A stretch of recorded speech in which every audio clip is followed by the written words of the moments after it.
Hey, everybody. Welcome to Noir Bar, live from the shadiest district of Noir City in the year of our Lord, 1942. Come on in, grab a seat, get your drink orders in, get comfortable for a late night, laid back time of banter, booze, broads, and bullets. And joining me at the bar, so far, is Far. How you doing, Far? Hi. I'm doing okay. Apparently I need to be more peppy. Well, Far's not remotely peppy enough. I ask her. Yeah, apparently I'm not peppy. Well, yeah. I ask her, so you ready to do this? And she's like, yes. What the hell is that? I was yawning at the same time. What do you want from me? Pep? I'm being peppy. I'm just Peppy pep. just adjusticating your volume.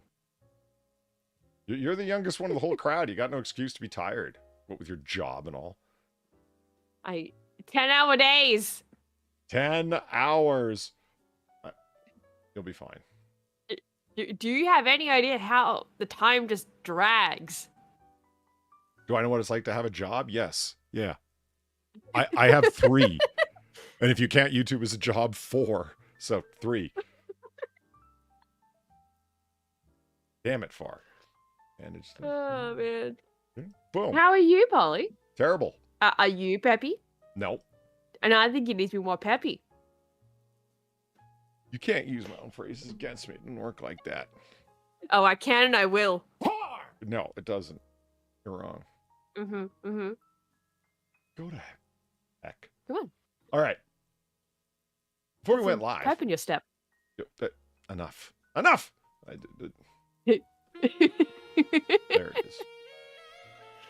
Before we went live, you mob him, Steve Capo. Thank you for the $1. Polly! I went down to the warehouse off of the pier. He's gone. Ain't no likes for the ratio. That other family must have took out. We need likes quick. The Ott father ain't gonna be too happy with you fucks. The Ott father. The Ott father? Okay. The Ott father. I need somebody handy with the AI generators. Looking for you, Gotter Emperor Dingle, to have me the Otter father, the Ott father. Need an otter sitting in a tall back chair in a tuxedo. I think a cat. Like we said. You asked me this on the day of my otter's wedding. This is terrible. Terrible. You know, he never even said that during the movie. I wouldn't know. I've never seen the movie. Hold on, I'm just thinking about it. When he was talking to, what do you think? When he was talking to the baker, was asking for the favor.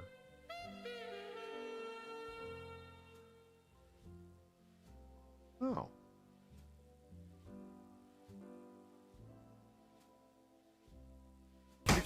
Coins are back, bitches! Damn it, now I feel the need to go look. If we were on Rumble, I could just play the movie and jump ahead to that part. But this is YouTube where, you know. Copyright is king. Yeah, we sing happy birthday to someone and copyright's going to nail us. Oh, no, you can't. They can't do that anymore. Okay, we sing Yeah, happy birthday, is it? Polly's oddly upbeat version of Ring of Fire. And it... yes, there we go. Yeah, all over, yeah. Got him for Dingle. Thank you for the $20. Greatly appreciated. Polly, how's it going, Otter? Terrible, you say. That's what the drugs and alcohol are for. Cheers, Otter. Hope you feel better soon. Otter father, you say. I got you. Hey, he's on top of things. I appreciate that. I am a tad lower than Far. I would believe that. Which is odd, considering she's all of, you know, hobbit height. Hey. Aye. And thank you, C2N?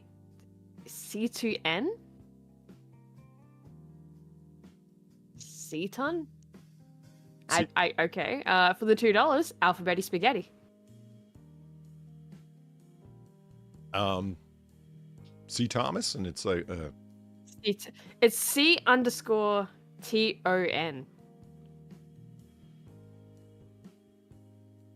you think he actually meant to hit the M because they are beside each other on the keyboard? So it's supposed to be C Tom. The N is capitalized. Oh. You got me then. I'm out of options. Yeah, look, I can play it again, so you can see it. Hold on, we got Winona here. Let's give it a second. Ah. Yeah. Oh, there we go. Okay. Nobody wants to interfere with. Yeah, no one. I mean, I'll play it again, but just so you see the fuckery of like my confusion. Go ahead, do it. Yeah, here it is. Back, bitches. Yeah, see what I mean? I do. Certainly looks like C. Thomas. Something he would do, but yeah, you got me. Chat is disabled for this live stream. Let's fix that, Otsan. Well, I'm trying to anyway. I can do things. I'm a computer gymnast. And stuff. Yeah. Yeah. Okay, hold on. He's doing the thing. He's doing it, guys. And? Does it work? Did it work? No. Did you do thing? No. No. No. Okay. Because, What chat capture are you up to now? we weren't supposed to be up to anything. It was just supposed to be working. Dang nabbit. Well, I got another one just sitting here from a previous one I had tried. Let's try that one. I got the stupid fucking monkey thing. Paste and go. Chat there. Holy shit, that chat worked. All right. Whatever. Did it? Yeah. Don't ask me to explain why. Huh. I spy a young cowboy wrapped up In white linen. No, why can't I have that song stuck in my head? Laredo's a great song. Shucks, I wouldn't put it on unless I was good at it. You tell him, Sammy. I spied a young cowboy wrapped up in white linen. No one's paying to hear me sing, but yet here it goes. Give me a quick Mentrex. Glad to see you. Thank you for the $5. And the dirty Winona. What do you call a virgin in Alabama?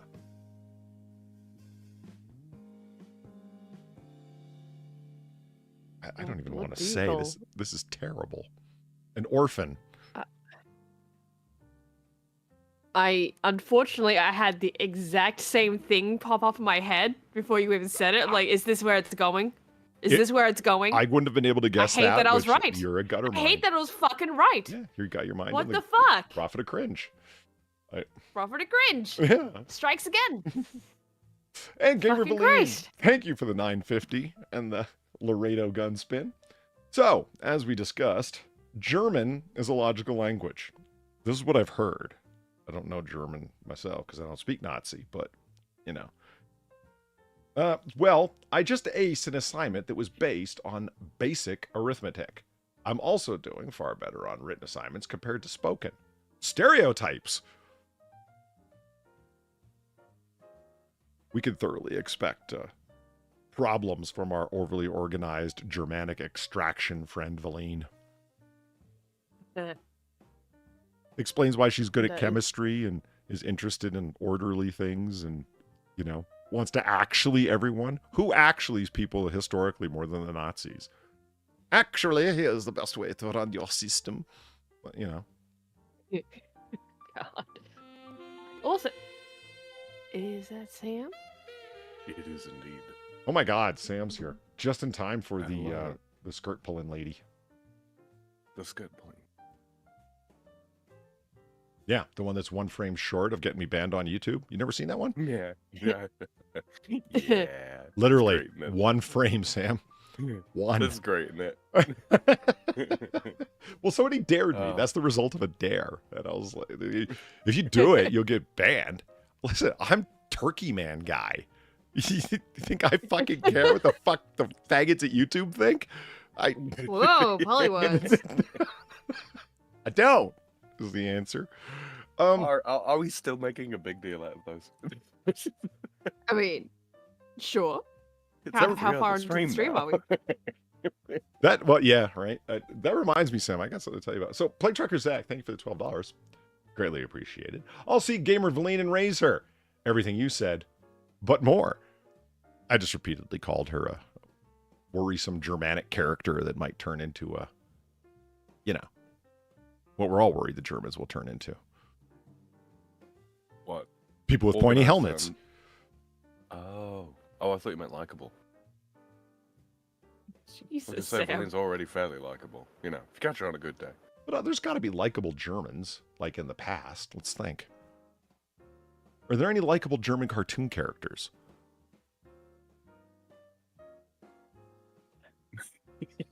No, I can't think of any either. I don't know. Like there's likable rednecks, Foghorn Leghorn. He was great. Well, I say, boy, he was hilarious. Boy, I tell you what. Yeah. My dad howled every time Foghorn Leghorn said something. Just thought he was hilarious. Because he knew everything, he thought, and wanted to explain the whole world to everyone, and he just thought it was great. No, I can't. Jack, can anyone think of a likable German cartoon character? I mean, there were goals, so Asterix and Obelix, kind of, I guess, but I'm not prepared to give that to the Germans, because that's ours. That's more... So Plague Trucker Zach drops that and then says, I'm going to bed. Well, fuck, our jokes were that bad? Good God. Our jokes. No, that's completely understandable. Oh, Sam, you missed Mentrix's last joke, but he just put it in the... Okay. Well, fucking terrible. I didn't get this, but Far did, which tells us a lot about Far. What do you call a virgin in Alabama, Sam? An only child? Motherfucker, both you are sick! Well, it's Alabama. Everybody knows the Alabama 100 meme. They were all gonna be better off dead. Except for Polly. Apparently. You know what? That reminds me, Far, I got something to tell you too. It's about t-shirts. Remind me. Sam, remind me something to tell you. It's got to do with gay people. Why do I get the gay people? It's just that if I said what like t-shirts. Just remind me. I like t-shirts. I'll make you a t-shirt that says gay You people don't across the like front gay in impact font, okay? Mentrix, thanks for the $5. What's the difference between a hormone and a vitamin? I don't pay for vitamins. Yeah, well, close. You can't hear a vitamin.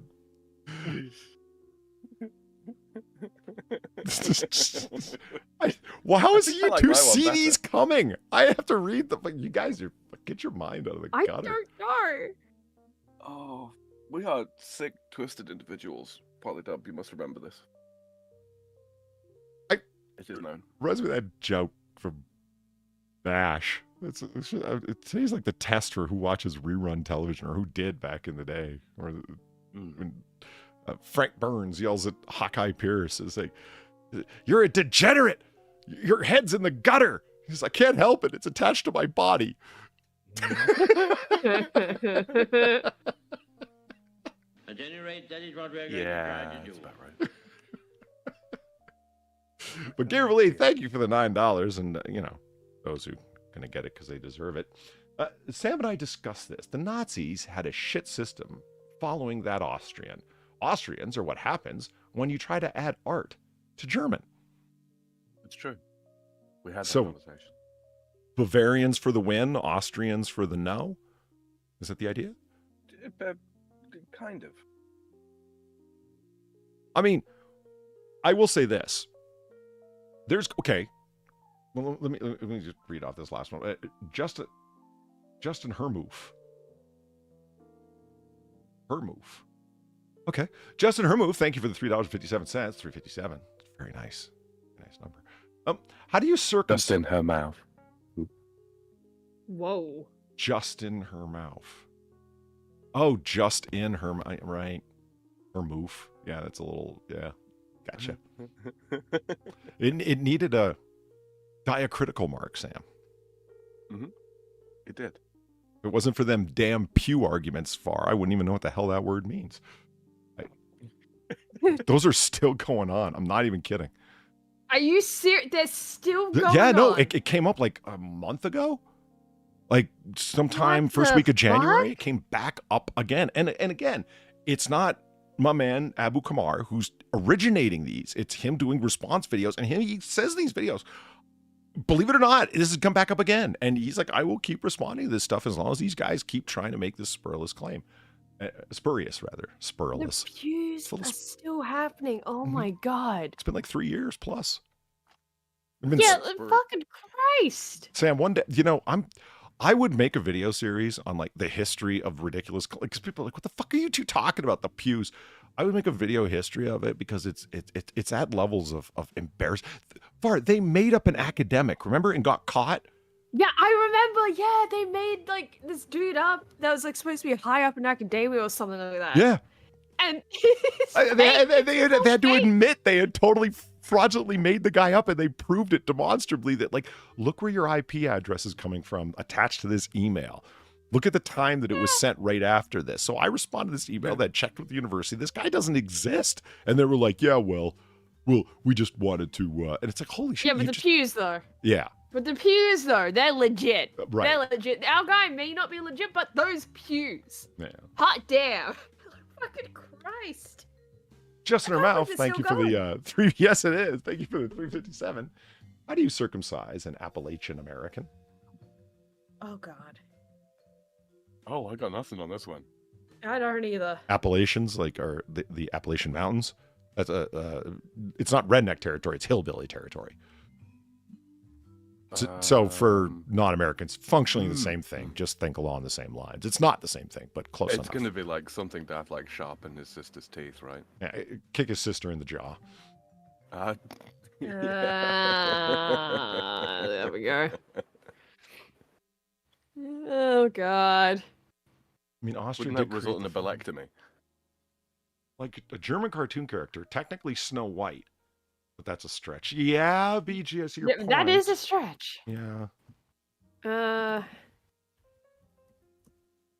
Tread lightly. I are an Appalachian. I are an Appalachian. One of my favorite reloading channels, like ammunition reloading channels on YouTube, is a guy, just great channel because it's just called Johnny's Reloading Bench, hosted by Johnny, right? And he's a redneck, really a hillbilly, and he's not shy about it and funny as hell. And when he was doing his hunting video, and he was hunting from a tree stand because he wanted to hunt with his AR-15 that was chambered in 300 blackout suppressed. He wanted to do suppressed hunting, and because he wasn't exactly sure, even though he had done ballistic gel block testing of the projectiles he was loading, he wasn't sure their performance in a live animal and didn't want to fuck around and shoot at like 200 yards with a very low velocity subsonic suppressed projectile, right? So I want to get close, and the only way to ensure closeness and ensure a clean shot, because I'm not an expert shot, he's honest enough to admit, is shoot from a tree stand. So there he is up at a tree stand. On day 3, a deer still hasn't come by. Now he's got trail cams set up. These are the tracks that the deer take from dusk and dawn to go to the little clover, the clearings that are full of clover that they munch on. And that's when they're most active walking, is dusk and dawn. And he has them. He goes like, look, here they are. If I just sit up in a tree stand right there, I'm sure to get them. 3 days, no deer decide to walk by there. And so when the video starts on day 4, he's like, well, here's day 4 of Hillbilly in a tree. Glad y'all could join me. I'll never forget that about him. That's how I always think of him, as Hillbilly in a tree.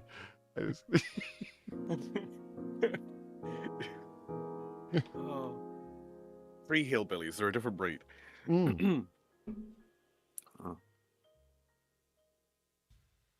You know, get that there, Samael? Oh shoot, I'm sorry. A lot of my sounds aren't coming through properly. Mentrax, thank you for the $5. Says, what is 6.9?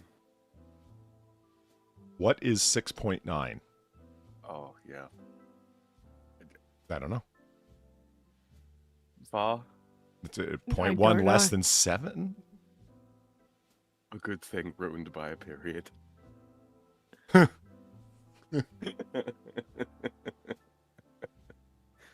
Jesus Christ. I'm trying to work out if that's the nicest one yet. Oh, yeah. Damn it, Mandrax. I know. I would say that, you know, you got a book of these open, right? You got a web page of these open, right? No, I just think that's Mentrix, man. I just think he's just got them upstairs. You know what I mean? He's just packed away.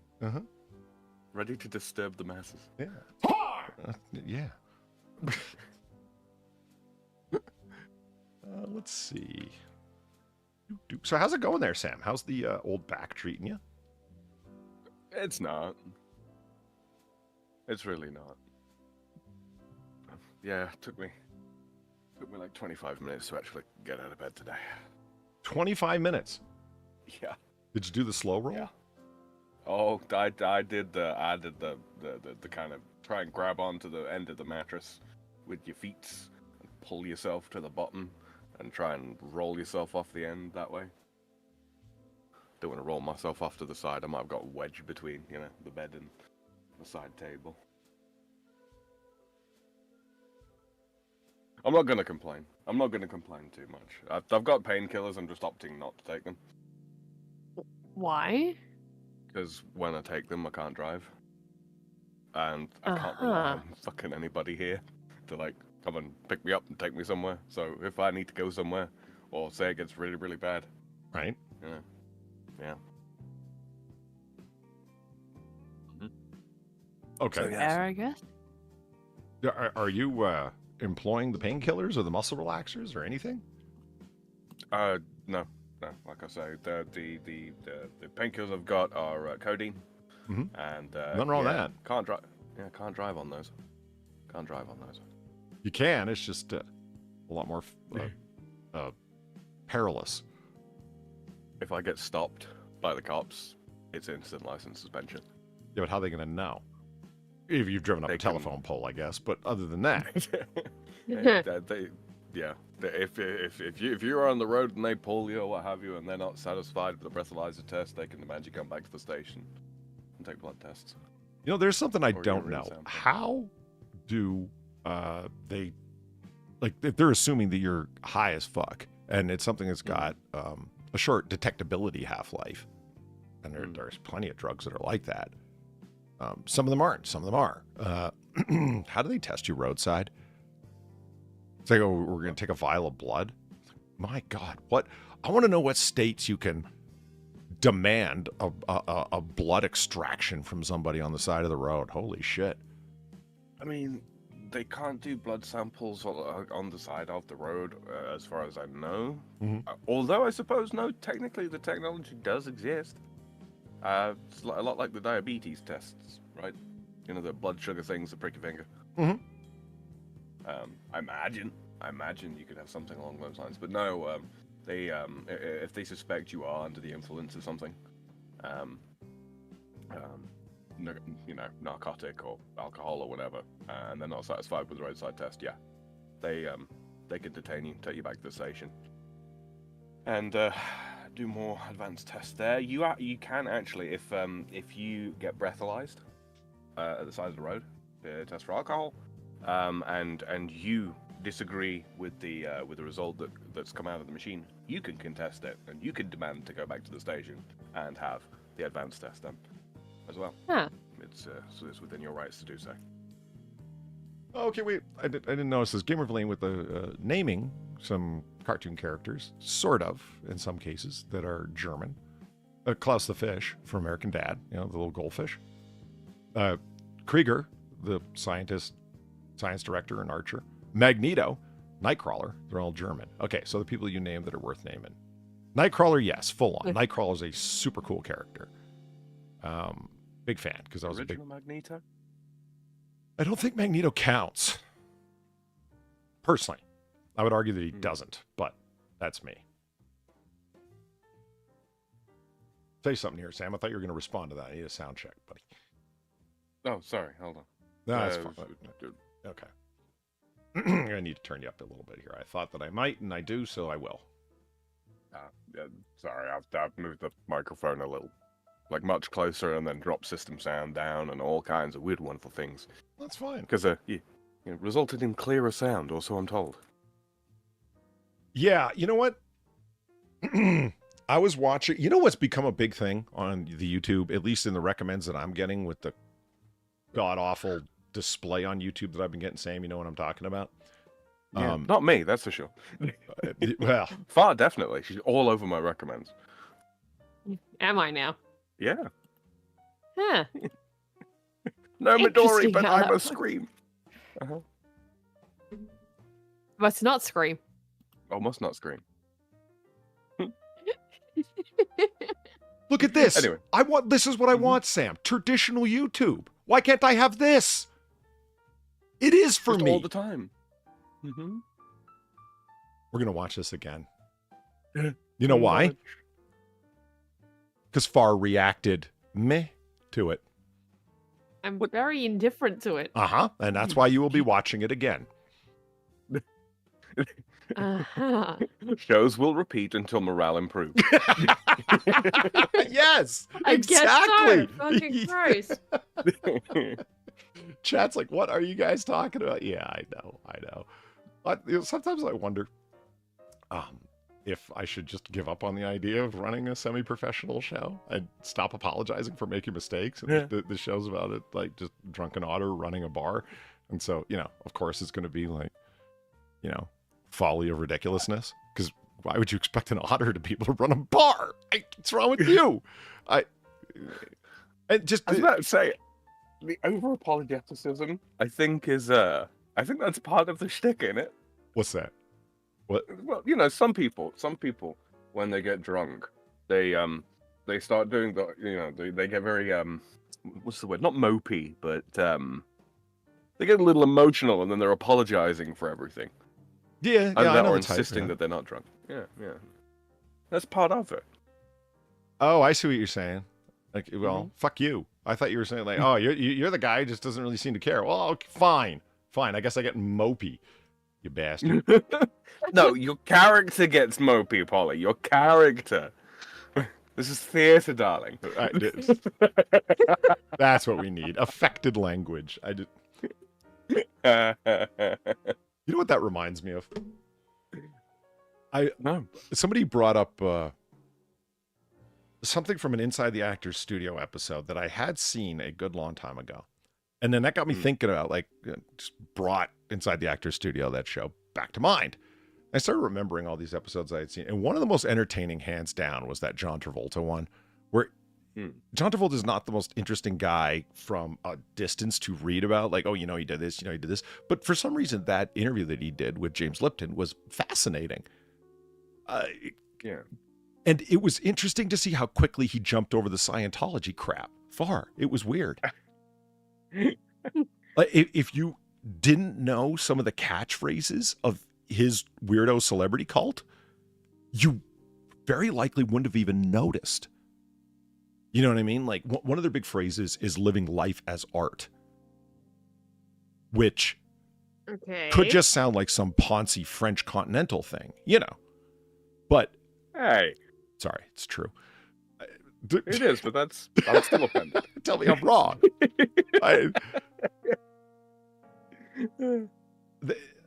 You can't. But yeah, but like so many things with a cult, there's like they'll have this phrase that really entails a million little unfortunate details underneath it, right? You must live the authentic self, and what does that mean? Well, next thing you know, you're running made up exercise courses designed by David Koresh for tractor tires and shit. Remember that? Yep. Yeah, Sam, that was one of the Far and I we paused it and we laughed and joked on it and cried. David Koresh, Camp Davidian, Waco, Texas, when he had taken over the Mount Carmel. The second time actually he had taken over that Mount Carmel. Yeah. Oh god, there were multiple takeovers. Right? Yeah, because he would leave and come back and then try and retake it over, and then other people took it over from him. And we're only talking about 50 people, so it's like, do you manage to get back inside the compound? And you say compound, and I don't know, one thinks like there's a gate. There wasn't, not at the, Yeah, it's just a space of land, really. Yeah, with a silo and a couple of ramshackle houses and whatnot. Like, this was back, in the 80s time period, right? Because he was back and forth, and you think of the real sadness of, this struggle for power with one guy getting together his own forces of 7 people who would then infiltrate in the middle of the night, meaning walk up to a house. Like, Yeah, it's almost video game logic, isn't it? We're gonna It fight really to retake the is. castle, and there's like 5 dudes in the group, and it's like, really, this with modern technology, this is the best quote unquote army we can simulate. Yeah, but I don't hold gamers like responsible at all. That's the shtick, the vibe of what they're doing. You know. Good. Right. The poetic license at least comes into play there. Not so much for the Branch Davidians. See, now that's how you do a takeover. You walk into a center of a room and you let off with a Tommy gun. You say, I'm in charge. That's how you do it. Is your video not up yet, Sam? It is. It's just not playing sound back to me for some. Son of a jackal. Okay, Yeah, one more time because I like sorry. that donation. Nobody's worth that much. Good.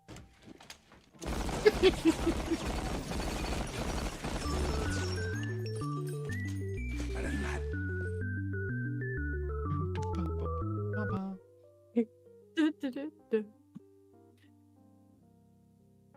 You're gonna read yours? I will. Garen Did Verleen, you thank already you for... read it? No, I didn't. Yeah.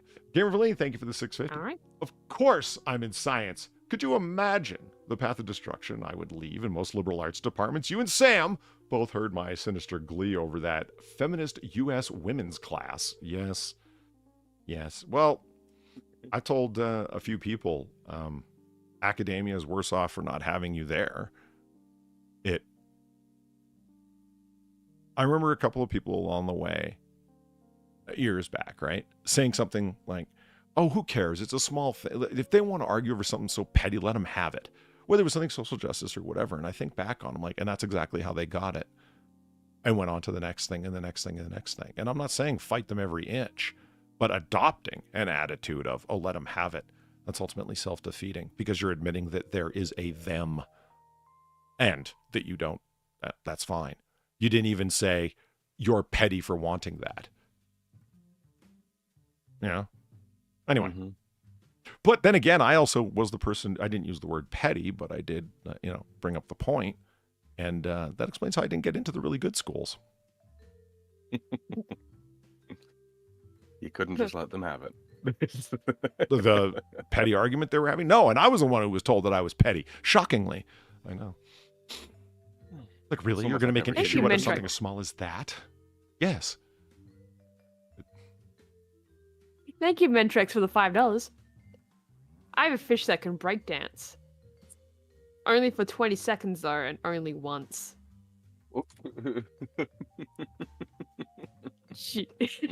Okay. Oh, dear. Keep them coming, Mentrex.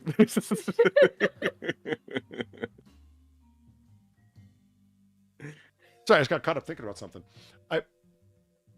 I do that sometimes. You are glad wrong, I don't. but you weren't wrong about that. Yeah. Wait, what? Yeah, what was I talking about? Oh, so on the Branch Davidian compound. What a bunch of ridiculous jokers calling their flat land with a silo and 3 ramshackle buildings Mount Carmel. You guys are out of your minds. I just...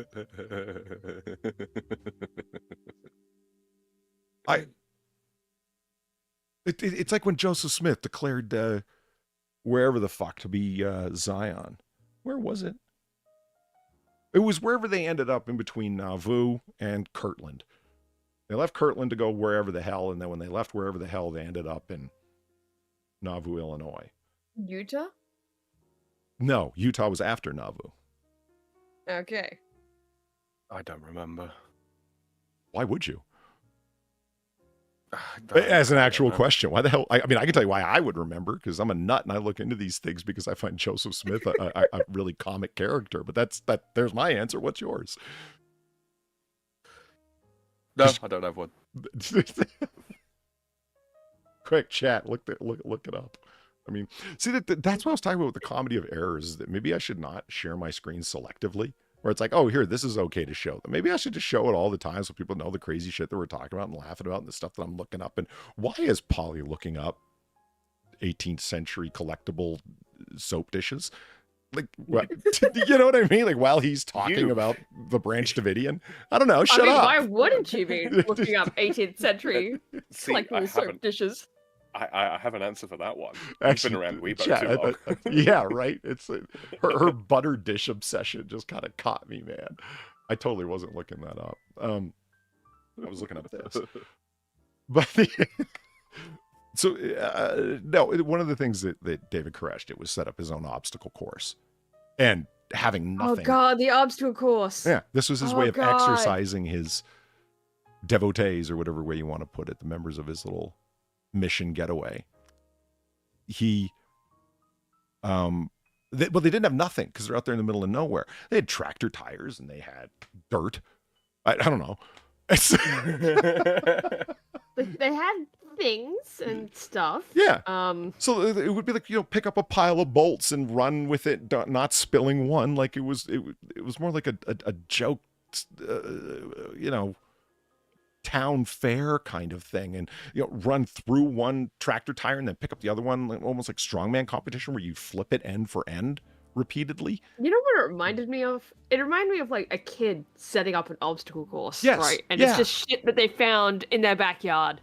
Not saying that I ever did that, but it sounds exactly like that. It would be fine if you did. You were a kid. You were active. This is as far as your mind can take you, and your imagination allowed you to use what was there. You weren't a grown adult trying to get people healthy. That's different. You know what I mean? That's just CrossFit, isn't it? Ouch. Ouch. CrossFit before CrossFit. I'd be looking forward to the egg and spoon race, personally. Right? That could easily have been on there. We have eggs. We have chickens. You got to pick up a chicken and carry it and wait for it to lay an egg. And then you put the egg on a spoon and then you run with it. Now, don't step on it. Like, you got to go back to the beginning, and he gets to fuck your wife. Yeah. I wish that was a joke. For the chicken to lay. Yeah, it's not. It's very much what ended up happening there on Mount Carmel. Gamer Valine, thank you very much. That's where it was. Independence, Missouri. Good old Missouri. That's what he when they left Kirtland, Ohio, and before they got to Nauvoo, they stopped, and they shouldn't really say stop. They tried to settle in Missouri. And loitered.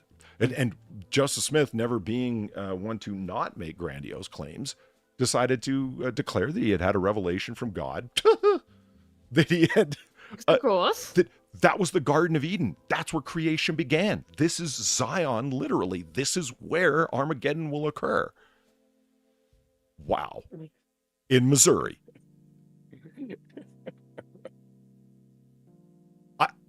Yep.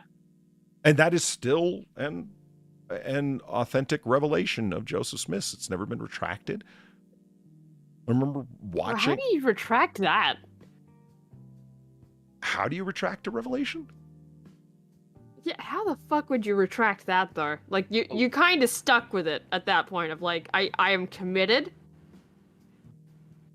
Well, you retract it with another revelation. It's like, how do you retract celestial marriage? Polygamy. How do you retract that? With another revelation, it says its time is done now. I was about to say, we have a book full of revelatory retractions. You leave the Jehovah's Witnesses out of this. I was going to say, it's written in Arabic. I didn't even think about the stone liquors. Good point. The sun, it sets into the mud. Yeah, the sun sets in a muddy spring of water. And there's people that live there. Oh, speaking of people that live in strange places, I mean, he was also the guy that there are people that live on the moon, and they look like pilgrims. They wear the same hats, and isn't that priceless? Oh man, do you ever wonder what the world would be like, right? If back in those days they had the internet and the concept of lolcows existed. Oh wow, He I never would even be thought of that. the lolcow of that age. He Yeah. would be. He fucking would be. Think about it. Like, he's talking about people living on the moon with, like, pilgrim hats. He's making all these revelations about, like, the Garden of Eden being... Oh, God. I like I said, I view him as a comic character because there's... If he was just like... We've read about these people, like, what's the guy who's constantly running for office with the boot on his head? Oh, Vermin Supreme. Vermin Supreme, right. Now, you got good old Vermin there. Okay, hold on. Vermin Supreme. Yeah, everyone gets a pony, right? There he is. See, now that's a policy I can get behind. Yeah. This guy is constantly running for office. He's quite out there. Wears a rainbow on his head. Here he is with a My Little Pony plushie. You know, looking good. Looking good. 11 reasons to vote for Vermin Supreme 2016. He runs every year. Or every time there's an election, at least. Every time. Oh, man. Oh, man. The funniest part is, this guy is just, this is all performance art. Like, actually, this is just him performing. Every time. Is that Magog?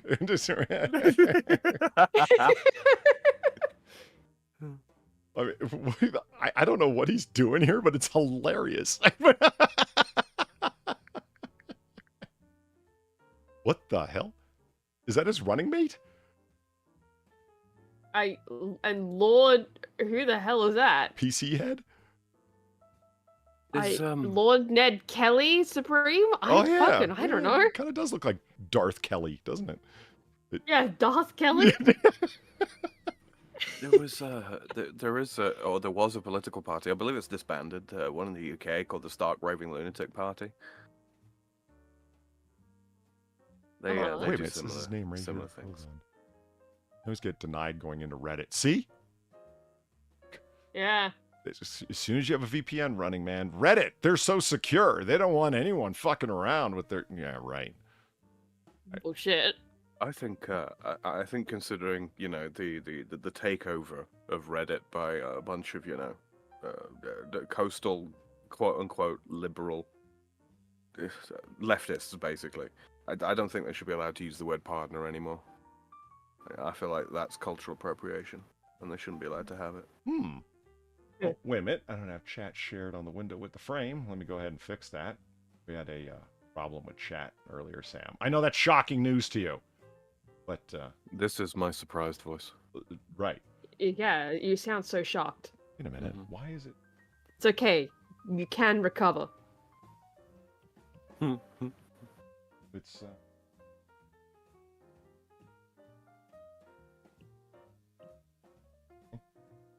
Talk amongst yourselves. I'm fixing things. Okay. I don't know what to say. Darth Kelly. I have listened to you, Sam. I am stuck on Darth Kelly. I have listened to this woman's stream, okay? Many times. Okay? She's good on the fly. Bart, just watch the bar for a second. I'm going to go get a drink. And she's like, oh. I mean, I've listened to her just riff off of nothing, just by herself. And I'm starting to think she's doing it out of spite. She can actually, she's probably a flood with ideas. It's just like, no, not for him. Fuck him. I have no idea. I'm like, not here. It's different when I'm on my own. There's nobody to hold me to account for what the Right? nonsense I come out with, and now I'm on the Right? spot. But you know what, boys and girls, ladies and gentlemen, That is what we're going to try to do. at any rate, that's what we're going to try to do. That's not right.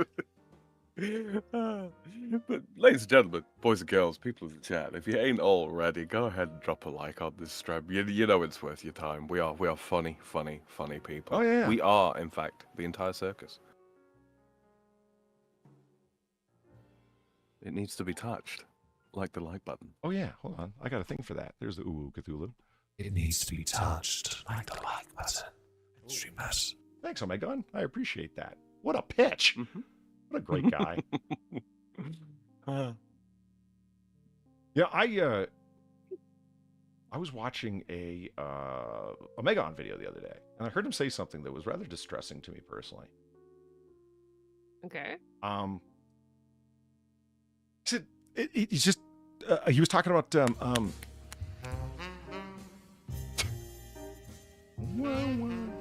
I've christened that the Dirty Winona.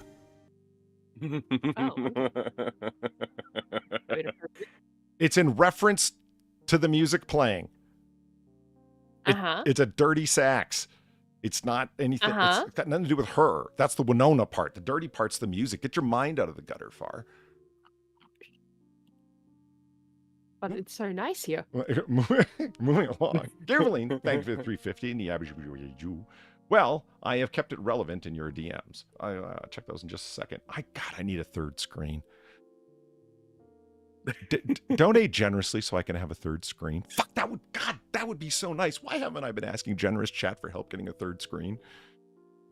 They would never have to hear me say, that's not that I can't think of anything, chat. That's that I'm moving a cursor around desperately trying to flip between screens because, limited real estate causes problems. For me, anyway. Rotten Corpse, thanks for the $5. Greatly appreciate it. Glad you're here. Because I got to thinking, I'm tempted, but not tempted enough to rent a suit for shooting my Beretta Bobcat at the range. I'll still have a terrible fake British accent, though. That's okay. So does Sean Connery.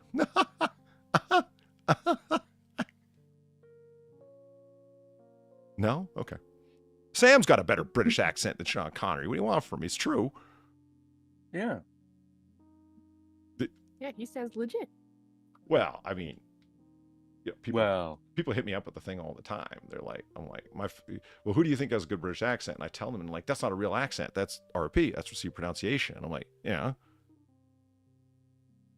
Still British. I don't understand. They're like, well, that's a schoolboy, boarding school English, if you will. I'm like, yeah, but does that make it any less legit of an accent? Not really.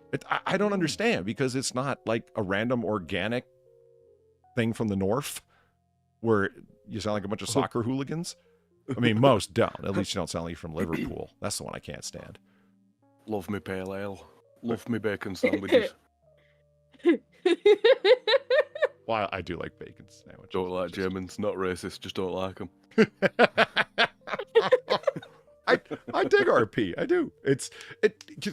And it happens with America too, because they're like typical Americans to do that. I guess because I like the poncy, courtly Georgian accent that isn't real. It's the one that I learned off of watching Wyatt Earp and Dennis Quaid's impression of John Holliday, of Doc Holliday. My mimicry of that is my favorite Southern accent of them all. And they're like, that's not real, though. Have you ever been to Georgia, Sam? Beautiful country, Georgia. It's very green. It's like nobody ever talks like that. It's made up. Yeah, and? I picked that one up from Wild Wild West with the Will Smith movie? The Will Smith movie, yeah. The bad guy in that. I forget his name, the guy in a wheelchair. I know what you mean. I don't remember his name, though. Captain James West. I haven't seen you in a age. Yeah. You know what I'd like to bring back that's totally in line with that accent? Calling somebody a polecat. That low-down polecat. That's a beautiful... And I feel like Kefka would object. Yeah, right. And whenever I do a Southern accent, she giggles herself stupid. And I'm just doing Dennis Quaid, doing John Holliday. And something that I don't think a lot of people have thought about, having listened to a bunch of different Southerners, and whenever I hear one that's kind of close to it, I'll ask somebody, where's that person from? Do you know? That sort of thing, right? And I've zeroed in on it. There are people from Tennessee who absolutely sound very close to that. To my ear, if you know what I mean. And I'm absolutely sure locals would be able to spot the differences that I, not as a local, couldn't pick up. But let's not pretend that it's like right from outer space or something. You know what I mean? Like it's close. I'd be happy to... like the idea of it has come from somewhere. Yes. I'd be happy to learn that particular Tennessee accent that I'm talking about because it's damn close to the Dennis Quaid, Doc Holliday one. You can all kiss my rebel dick, he says when he's stone drunk. I love it. I fixed it. I heard that one. Nice. For your own song, too. That's, that's just appropriate. Thank you, Rotten Corpse, for the $5. I got nothing witty today, tonight, or whatever relevant time of day it is. When I figure that out, Rotten Corpse, I will let you know. But thanks. Oh god, I heard that one too. Yeah, that's the one you don't want to hear. Thank you, Rotten Corpse, for the $5. Hi, Far. Yeah, hi, rotten corpse. He's just here to say, what's up? What's the problem?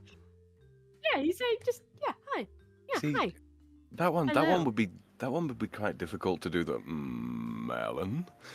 I- Right. Rotten corpse. Rotten corpse. I could do it. It's just, yeah. It's not a matter of, You can demonstrate? it's not pronunciation, it's attitude, you say. Uh-huh. It's an attitude. That's right. Uh-huh. It's like you can't do an Australian accent just by like plugging your nose and thinking of kangaroos.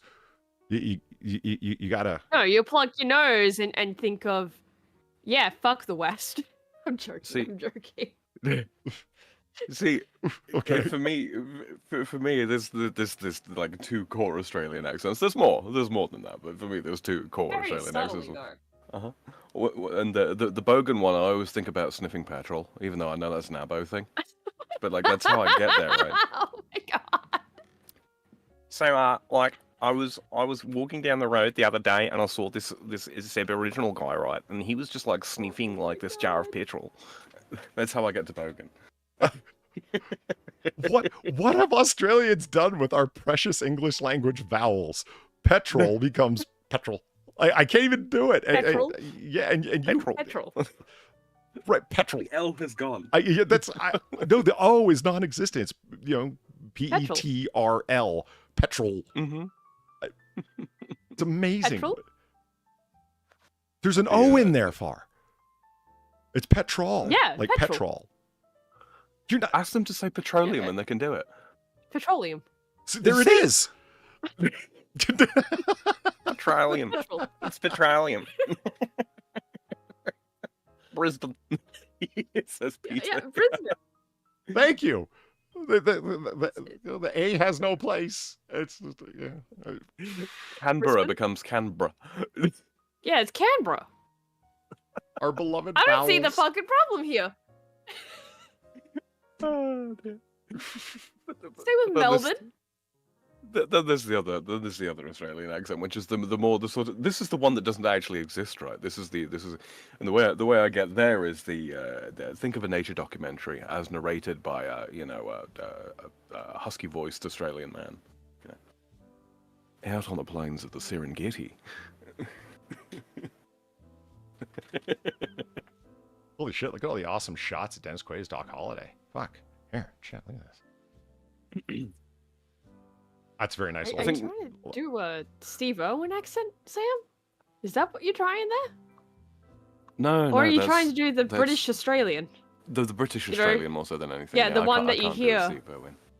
Yeah, I'll not the one you desecrate- hear on like Australian ABC radio Mhm. all the fucking time. Exactly. Yeah, no, I wouldn't desecrate the memory of our Lord and Savior Steve Irwin.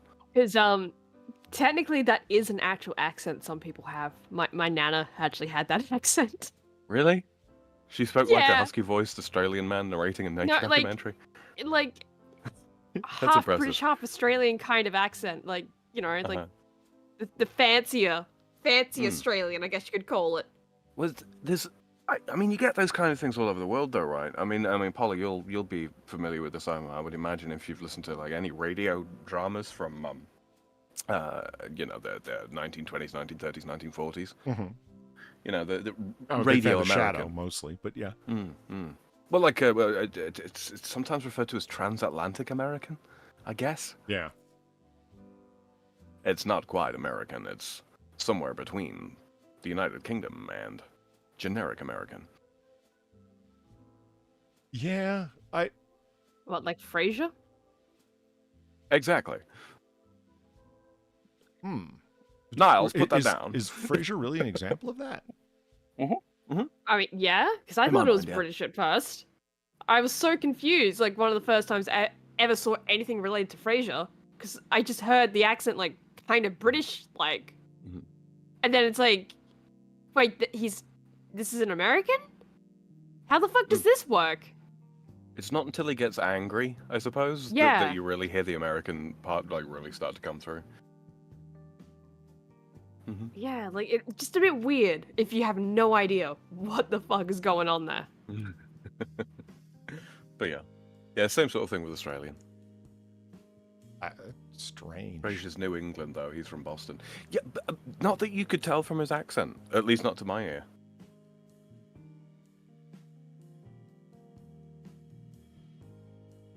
Yeah, like, it took me forever to says realize, coffee. you know, the old man he's living with is his dad. It took me forever to realize that because of the accent thing. Wow. I guess, yeah, that would. It's like I'm not watching it like full on. It's just kind of in the background. So I'm like hearing, oh yeah, British sounding accent, and then old man True with an American accent who's just living there. It's like, what the fuck is happening? And it's like, oh, but dad. I'm like, wait, that's your dad? What the fuck is happening? This is Seattle? What the fuck? Daphne, I don't understand why I put on so much weight. I've added a salad to everything. There was a... Yeah, Daphne being there did not fucking help either. Oh, Jesus. Where the hell... Yeah, what gutter accent was she supposed to have? Daphne. It's one of the British ones. Thanks. That's It's vaguely northern UK. That's what I've learned to just describe as the North, but that's mostly from like Yeah. Lotus Eaters and Sargon and them when they're talking about people from the North. It's some people get so bent out of shape because like it has Oh, according to Mort, that's Manchester. Okay.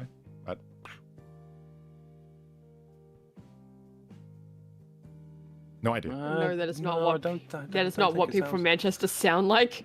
No. So she's supposed to be from Manchester, but like that's just not what they sound like. It's one of those. You gotta be very careful. You gotta be very careful saying like, oh, that's the Yorkshire accent or something like that. People get very upset. Very upset. Oh, I'm yeah, not from no. Yorkshire. I'm from this town on the outskirts of said other town Yorkshire. somewhere that's vaguely located in the north of England. There you go. That's as close to a Daphne accent as I can do. Dr. Kramer. There you go. Oh God. It's Broad Yorkshire. Broadly Yorkshire. Maybe she's from Womanchester. You go and sit in the corner, Austin. You know what you did. No one said to Oh. stop Well talking. then. No, Well, I I don't know where to go from there. I'm considering my options, Polly. Are you? Yes. What are your options? On the next ludicrous thing to say. Oh, okay. Frequently my conscience kicks in and yeah, it's not a good time. Your conscience for accents? Uh-huh. So I Dark Eyes is- remember listening to this particular guy here. Let me see if I can grab a YouTube video. George Plimpton, who has, maybe this is the exact accent that you're talking about. The first time I had ever heard this guy was, excuse me, was on, that I know of hearing him, was on Ken Burns' 9-part Civil War documentary. And there was, he played the voice of a particular man that kept a diary during the whole of the Civil War. So it's sort of not first person. Well, during the riots that happened in New York, that's where he would record the incidents and his thoughts. So it was valuable historical record in that sense, right? So throughout this 9-part documentary, you hear this guy and he gets George Plimpton, or Ken Burns, the director of the documentary, gets George Plimpton to read this guy's diary entries and his writings in the newspaper. And he sounded like a Brit, sort of, but not really. And it's like, he's American as American gets, born in New York City. And it's a friend of mine says, no, that's that blah, blah, blah accent. I forget. Let's take a listen. And give me a second, guys. I'll have to change the thingamajigger so you can hear it. Okay. Assuming you're going to be able to at all, because, you know, if audio wasn't fucked up, it wouldn't be a poly stream. Fingers crossed. Boom. I'm tempted to just keep a different accent for an entire stream now. Would you be able to keep that up? Well, sort of like a broad Yorkshire kind of affair. Yeah, probably. Yeah, you could try it. I hear it. Oh, can hear it. Wow. This seems That poncy as is- hell. poncy and Hello, welcome to Connie oddly Martin's and Todd. 80s? Enough of you, We're fat lady. published Let's get by on to the Plymouth. Atlantic There. Monthly Press, and we'll be back after a short pause. We'll be back? He didn't even talk. All right. Yes, and that was all right. to do with the Detroit Lions and playing football. Wow, But you in couldn't your hold that writing, book as more you- awkwardly, could you? Fly like deer. Well, there is a certain amount of fear. But, you know, you put yourself into a treadmill. That's and, him, you yeah. can't really step off it. It's ordained. You have to do it.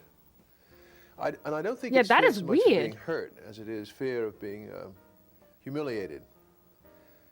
In fact, it's quite a common fear among professional athletes that just before a game, I think a lot of them sit there. In fact, I know a lot of them sit there and just pray that they can get through the game, not by scoring goals or making touchdowns or anything like that, but by getting through the game without making fools of themselves. Well, you talk about Alex Karras in this book. He was really leaning into it a lot more when doing the narration, but you can hear shades of it there. Yeah, Yeah, I absolutely. can hear it.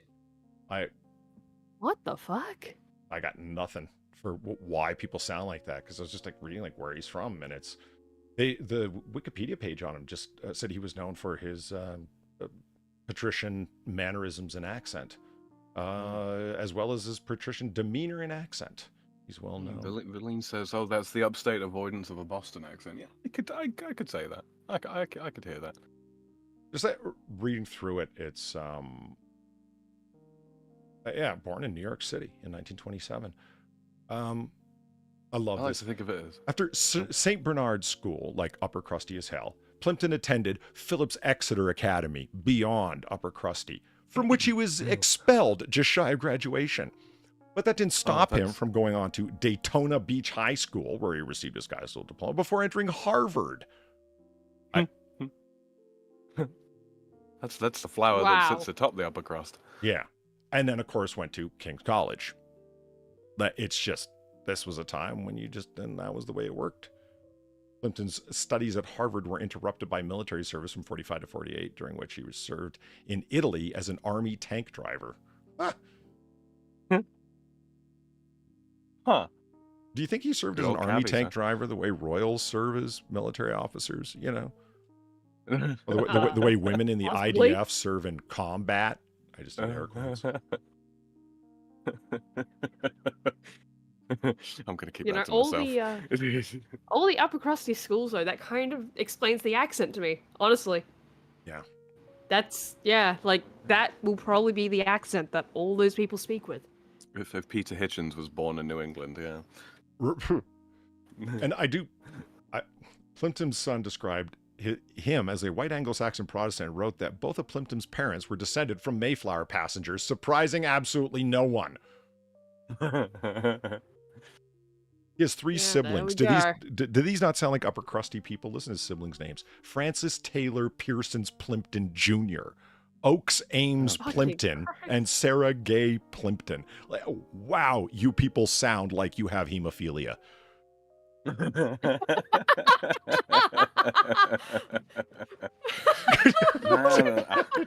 In this part of the world, I'm considered Ponzi for having a middle name. Jesus.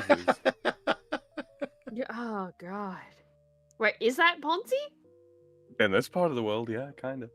And people make fun of me for being, Rudiger Maximilian Dubbenstein. Maximilian is a fine middle name. It's a Bond villain's name. What's the problem? I mean, maybe that is the problem. It's a Bond villain's name. Are you a villain, Polly? I will not answer that here. I'm consolidating my power, and I will reveal myself to the world at a time of my own choosing. I was never considered a villain until I started looking after my own interests, Mr. Bond. And you and I are not so different, I think. Yes. Oh, God, it writes itself, doesn't it? And has for decades, Sam. That's right. Yep. Let me tell you something. Today, I was on a AAA there, and I made reference to Polybius, and nobody knew what the fuck I was talking about. The video game Polybius? Really? Yeah. No one knew what you were talking about, Polybius. No. Polybius is great. Polybius. I mean, it's not real, but yeah, sure. It is. It is real. Because we were talking about what names are short for, right? And I reiterated my frustration with parents that name their kid something that is a nickname. And because my position is, if you want, like, you want to name your kid, like, you want to go with Billy for your kid. You name your kid William, and then you just call him Billy constantly, but give him the option, right? I met a girl, her name was Sam, and I thought it was short for Samantha for the longest time before I found out, no, it's actually just Sam, full stop. Why? Why wouldn't you give her the option? That's a point. When I was in the UK, when I was growing up in the UK, there was a kid named Billy, and we all genuinely thought, you know, his name was William. No, his parents named him Billy. It's so odd to me. Parents who named their kid Jack. Why wouldn't you name him Jonathan and just always call him Jack? That's what they did with Jack. Actually short for that? Yes, sir, ma'am. Yeah. I didn't know that. Yeah. I did not know that. Well, you know, unless it's French, because then. But nobody calls their kid Jack anymore because it's too stereotypical, right? Jack becomes like Jacques in French, does it not? Or is that a different name entirely? Jacques. Ques. Mm-hmm. That's the same name or a different name entirely? At any rate, that is what we're going to try to do. Now, see, there's an authentic British accent, all right? That's with an American mother. Right. Gamer Lee, thank you for the 350. And he's do authenticity. I tried to explain the Boston speech impediment when it comes to H's and R's in FarZoosme once. Oh, the hurrah. My car keys. Yeah, park the car and whatnot. Sure. Park.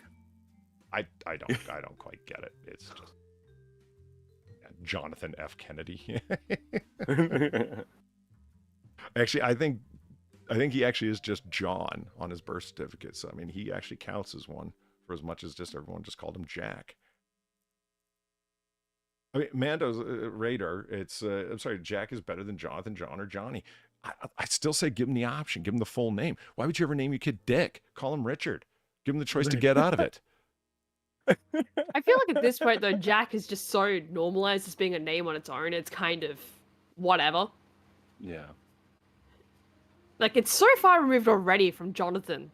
I mean, look. There's like Jack is weirdly acceptable. It's honestly, it's better than these parents that try to get that think themselves so clever and like try to combine like one half of a name or one complete name with another half of a name. Like I don't know, Shawnathan.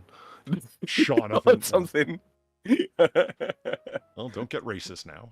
I like this picture. That's cool. Look, Jack is still a better name than Crystal. What's just putting that out there? Why? Sounds like a stripper name.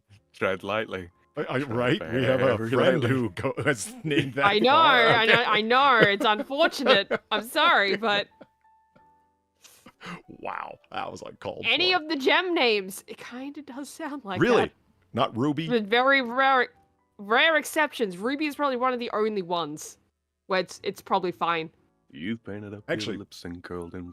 Saying Ruby, you bring up an idea.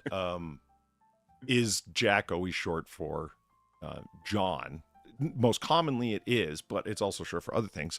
And when I said Ruby, Jack Ruby is actually Jacob Rubenstein. Jacob, Jack is short for Jacob as well.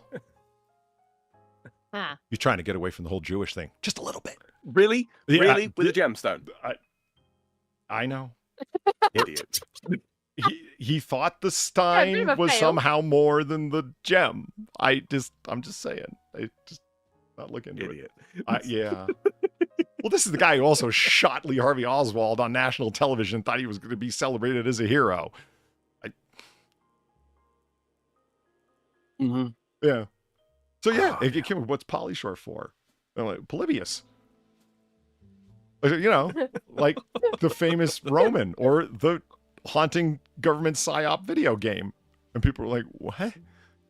How do they not know? You'd think they would know about Polybius. I know. You know what I'm angry all over the glowy shit. You know when I'm angry with you, Polly, and you know I have cause to use your full name. Polybius.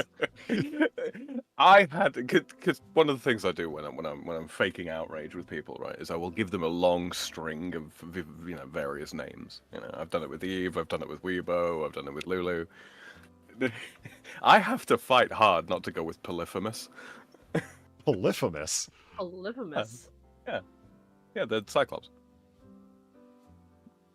No. Really? Like Yeah. on the Odyssey? Cyclops? Really? One of them was named Polypheus. Polyphemus. Polyphemus. Polyphemus. It's weird to have a guy with one About how eye it being sounds. named Poly anything. Right. I think the Greeks just had a sense of irony. That's weird. Let me see. I don't know if I want to keep a copy of that. N80. Hello? No? It's just blocked. Is it ultra huge? It looks like it's ultra huge. Holy shit, it's massive. Abounding in songs and legends. Many voiced or very famous. What's that? That's Polyphemus. Oh. That makes sense. Oh, there, we can get rid of that. Do you think they want to know about this far? What? You think anyone would know about? No. No, do they Not want here. to? Oh, probably. Is this I the don't see pews? why not. This is yeah. Yeah, this is the pews. This is the pews. It's the pews. It's like as in a pew in a You wanna church see the is what, pews, is Chad? we're, yeah, PEW is what we're talking about. So Oh, not a pew pew pew. no. Yeah, No. the Now pews. sad. These are the pews that are original to The pews. Yes, there's more than one, so it is technically the pews. It's plural. That are in the First African Baptist Church, which has some great American history to it, like authentic, real history to it. It's old, man, 1770s. Fantastic. Yeah, like genuinely fantastic historical old site. American history to it, and the Hebrew Israelites, the bastards that they are. Yeah, I said it. It's just my opinion. It's fine. So there's these markings, if you will, that run down the side a number of the original pews that were in the building, and I don't know, I don't know what to call them. New styled weirdo cult wackos. Yeah, that'd be a great descriptor of it. Okay, they're a racist they cult. dress up like they're they are very racist, and they dress up like they're Dragon Ball Z characters, except black. I totally forgot about that. They do dress up like they're Oh, dressed. they're going to be Yeah, they do. devastated with the. They're going to be devastated with the Deathatory armor. Though. Oh well, they God. don't even. I mean, I am. But... They don't even see the connection. They think it looks They don't. old, like ancient world, and powerful. Yeah, they think they look cool as shit, Yeah, but it's really these guys who are dressed up as Dragon Ball Z characters. They look like Come on. They think it looks like it fits into something palatial or like courtly, like ancient Hebrew court. And no, they look like Far said, Dragon Ball Z characters. It's pretty embarrassing. It looks like a snail spent the night out on the cheap lager and has ended up with fucking acid shits. Yeah. It's crawled up a bit. Oh man. Hebrew Israelites Yeah, it's clothing was the incredible. third hit. My God. Yeah, look at this shit. I mean, look Look at at this. these guys. They go on the street Look dressed at it. like this. They look like they're at a They psychopath leave their houses LARPing dressed convention. like this. Yeah. They're a bunch of geeks. I mean, this is them in the street, Oh, man. come on, Far. Oh god. They're wearing gi. Oh god. The one time I do a Japanese language joke and I get nothing from Far. Nothing. I don't get gi. I don't get it. Gi. They're wearing gi. That's what the outfit's called, a gi. Not really. I didn't know that. I gotta say, not really.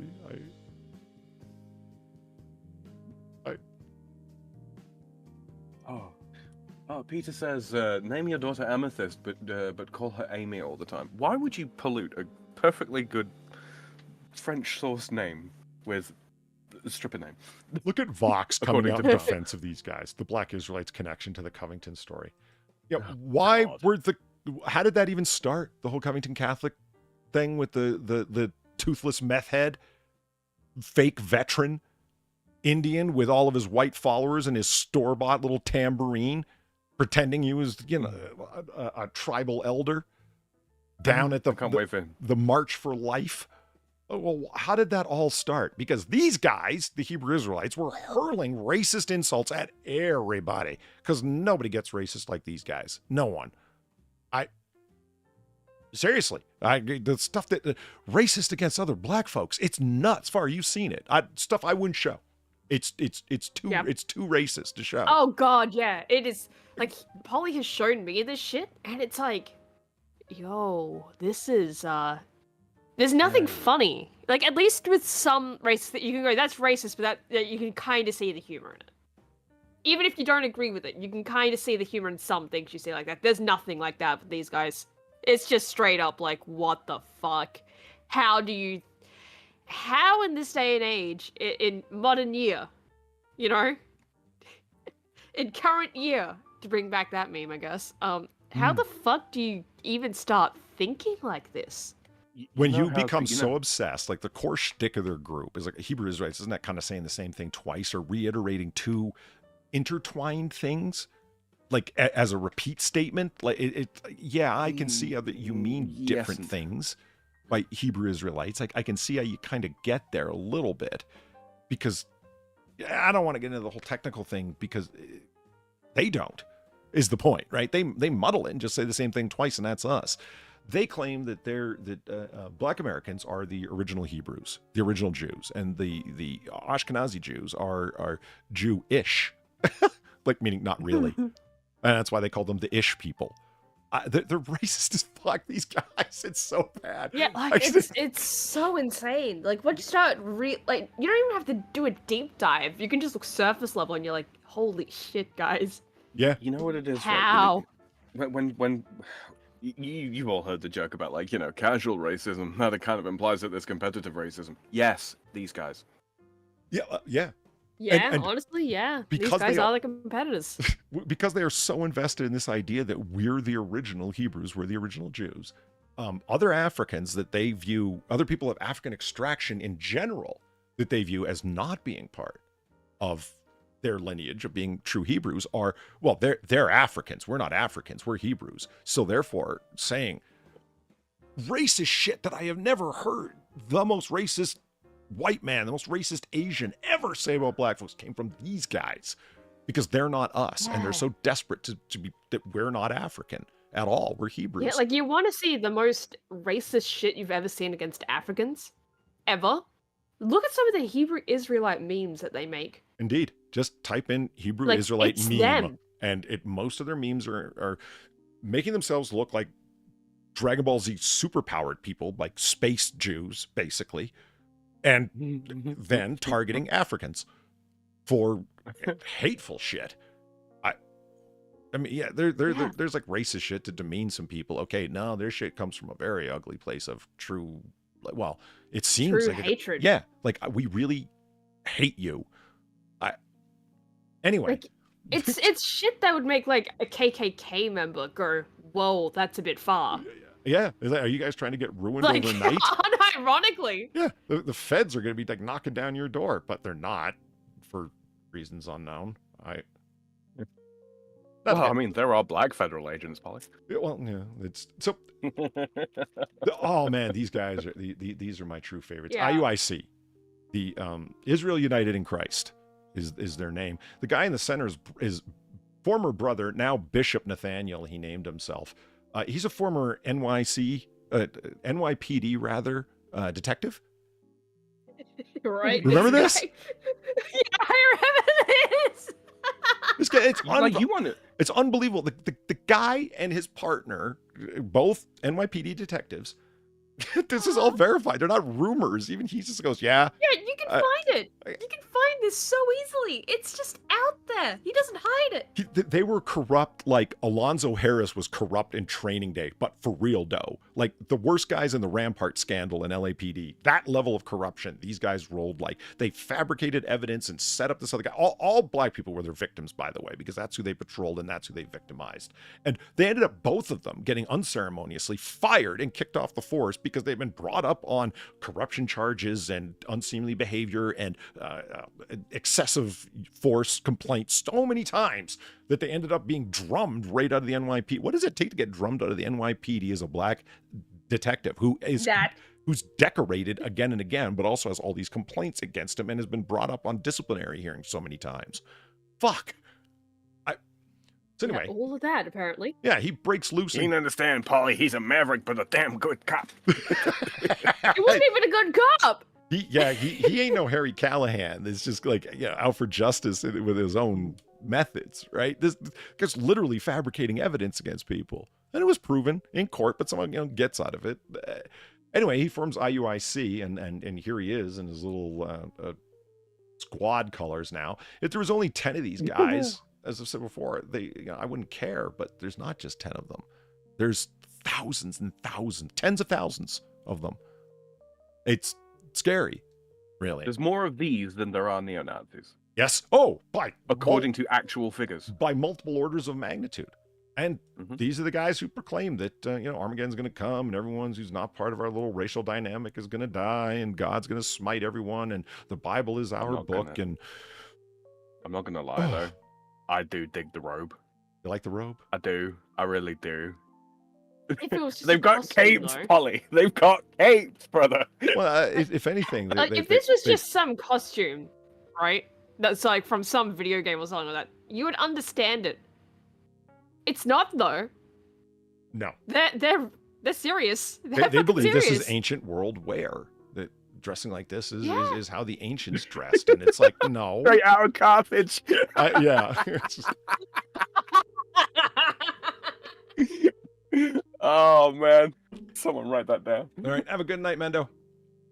And there's different... There's different, as they call them, camps.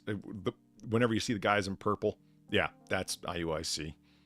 They were, and notice all of their T-shirts have the fringes on the bottom, like the laws in Leviticus say that you should always wear fringes on the bottom of your clothing. I mean, different camp of them. Let's go on. There's what's the IJIOC, the Israel School of Universal Practical Knowledge was the original one. Then IUIC came out of that, and fuck, it's been a while. I can't remember. But there's nothing they love more than going down to the nation's capital and showing the colors here, walking around with their wooden swords. Anyway, why are we talking about these people? Because these losers claim that this is Hebrew.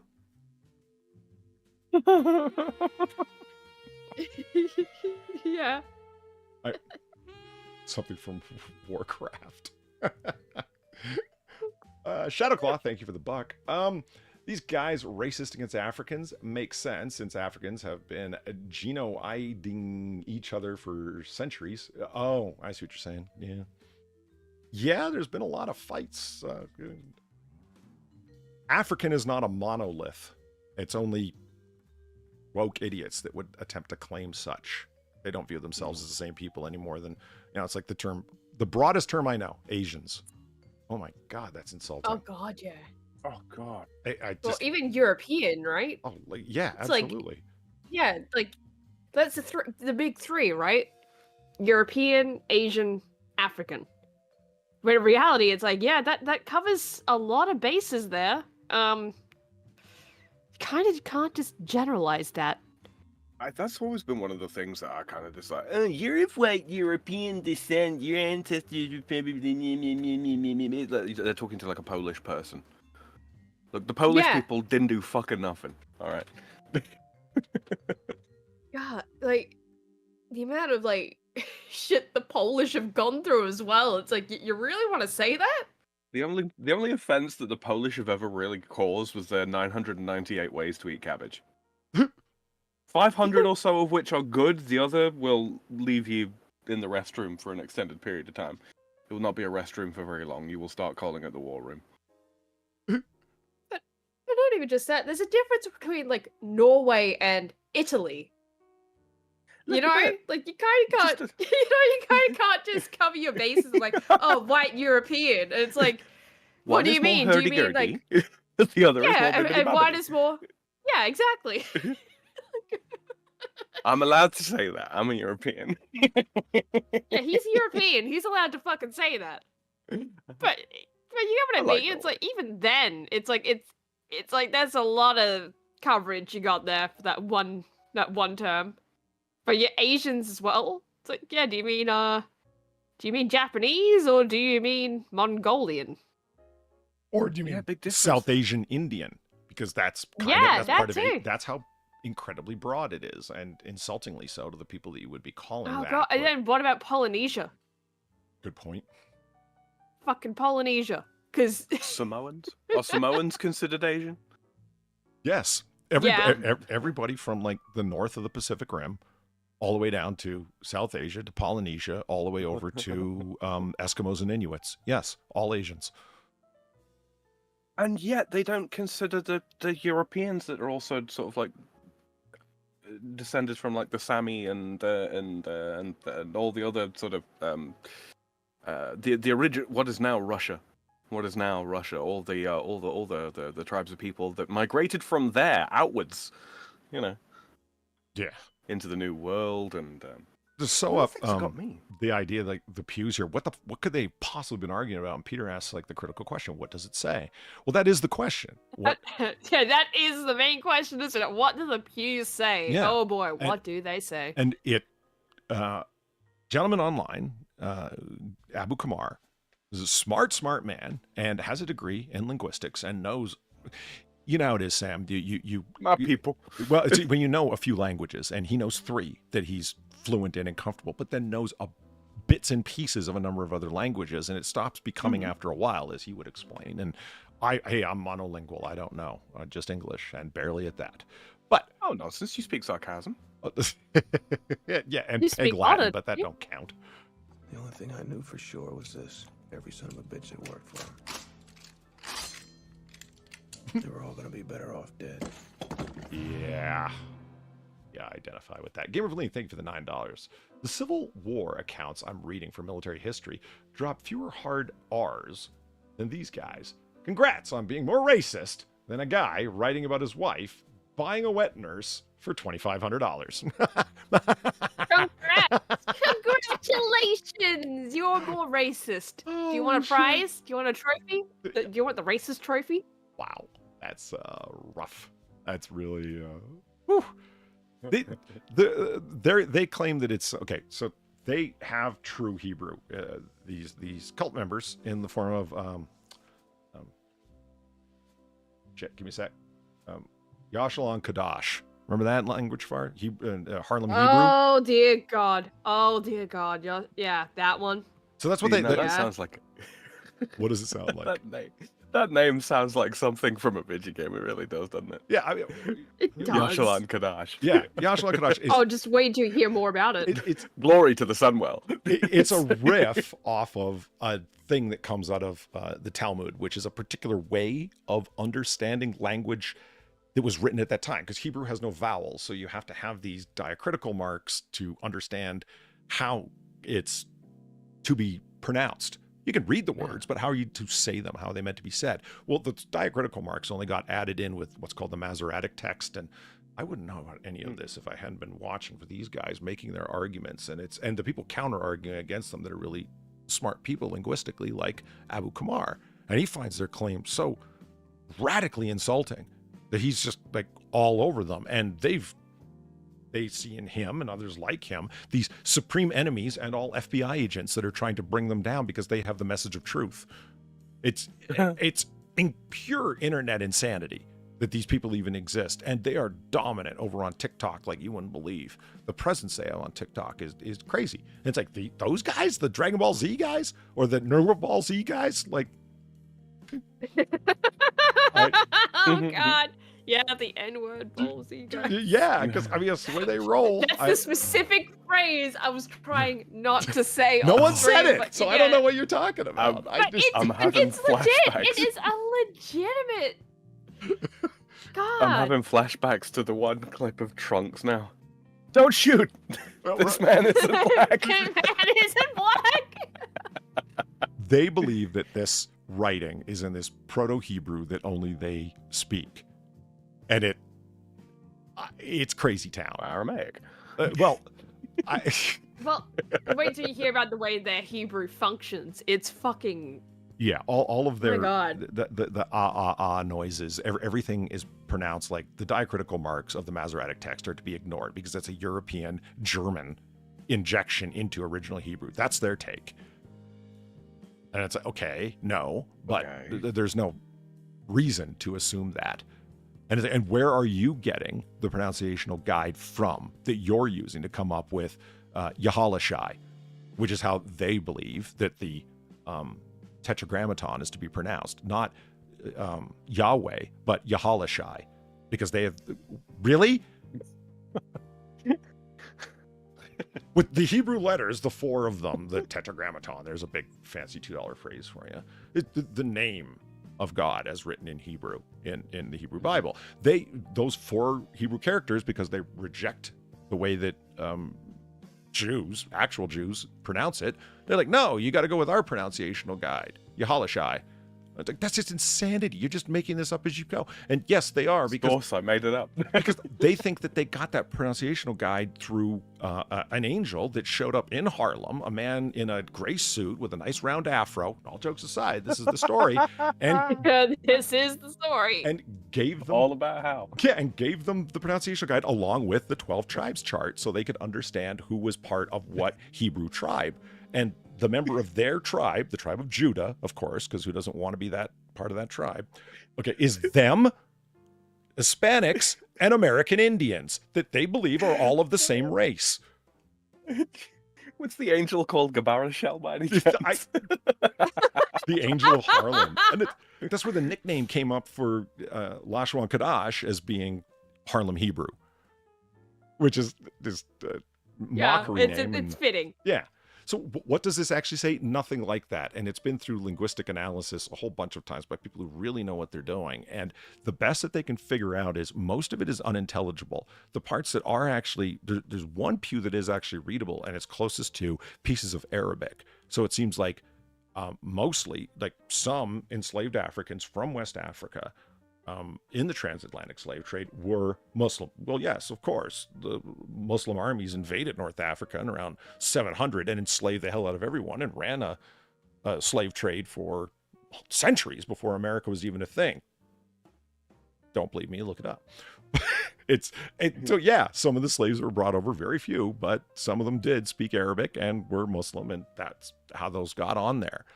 Others are like, no, and you have to stretch to even see Arabic there. It's just, for all we know, those are, get this, glue marks that were holding up plates that were there originally.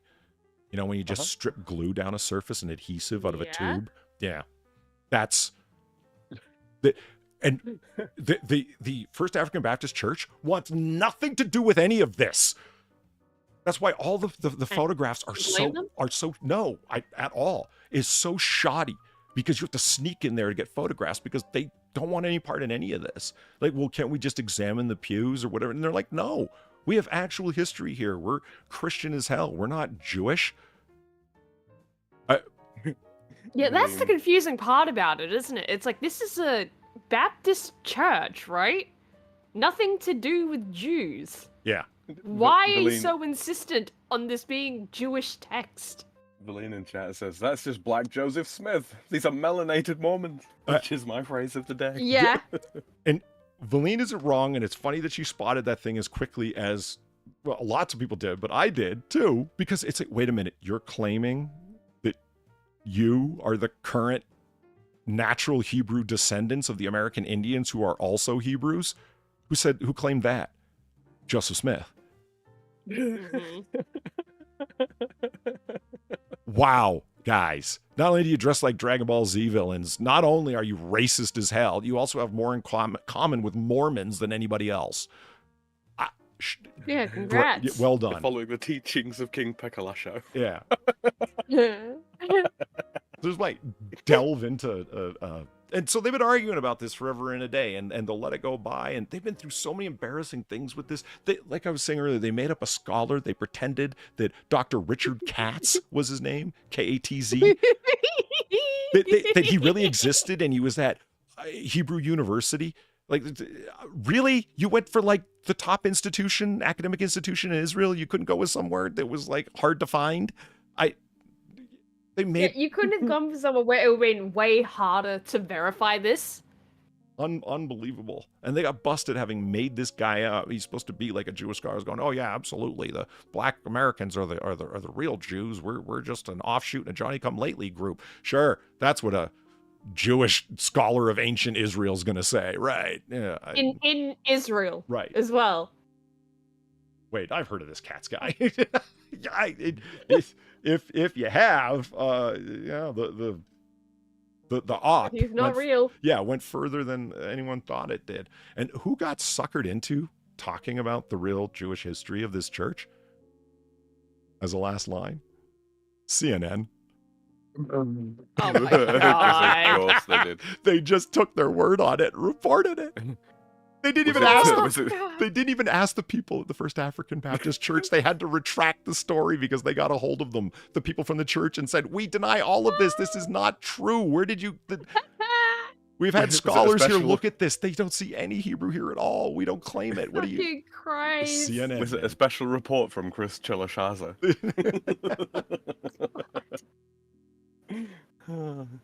Lovely. But yeah, the pews. So how many years has this been going on? Oh man, four. Like Too many. 3 years? 3 or 4 years? Yeah.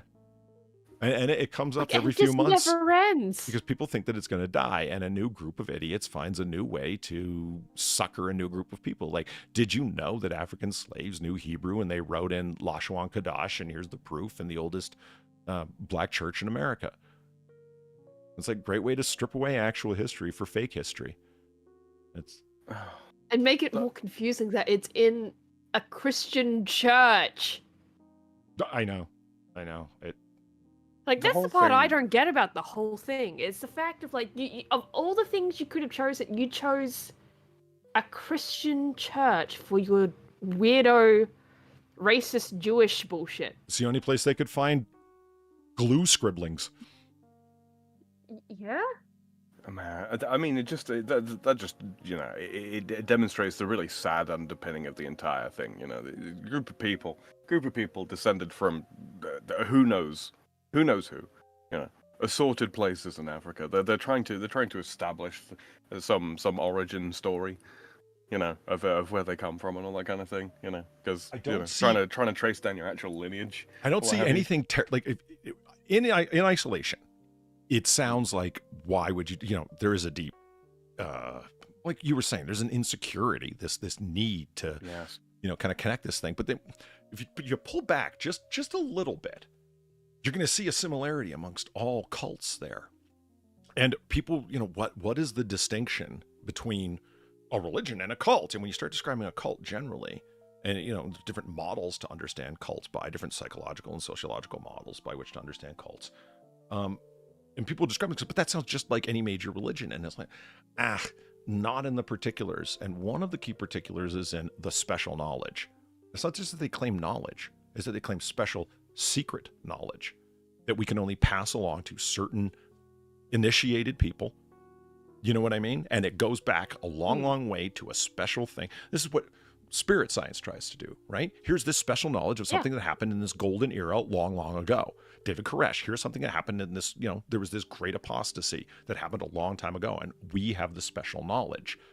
Do you know what I mean? Like that's the thing that makes it cult-like. It's like, are you broadcasting it broadly and always have? Because that's what major religions do. They don't make secrets of themselves.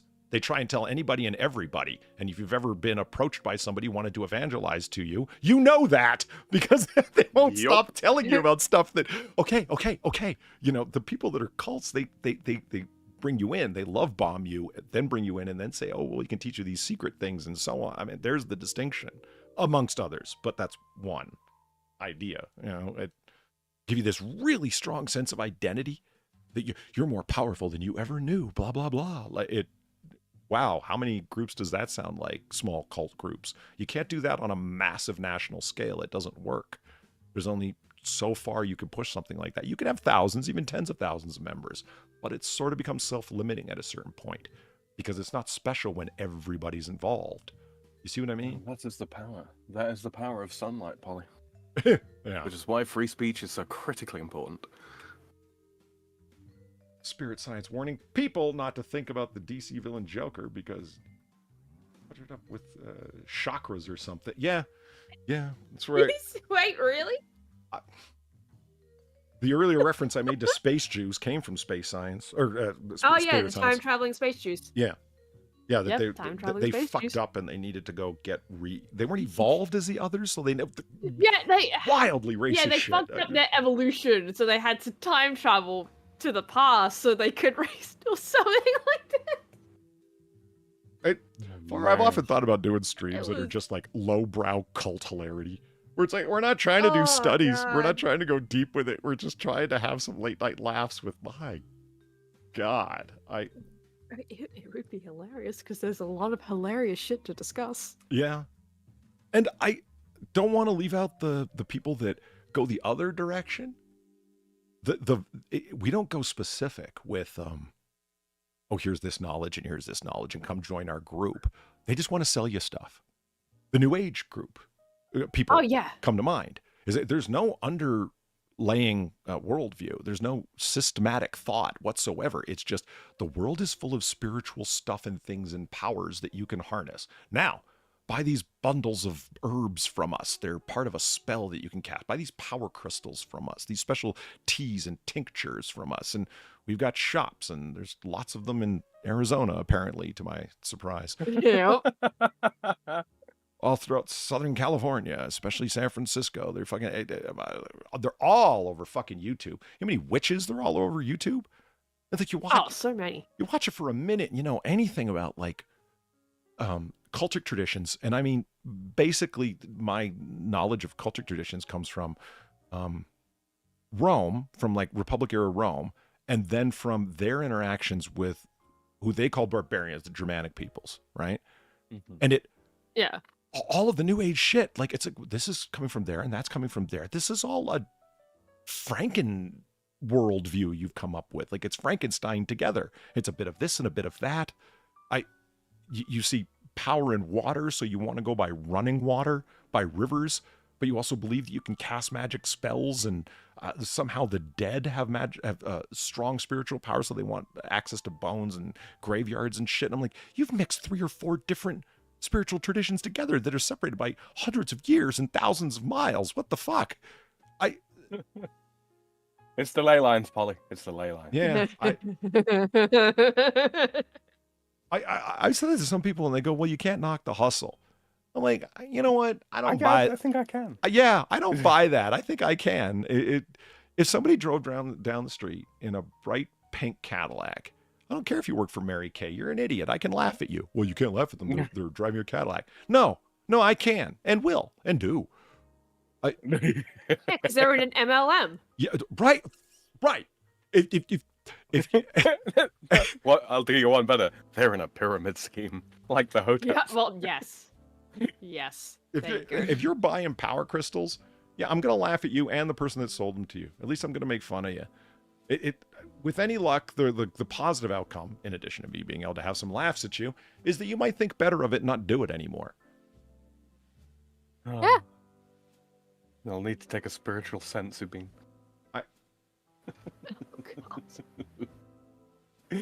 He's not gonna get that, Sam. No, I know. Heal the damage from the white man's laughter. Heal the spirit. And Shadowclaw, no offense, but you're the guy that I'm talking about right now. Welcome to Catholicism, a conglomeration of Christianity, Judaism, and pagan beliefs. Well, I hate to burst your bubble there, buddy, but Christianity is a conglomeration of Jewish beliefs on its own, by intention, and of pagan beliefs. Yeah, good luck demonstrating that. But also Catholicism, isn't that the original Christianity? Yeah, Really? When it's got a 2,000-year-old history, it's kind of, yeah. It's going to be them or the Orthodox, almost certainly. Yeah, Russian or Greek Orthodox, they have a 2,000-year-old lineage too. Honorable mention to the Coptics. A 100-year-old startup calling everybody pagan but them in their little country church, I don't find to be very persuasive. I mean, I've listened to the arguments. I just don't find them terribly persuasive because they're based in feels more than anything, because I interpret this line of scripture differently. I don't see the paganism there. I just don't. I prefer anti-Semitic Jewish branch. Okay. Oh my God. That's not Polly's opinion. He's reading something. Yeah, I'm trying to say, oh, Sam, what the hell does that mean? But, Far and I have talked about what Frank says. I like crystals. They're shiny rocks. but I like them all the same. But you know what? I think crystals look cool Like too. I like them too. Yeah, Like, I like them too. I think there's some fancy yeah, looking maybe quartz, they man. could have a. I mean, maybe they could have a power to them, but honestly, let's be fucking real, right? You can believe all you want that this rock has this special power. It's even if it does, it's probably not going to help you. Just putting that out there, right? Even if the rock actually does have this power, can you harness the power? I like Probably not. I like my crystals like I like my music. Heavy metal. You know what my favorite crystal is? Or, well, mineral, actually. Hematite. Have you ever seen it, Far? So I think so, yeah. It looks like a dark gray shiny metal once you polished it up, but it's actually not a metal at all. It's a mineral, which is really cool. That's the thing that I like about it so much. Iron ore, isn't it? Well, one of the iron ores. Is it? I think so. Hematite, yeah.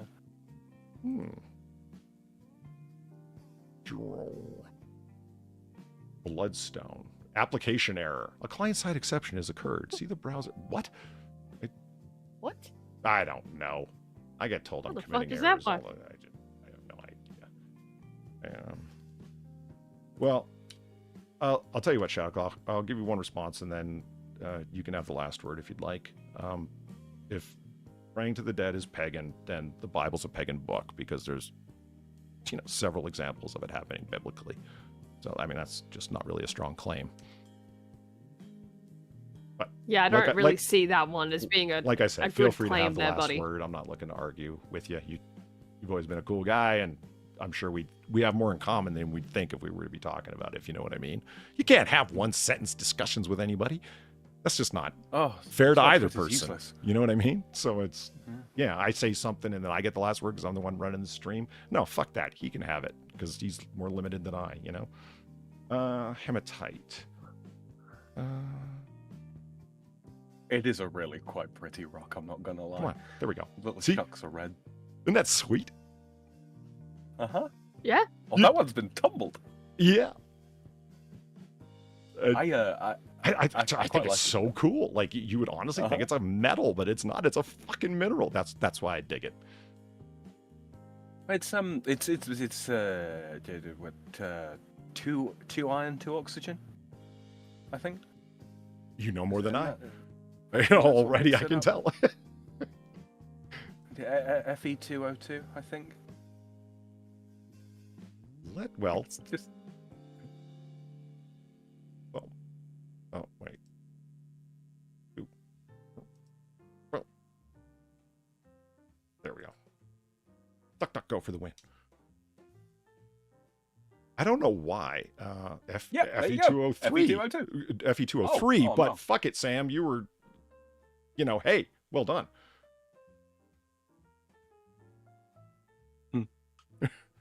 Nah. I know slightly more than I perhaps should know about iron. Yeah, it's a cyan. I didn't realize it was an iron oxide compound. I did not know that. Yeah, I just think rust. Oh. It's been a while since I've done stoichiometry, Sam. Back off.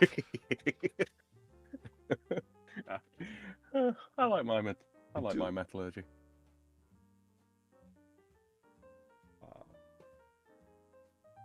Shit. Fast.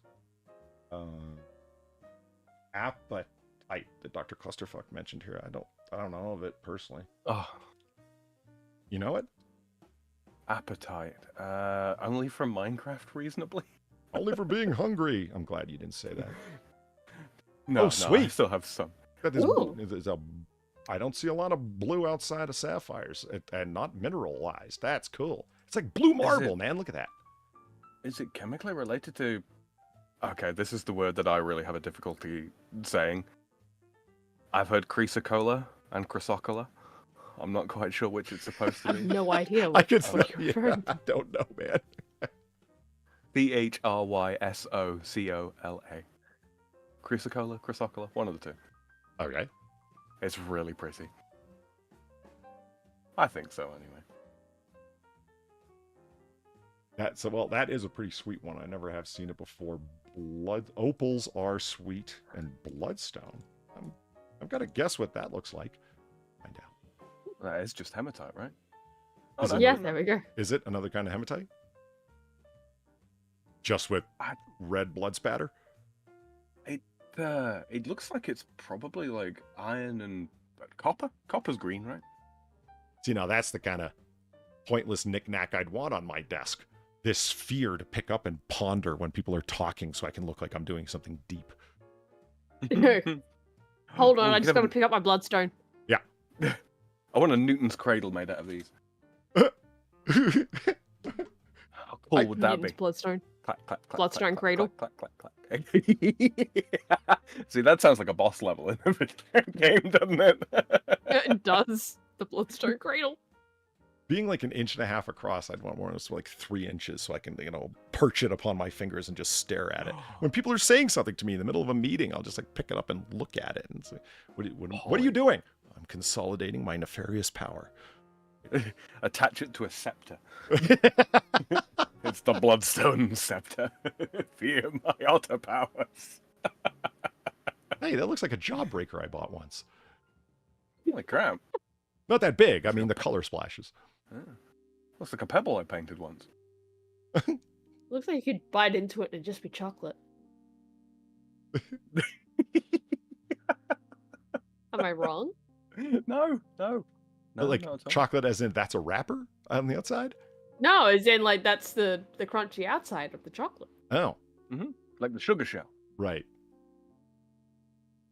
What? Oh, okay. I thought that was one. I'm like, how the hell did that form? Oh, it's somebody holding a bunch of polished ones together. Okay. It's tumbled African bloodstone for rejuvenation. Yeah, that's one thing I noticed. All of these have some wonky claim associated with them where it's like, really? Just smother your bed in bloodstone and it will heal and rejuvenate you throughout the night. Like, I'm not saying you shouldn't buy these. Why wouldn't you want to? They look cool, like, if you know what I mean. Like, if somebody but bought that's that, it, I'd be like, though. that's sweet, man. And and it also helps my chakra. Okay, I gotta go. Yeah, I got things to do that don't involve listening. Talk about your There you go. chakras. There you go, Polly. Check your DMs. Okay. It's a tiny planet. Secure.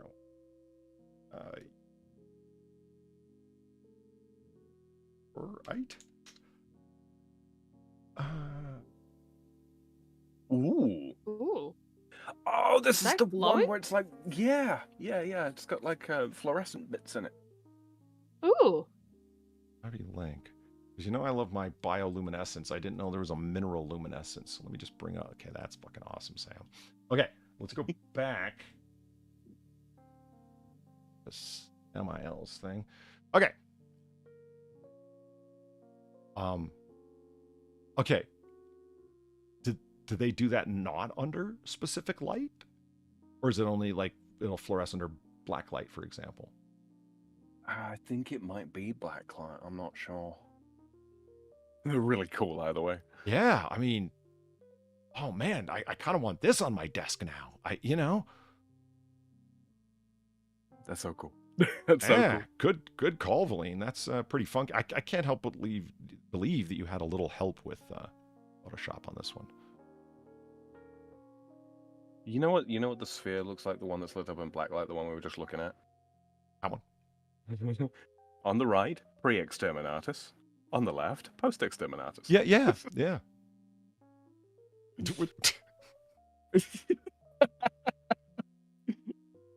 I believe Everything is Warhammer. Yeah, I believe there's some alien invaders down there. It's time to get Oh, grim there dark. were. Mostly dark. There'll be some light areas, but those will smolder out soon enough. I'm gonna save that to crack the exterminatus joke for Zelthor for quiz. Don't worry, Sam. I'll give you credit. Ah, you're good on that one. Oh, man. Now that's funky, man. Tiny planet. Yeah. Yeah. There are other examples that are more planet-like, but I saw this one. It was like, ooh, it's veiny. I mean, Veiny planet. that is a. It looks like natural pearls. Like it's down into it. Like there's a thickness. You can see there's multiple layers to it because it's added layer after layer after layer like a pearl. You can really see the depth of it. It's not just on the surface. That's something, man. That's really cool. Imagine one of those is like 4 or 5 inches across. Yeah. Magic crystal ball. I'd have one. Yeah, it reminds me of that scene in Wyatt Earp when guy's like, shut up and quit talking as he grabs his gun. He's about to shoot Earp. So Earp just picks up a billiard ball from the table in front of him and whips it and nails him in the chest. Imagine how much it would... And the guy reacted, because you see a lot of movies where a guy will get like a gun butt over the back of the head and he'll just go out cold. Yeah, you probably killed him. If you hit somebody with a hard metal object over the back of the head, the softest area of your skull, you could probably kill the guy. Or somebody punched in the jaw and they're just whatever. That guy hit the ground and was like, couldn't breathe. And it's like, oh, something realistic. Yeah, you catch a billiard ball to the chest thrown like a fucking fastball. Like, it's gonna. And so that's what, if anyone ever breaks in your office and pisses you off, you have this 5-inch across monster. You just shot put it at them. Put it in a sock. A sock made of Kevlar. What's going to hold it if you start spinning it?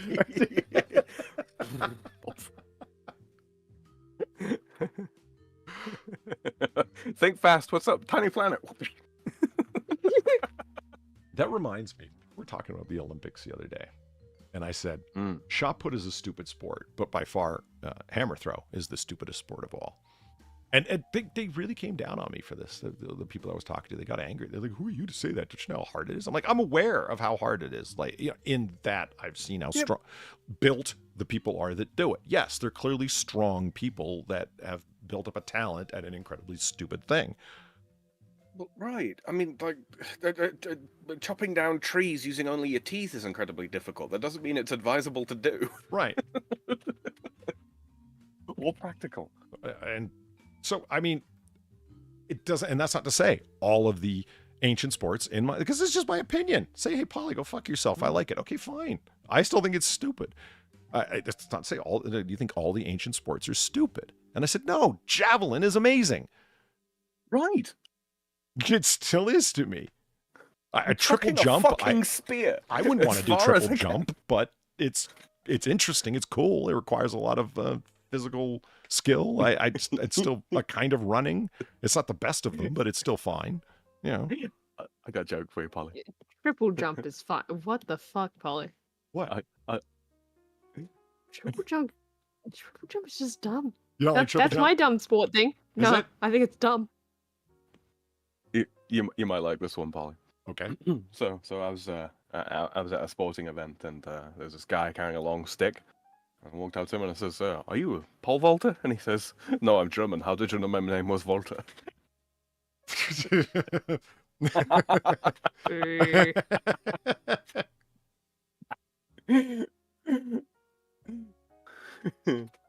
How far can you throw a rock? Stupid. How far can you throw a stick? Cool. But it's not just okay. Let's be honest. Okay. The hammer throw is one thing because it's a giant heavy stone with a handle on it or a rigging on it to be able to hold on to the thing. So it's not just a stone, is it? It's not like some kind of straw man competition. It's really set up in a particular way. And shot put isn't a stone, but a lead fucking weight to the point where you got to hold it like under your chin and do the thing that you do. And I think they're dumb. We have cannons now. We don't need to throw balls anymore. We've moved on. What else are the ancient? With the invention of cannons, sports? We have destroyed a whole job industry. We have stone throwing. Yeah. Shot put is put out. I'd like to see ancient archery, like English archery, be a thing. Like the big-shouldered, big-stronged men. They need something to do. How about archery? English archery, mind you. Like here, take this longbow. It's got 150 to 200 pounds draw weight. Fire this, you fucker. Yeah, and it's like, well, we got compound bows. Well, yeah, and we have guns. We don't need javelins. The point is, it's cool. The compound bows are so cheap, man. It's so cheap. I took this crossbow design and some cams and blah blah blah blah blah. And now I made a bow that's got like a 500-pound draw weight, but a little girl can pull it back. Yeah, fuck off. Like traditional Japanese archery with their very, very long bows. That's cool. Oh, the big, is it called a Yumi? Yumi bow? I have to look it up. Something I don't like know. that. Is it? And, Sure yeah, and they it is, put the yeah. arrow. They put the arrow on the quote unquote wrong side, and yet it still works. Do they? It goes on the right Yeah, side, yeah, the yeah. outside. Mhm. Well, I'm sure they don't see it that way. It's the wrong side, but whatever. No, it's weird. It's the old Archer's paradox thing all over again. Well, I don't think that's the Archer's paradox, but okay. Yeah, look at these bows these guys got, man. Yeah, That's cool. viciously effective. So you can tell all of this is very arbitrary on my part. But that's what I'm saying. Yeah, of course it's arbitrary. Some things I like and some things I don't. I think this is cool, but I think shot put is stupid. Now you got me. Yeah, you think jump is fine? And I think it's dumb. It's all arbitrary. One thing I kind of do appreciate about the Japanese archery is with them putting the arrow on the right side of the bow there and drawing it. It's a direct eye level. You're looking down like right down the side of the arrow. You can really see it with that guy there. Yeah. You know, you're looking down the side of the arrow, straight at the target, as opposed to just over top of the arrow. I've tried it. It feels a little unusual, but once you've really got into the swing of it, yeah, you can shoot pretty fucking accurately. It's not as good for instinct shooting, but for proper trained shooting, yeah, I see the appeal. I do. Yeah, and like everything else Japanese, it's a traditional thing for them. They turn it into how to reach deeper levels of spirituality by becoming. It's like, wow, man, you guys are something else. I wouldn't want to do it in that top though. I've made a few mistakes shooting bows a couple of times. Yeah, that's how you lose a nipple. There's a good way of showing how either small that woman is or big that bow is. Take your pick. Combo of both, maybe. Oh, a lot of column A, a lot of column B. Yeah. I wonder what the poundage draw weight on them things would be. Not far removed from longbows, from what I understand. Really? Yeah. With them tiny Yeah, little girl it's arms? up there. Yeah, it's up there. It's the length of the bow, right? Length of the bow to draw it all the fucking way back there. Yeah. Sweet. Yeah, they exert a hell of a lot of force. Wow. Big long arrows as well. That's something else I'm noticing. Those are not short arrows. Mm-mm. Oh, man. Well, I mean, they could. Please tell me they still do this as a sport. Horse archery? Yeah, Oh, yeah. man. Oh, it's still a big thing. Cool. That's fucking awesome. I love it. That takes real fucking skill. That is a full body sport. Really is. I can't do it.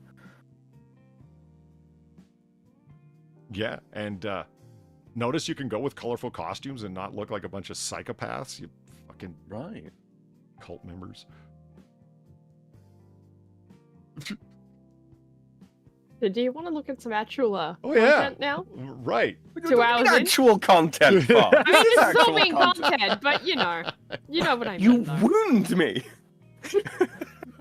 I'm so insulted. I don't even know Wow, what I didn't to even say. have my bow out. I just so insulted. Saving some things here because Far wants to move on. She's had it. I haven't. That's not what I meant. It'll be fuzzy boots at 50 paces, young lady. I'll tell you what. It's actually a good timing because I need to go refill my drink. So Sam, could you help Far come up with something to say? Fuck you. There were so many layers upon layers. Well, I didn't want to put you on the Go get your spot. drink. Go get your fucking Go drink, get your you fucking bastard. drink. Holy yeah, I'm a little parched and I coughed halfway through a swallow and it didn't work out well. So yeah, I'll be right back. Go get your drink. Very utter bastard.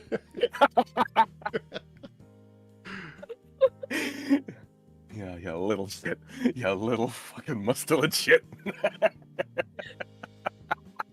Oh man! So if you guys haven't already, and you've appreciated the whatever the hell it is that we've been doing for the past God knows how long, yeah, don't forget to drop a like on it. Yeah, don't forget to drop a like on this stream. And if you're listening in the future and you did get a chance to take part with chat, don't worry about it. You can leave Polly a comment. He gets notifications when they come through, and he reads them all and replies to most.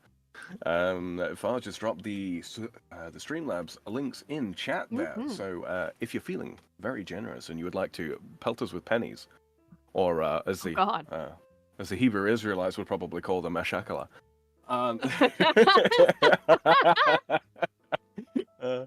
you can go ahead and click those links and yeah, find our donation pages there. Anything that comes our way, it's not necessary, but it is greatly appreciated. Helps keep the candles lit, the lights on, and the cops paid off. I think I mixed some of those up there. Anyway, I think you did. yeah. But that's Lights on, okay. candles lit, and Polly's cops not paid here. He's getting off. Polly's not here. So, you know, he can't, can't say anything about it. But yeah, Far, what have you been up to lately? More Hollow Knight? More Hollow Knight? Yeah. And how has that been going? I have not had a single breakdown for a while, so it's going okay. And has your I chat have been... lists. Have lists of things to do. So. And has your chat been behaving itself, or are they going to get Step Froggy's belt? They have been they've been behaving themselves. I got taught about Poland last night, so. Did you know they had a bear in their military that just drank alcohol and ate cigarettes? I did not, but that makes complete sense. I mean, it doesn't from like anywhere else, but Poland, right? Yep. I'm trying to remember the fucking bear's name. I learned about this, and I should remember it. It'll be something interestingly Polish. Wojtek. Wojtek. Wojtek the bear. Wojtek the bear. What a name. Wojtek the bear. Wojtek reminds you that only you can prevent forest fires. You gotta say that a bit more drunk though, because remember he was just fucking drunk out of his mind. Apparently, his whole military service. Wojtek the bear reminds you to tell him that something about forest fires. Yeah, there we go. There we go. Like he was actually like he actually was signed in to the Polish military. Like you could be outranked by a bear potentially. I mean, with the with the lapsing of don't ask, don't tell, that's possible in the American military too. Oh my god. And if you know what that means, you've either been on the internet or on Grindr for far too long. I think I've been on the internet a little too long. Justin Wilson says it's pronounced Wojtek. Yeah, no, that does make sense. Yeah. Yeah, I mean, it probably is, but I also just fucking butchered the shit out of Polish on that stream, and because I also learned that they say the USSR differently. Yeah, they usually spit before they say it. Well, yeah, that, but ZSRR. So Zing, the guy that's the Polish guy that was teaching all this shit. He was saying, like, I forget the exact context, but it was something about, like, obviously that era, right? Mm-hmm. And he was saying ZSSR, and I'm like, what the fuck is that? The ZSSR? Is this, like, referring to something we just have a different term for in English? And yeah, it's the USSR. So you type in ZSSR into DuckDuckGo. Mm-hmm. It's all Polish. Well, the Russian way of writing it was, if I remember rightly, I mean, to our eyes, it would look like CCCP. Yeah. I mean, that's not how you would pronounce those letters, because obviously, the P is the R, and the C, I can't remember what letter that's supposed to be. I think it's an S. Yeah. Polish involves an inordinate amount of Z's. It does. It really fucking does. Because I read off, like, what it was, that ZSSR was, right? And I'm like, yeah, that's gonna be completely butchered. And it was. It was a lot of Z's. I was probably saying every single one of them wrong. So, I'm sorry, Poland, but at the same time, I'm not really. Yeah, you know what's funny? is that you're sitting there talking about Z's and C's and whatnot. I'm like, are you talking about Polish? Holy shit, you were. Yeah. Yeah. Yeah. Oh yeah. Like that word the word I just put in chat there, it's not an actual word, but yeah, you just pronounce that like Prashik. It's like there are entirely too many, like Australia stole all the vowels. That's what it is. Poland wants them back. Poland wants them back, yeah. Ian says Polish Scrabble scores must be insane. Oh, do you think they have to change the rules of Scrabble in Poland? Yeah, you start with because of that? 15 letters rather than 8. Well, no, I mean the scoring itself, right? Like do you have to change what the score of Z is? Almost certainly, because isn't the whole score thing based on the prevalence of the letter, right? Yeah, you would. Like you would have to change the rules for Polish words. Like Z is actually like -1. Okay, I now have a new question for Zig next stream. Absolutely. That is a question I need to ask him. Is there a difference between Polish Scrabble? Okay, so I just partially set my coffee on fire. How dare you? Also, how? How? How and how dare you? You know how it says on the outside of 7-Eleven, cups do not put in microwave? No. You put it in the microwave, did you? Didn't you? Yes. I told you, Far. Instructions are for cheaters. Now... we call them destructions here. Now, here's what happened. Now, okay. So, you know, like most microwaves have like the turnstile platter inside them that they turn so they don't sit in one place, right? Now, I had gotten an extra large coffee from 7-Eleven a little earlier. And I left it in my kitchen. I forgot about it. I'm like, oh, I'm going to go grab that Covfefe that I've got there because I wanted to grab a drink. And there we are. Okay, Ron Corpse, have a good night. Good night. Good night. How did you do that? Well, I'm about to tell you. Well, so I tried fitting it in the microwave and it wouldn't fit in there. Just not like, you know, 1/2 inch too tall, right? And I took the lid off of it first and it still wouldn't go in there 1/2 inch too tall. So I took the platter out and set it down in there. So now it's sitting in one place when I turn the microwave on. Now, I turned around for a minute and when I went, and I turn back and I look inside the microwave and there's smoke coming off the side of the cup and I open it up and I'm like it was like almost lit on fire, but it wasn't steam, it was smoke coming off the side of the cup and I'm like, oh fuck, this didn't like taint the taste of my coffee, did it? So I poured it in a thermos. That's what you're worried about? It tainting the taste of your coffee? Yeah. No, he's got his priorities in the correct I was about to say, priorities, Far. Fucking So I poured it real quick into my thermos that happened to be sitting right there with the lid offset. That was easy. And I'm like, okay, let me just taste this here. I'm like, oh no, it's fine. Okay, good. And I looked on the bottom of the cup to see what was smoking. It wasn't just the bottom of the cup, the side of it, and then you know the bottom is like indented as like the gusset thing going on. And yeah, it was all burnt around the inside of it, man. That thing fucking lit up like it was like scorched black. Joan of Arc's revenge. Right? You make fun of me with your coffee, I burn your cup. But the coffee was rescued, so it's fine. The other thing that's great about 7-Eleven is that they have the espresso machines there, so you can do the like shot in the dark, like self-serve. Yeah. 2 espresso shots and then top it up with dark roast. Shot in the dark. Shot in the dark. Oh. And people boo me for my totally hilarious puns. Is that a thing? Is that sacrilege? What's the deal with coffee over there with espresso and drip and whatnot? I mean, not particularly. No, I mean espresso is it's one of those very Italian things that's bled over the border, and it's like, okay, this isn't total. This isn't total heresy. We can live with this. But blending coffees is it's not that it's not done. It's just usually done at the bean stage here. Blending coffees after the fact, not so much. So what is the primary way of coffee production, like at home?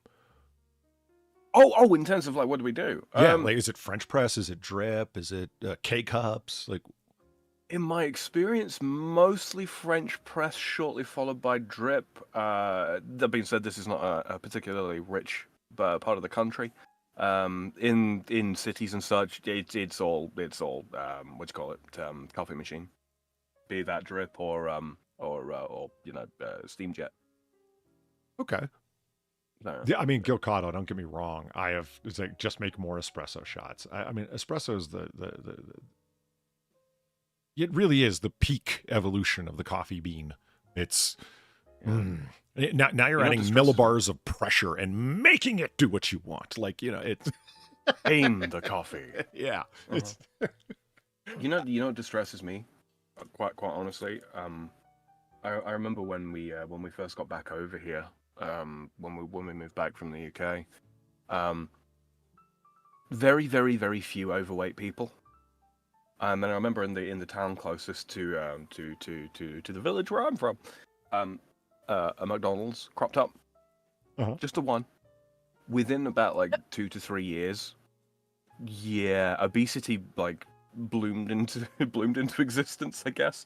And now there's like 2 Starbucks at either end of the town, and it's like the amount of like, and it's all I would say young women, probably like 15-year-old girls through, I don't know, 25.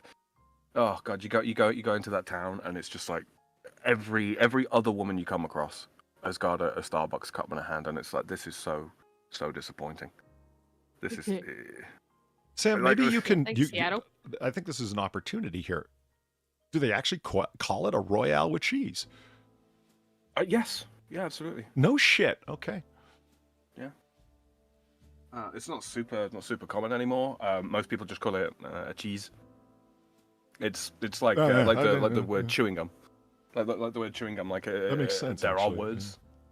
Yeah. There are words in French that would describe chewing gum, but we just call it chewing.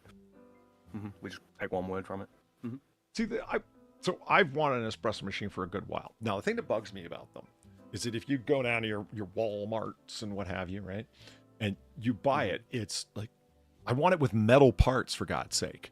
When the whole thing's plastic and the internal parts are plastic, this thing is not made to make coffee. And the first time definitely not every day. Like, but it's not even up to the rigor of going 3 times a week. You are going to bust that thing right out.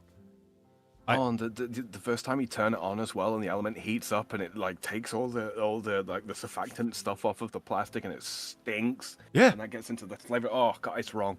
It's wrong. Don't do it to yourself, people. See, I want a very simple one like this. But even these are quite expensive. I want one that's got metal components on the inside. I mean, it's dealing with 1, heat, 2, pressure. And we're not talking the heat and pressure of an internal combustion engine here, but still. But that's enough the DeLonghi, yeah. Yeah, that's enough heat and pressure to fuck up plastic pretty fucking quick. If not the plastic, then the seals on the inside. It's meant for you to use, like, I don't know what their design intention is. Like 15 times a year, maybe? So that definitely past its warranty date. You know what I mean? We don't expect anyone. We expect people to buy these to have them as not a conversation piece, a space filler on their counter to look like they are erudite enough to have one. Does that make sense? You know what I mean? Like, it's a kitchen contraption to have, and it's like, no, I want one to do what Gilcotto's talking about here, man. Just making espresso after espresso.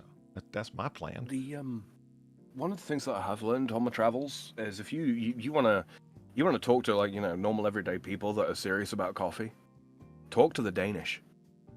They drink coffee like it's nobody's business. They drink like 3 times as much coffee as we do. Yeah, they get metal with it. They really do. The mocha pot that Peter just mentioned, I mean, that's the classic way to go. One of these guys, right? They're great. I've got 2 different sizes. It's good. I'm no complaints, but it's just not an espresso. It's not as thick, and it's not. You don't get the crema. And yeah, I know I'm getting pretty poncy about it, but whatever, man. What are you going to call it? The head? I mean, like beer. Yeah. And see a little foam there, Var?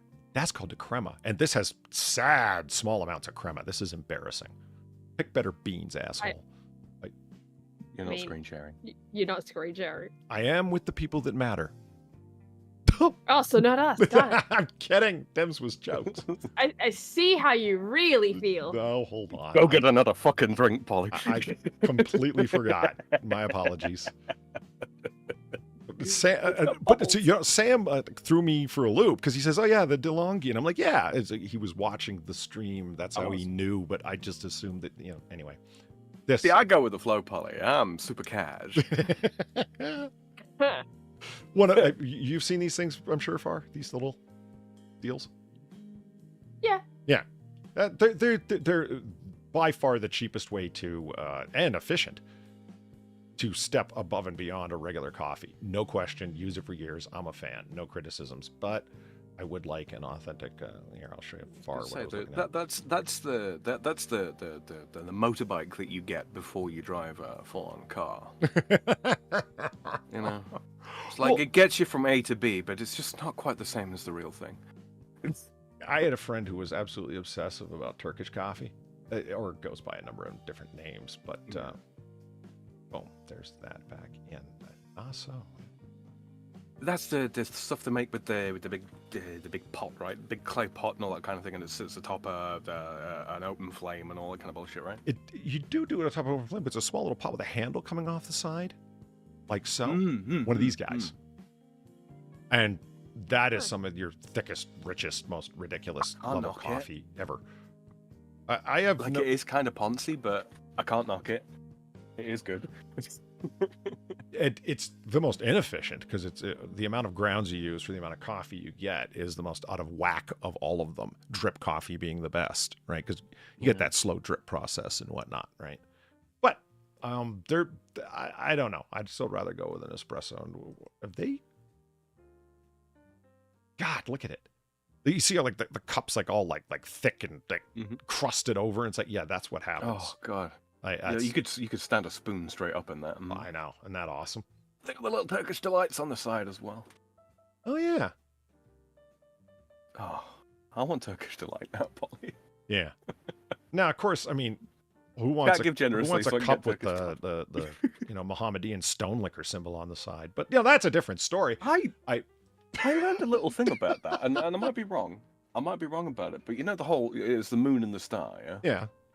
The moon part apparently comes from the fact that Allah, back in the pagan days of the Arab Peninsula, apparently Allah was a moon god, and that's why they have the crescent moon there. Yeah, that is an ongoing thing. He was a moon god of sorts, and oh man, they're just That's why he. That's why he pales in comparison to Yahweh. Where to start? Look at this one. It's got a little hat. That is delightful. What is going on here? A water bath? Are they heating it up with like hot sand or what the heck? Oh, that's it. I just thought that was a liquid with a froth on top, but I see what you mean. Yeah, sand. I thought that was a liquid too. Yeah, thank you. That makes sense though. Heat the sand up, right? Yeah, no, it does make sense. Yeah, to distributed heat, I guess. Yeah. Like, do you think that the shit? What are those little heaters underneath warming trays called? The canned fuel that you pop the top on, like a little can of wood stain or whatever. Oh, if you hadn't asked me, I'd be able to tell you. That's why I figured one of those or something similar to it, some kind of solid fuel is underneath it, and then I'm wanting to call it camphor something. Camphor heater? Fuck. No, it's not coming. Sterno, yeah, that's. I've been reading too much mob shit. That was their primary tool for arson was Sterno. It's like the solid little fuel. Yeah, got like the. You don't mean like the ones with the little carbon or the little charcoal bricks, like when you put in a fucking shisha.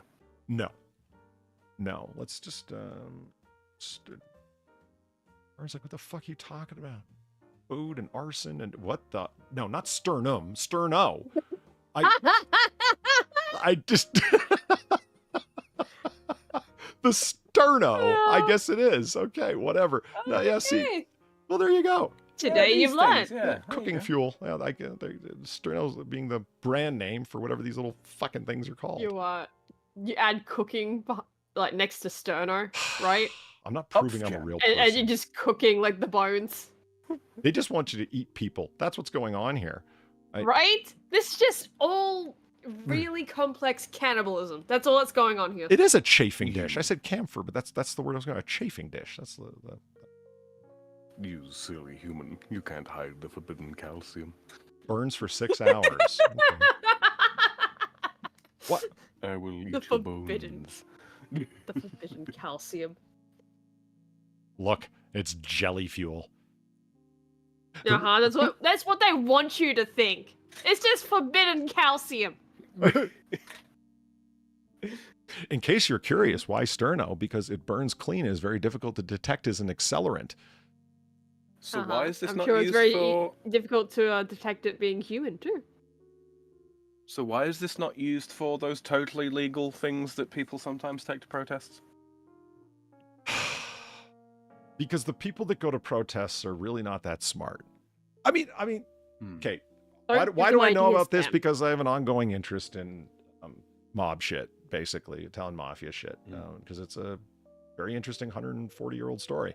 And it's interesting how a bunch of very blue-collar guys are still able to figure out a hell of a lot of complex methods of institutional organization, of evading and circumventing criminal detection, as well as law enforcement. I mean, people would assume that they're stupid guys. And like I said, for the large part, they are not educated. They are blue-collar guys. Some of them are semi-literate, and they're still able to do this. It makes it a very interesting story. It's a necessity being the mother of invention with them. And their organization is largely the reason that they're able to persist. And that, because the political science part of what I do is really interesting to me, how organizational structure can be that profound of an influence. And like, well, it is. It's the only reason they're still around, by the way. Because you can have a mob of criminals and they come and go all the time. Why is this one so persistent, so difficult to wipe out, even after decades of focused effort to wipe them out? I mean, look at LA gangs. Yeah. Look at their splitting and their dividing and their wow. Every block keeps splitting. Right. These are not especially well-educated gentlemen that we're talking about here. These are scholars that are not scholars, you know. And so it's why all the mistakes that people make when disposing of bodies? Like one of my favorite ones that keeps coming up, because the people that do it are doing it, like, as far I can tell you, usually after the fact, and for some reason they've really stopped caring once the murder's done. You know what I mean? The passion's gone. That's when they get like that's when the laziness kicks in, and it's like, that amazes me. You'd think after you've got a dead body and you need to dispose of it, that's when your mind would really start, holy shit, this is jail time, yo. Because like now there isn't the passion of having killed the person or whatever drove you to do it, money, revenge, whatever. Isn't self-preservation your strongest, intuition, thought at this moment? That's what the common people don't understand, Polly. Killing's the easy part. So you ask, why did they not think of, the protesters, why do they not think to use sterno? Because they don't think about avoiding criminal detection, either because they don't really face a lot of penalties for doing so, like your college student revolutionary LARPers that know in their heart of hearts, if they get busted, they're really not looking at any serious jail time. They don't care. People gluing themselves to art, they don't care. I'm reminded of the mob one guys that are burning shit down, like literal arson for the insurance money as part of an ongoing criminal syndicate. Yeah, they care. They definitely do. Oh. I'm reminded of the one guy, I think it was one of the BLM protests, the guy that set his shoes on fire and then people set it to music. And it was just, hello, my baby. Hello, my dark. Classic. Yeah. Fucking moron. Brilliant. The brilliance of human stupidity. Literally brilliant. When I tell you to throw a body in the marsh, I mean to throw it in the marsh. Great line. Now, Bar. What the fuck? What? I'd like to... This list. I was just jumping around. It's fine. We don't have to do it. I want to show you something first anyhow. That was a buffer. This was a buffer thing that I sent through because all the other articles I sent through at the time were really miserable. I remember. Yeah, No, this was a this was. Oh, and this wasn't. No, this was a Sam special. There's like I can't find anything in case here keep this, and there's actually some interesting looks for it and lots to criticize.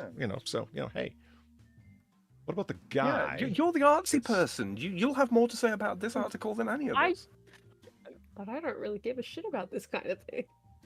He did that? Santa Claus talking about a guy who has cemented his hand into the road, onto the road. A mix of epoxy and cement. Yeah, that'll do it. Yeah, I get the thinking. It's a lot like doing, sticking yourself to art. You're going to stick yourself to the road because what are you going to do, run me over?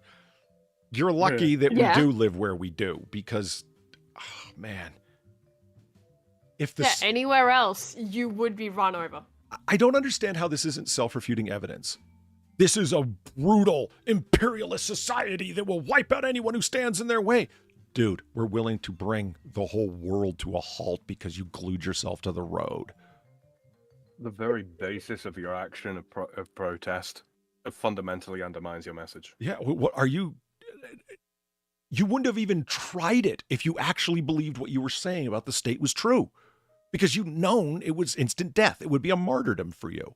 But it's not. You fully expected to walk away. Why? Because you knew what you were saying wasn't true. How's it not self-refuting? I don't understand. And why isn't there a news entertainer that's willing to ask these bastards that? Fucking cowards. Anyway. Well, I mean, you just answered your own question. Yeah. It's probably my inner mechanic talking, but I would buy a cheap espresso machine and replace it. To replace any pressurized lines that are plastic with braided or metal lines.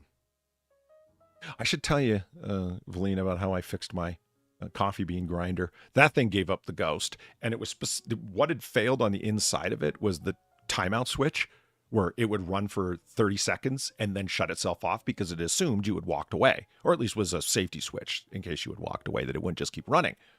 So when I broke the thing open, oh yeah, man, I just fucking hotwired it. You know how I turn it on now? I plug it in. Like my toasty machine. Is that the way your toaster works? I've got a sandwich toaster. Oh, okay. And the switches don't work anymore. I crack that motherfucker open. I'm like, okay, yeah, I see what the problem is here. Yeah. Kinesium to switches. Okay, we're just gonna soldering iron. Done. Okay, case back on. All right. Yes, sir. I'm gonna plugs in now. Yeah. I just so it's. I'm paying $55 for a new one. Are you kidding?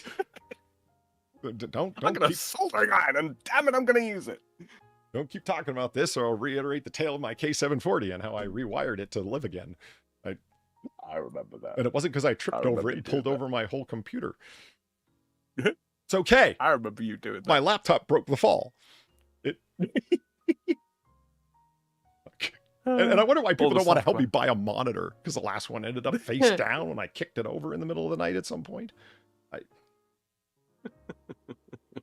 At least I have evidence that actually happens. How do you think the Autorito happened, wedged between my nightstand and the bed? It's not calm slaps. Here I am stuck in the middle, confused.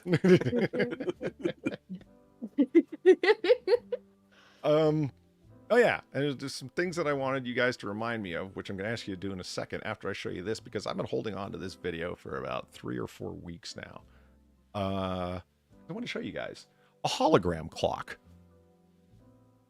Is it a real hologram or a fake hologram, Polly? It's a fake hologram, but it's the realest hologram clock that I've ever seen. It's as close to one as I've ever seen. It's a nice attempt. How about that? Okay. All right. I'll take it. So, boom. There it is. It kind of looks like a bong. But all right. I went wrong. Look at it.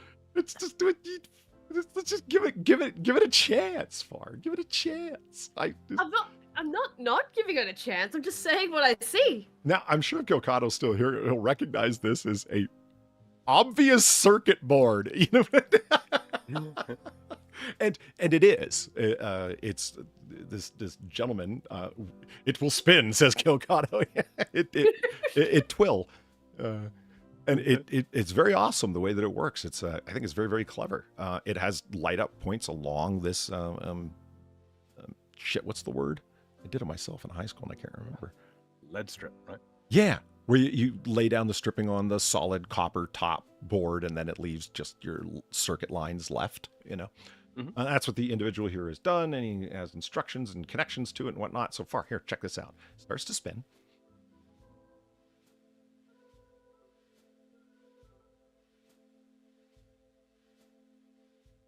Oh, I see. I think that's pretty sweet. That is pretty cool. Yeah, it is. I mean, I haven't turned the volume on because you know, Well, I mean, why would you? you wouldn't want this beside your bed because it's like as it's you know it's There's an alarm for you. yeah.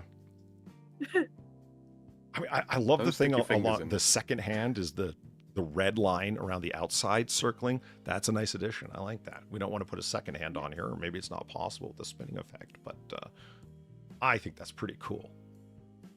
I went looking for a good month ago or more if there was a holographic clock yet, and the answer was no, but then I came across this, and I was like, okay.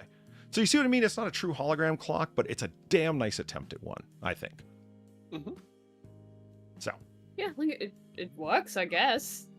Just, yeah, you would want this nowhere near your person. Because of the sound.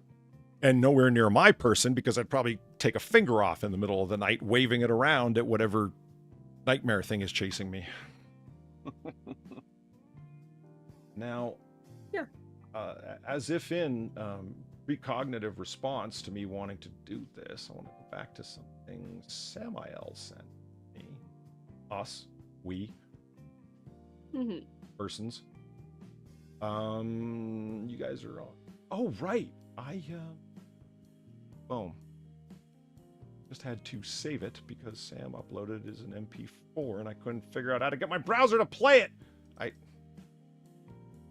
So, the actual translucent screen. Chat can see it. I'm so excited. What's that? I'm so excited. Are you? There, Yeah. there. Move it down a little bit. There we go. So. There it is. What do you think, Far? Is this I mean, cool, but I also think about this the same way as like anytime you see see-through phones in science fiction bullshit, right? Like, why would you want this? Right. I don't want to get voshed in real life. Right? Well, now, if you know, you know. Yeah. You know what? I only know enough to know. Vaguely. I don't know what that image was, but... And I guess I could have went looking, but no, I wasn't going to. No, don't Google that. Yeah, don't do it. I forgot about that. I was talking about that. I had heard about that watching Omegon's videos, and I had mentioned Omegon earlier and something distressing I heard on his channel the other day when I was watching. So back in the day when I used to do collabs, because I don't do those anymore, and I was like, oh. Fucker. Well, I mean, you can blame him. He never did one with me. Well, were you active at the time? No. Yeah, that's what I thought. Doesn't mean I don't want him to, like, you know what? Fine. I'll just, it's fine. It needs to be touched like the like button. Stream that. That is the closest That's that right. Polly will ever come to doing a collab with Omegon. And he's the first guy that if I figure out how to make an AI voice, how do I feed enough material to a database to cause machine learning to happen such that it can be a typable AI voice generator, it's going to be Omegon's voice, man. First. Sam, did you ever hear my idea about Star Trek and AI voice generators? No. So, you know machinimas? Yeah. Okay. I want to do a machinima of a sort where I take episodes of Star Trek and I rewrite them kind of. What I want to do is take one character from Star Trek and with a voice generator, let's say it's, okay. So one of the early ones I wanted to do was turn Jean-Luc Picard into a violent misogynist. Okay. Shut up, Beverly. See, now it's funny you went right in on that because I don't like the character of Dr. Beverly Crusher. I'm not a fan. And so, to have him, Picard, just say the most like outlandish things to her that I wished he would just, make my day and tickle me pink. So, as, he's talking and then Beverly will say something. It's like, you filthy bitch, if you don't get your blah, blah, blah off my bridge and whatnot. Picard is violent misogynist. Get off my bridge, you dumb broad. Yes. Just pick a character at a time and rewrite them as one thing or another. Like, Data is the ridiculous hippie. Like, it's... With an unnecessarily high-pitched voice. Right. I'd rather have entire episodes where he berates Wesley. Yeah. I mean, it's a little easy of a go-to. But I could combine them. He could be a violent misogynist, and he's so mad at her that he transfers it on to her obviously annoying son, so he just lays into both of them. Make Geordie LaForge into a Valley Girl. Let's go. Yeah. Oh my god, Captain. Let me check the warp missiles.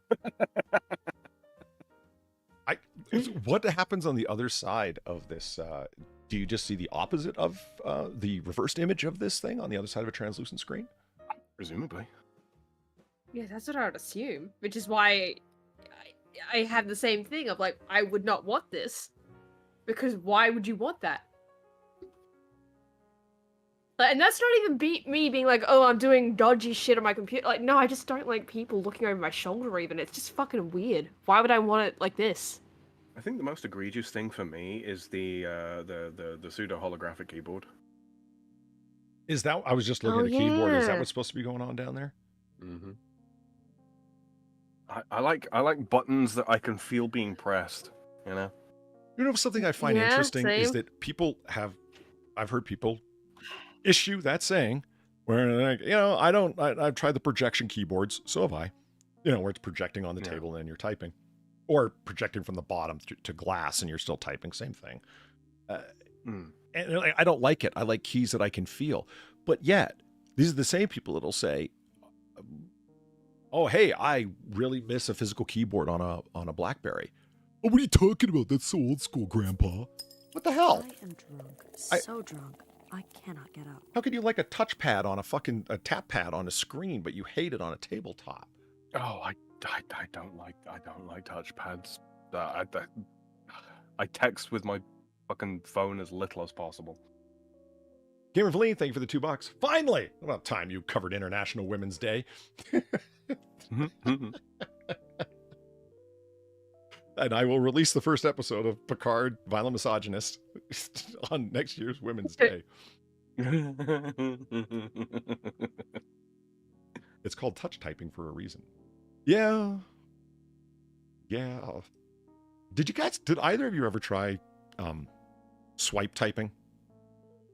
I tried. I think I did once, and it was just worse than usual. Like, I already have issues typing on a phone keyboard because it just loves to either typo the shit out of what I'm saying or just autocorrect it to something entirely different. I don't know how.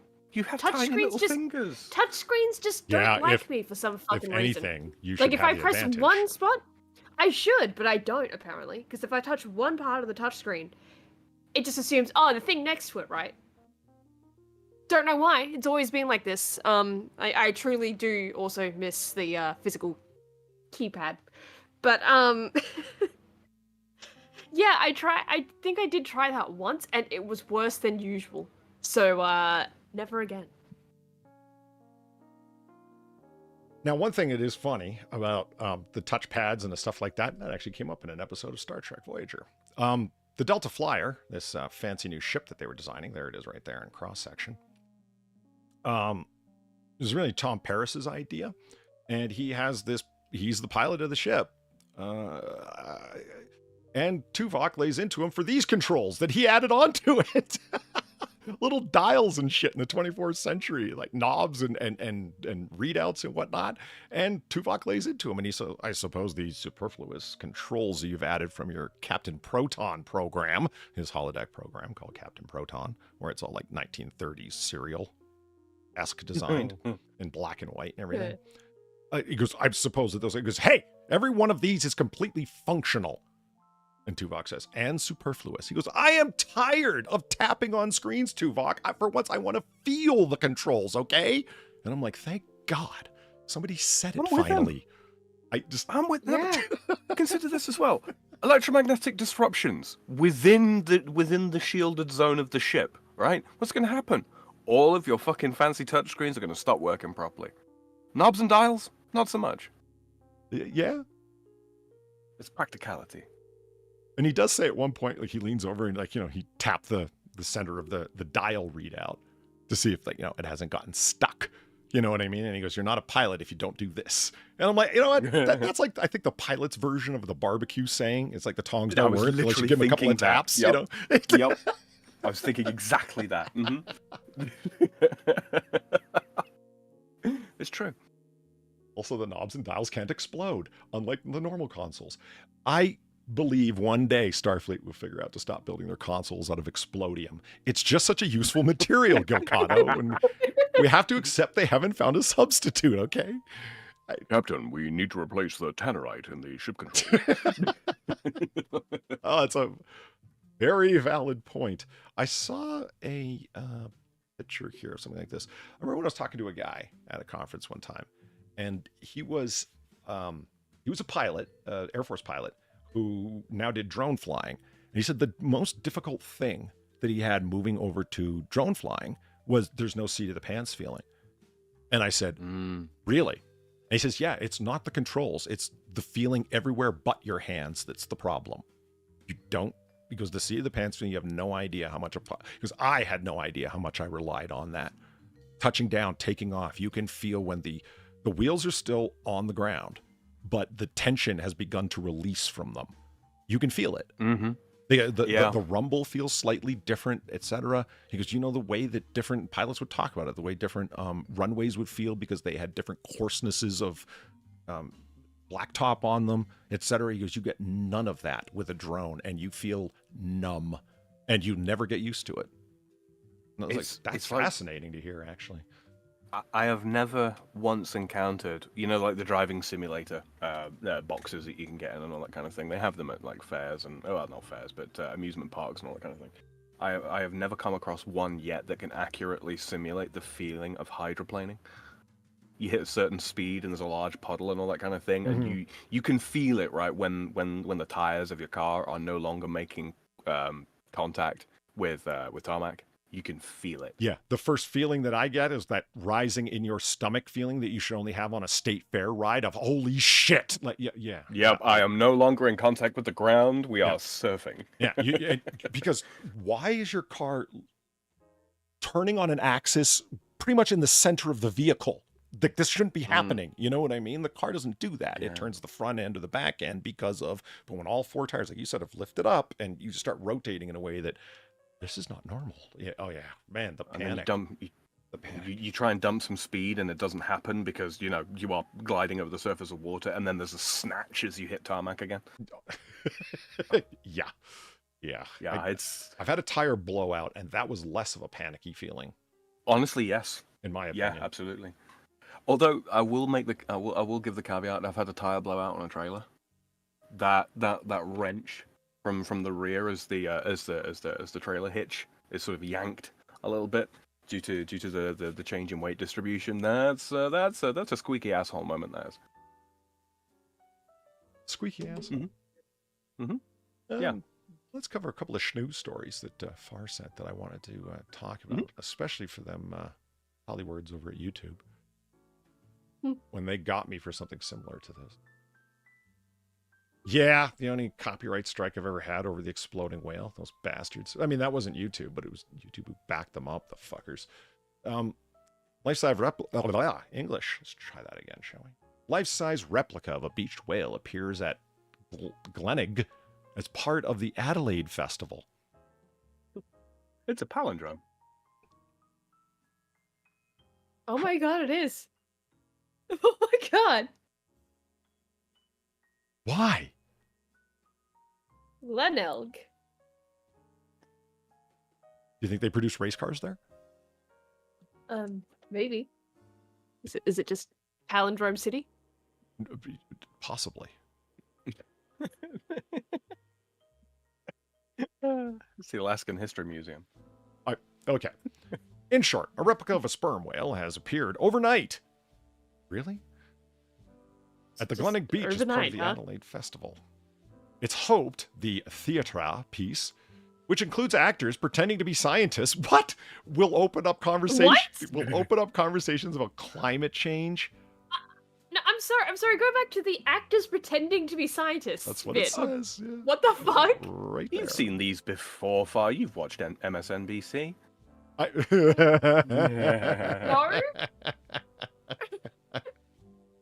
That was good. The art installation will remain on the beach until the end of the long weekend. The 15 maitre, so stupid. Fucking crazy. God.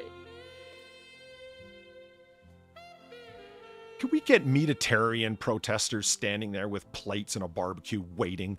What do you mean the whale's fake? Yeah, it's a thing. We just made it up. But I want to eat the whale. Yeah, but it's free meat. It's already dead. We gotta get to it. It's rotting. Like this is ethical sourcing of whale meat. God damn it. You can't eat the whale. It's a fake. Oh, my tummy hurts. Why? I hate the whale. You can't eat the whale. Well, I just did. Cow's Fart will save us all. Thank you for the $3. Ironic that the whale is in Australia, since the whale resembles the giant goon bag, right?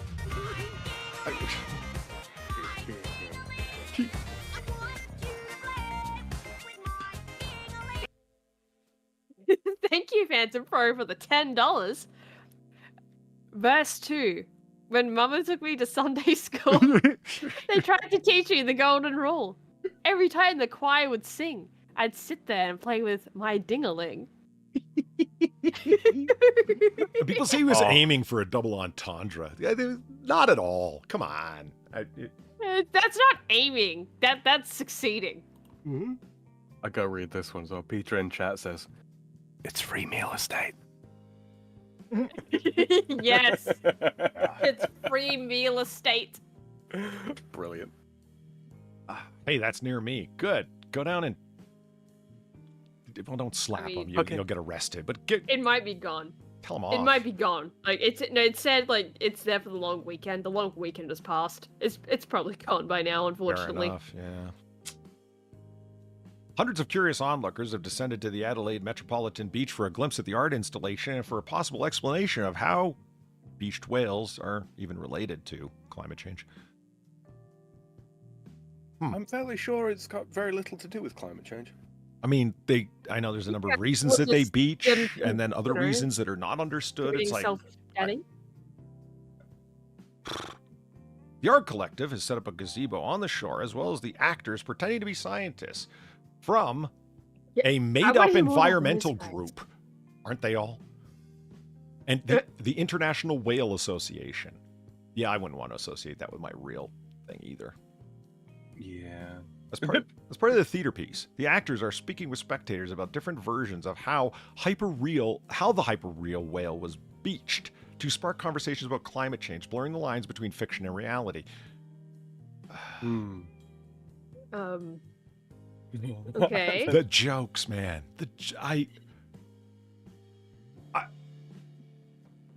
People who may or may not be scientists and don't give a fuck either way, speaking to the public about guesswork that's not really based upon empirical data, or badly sourced empirical data, or deliberately interpreted data.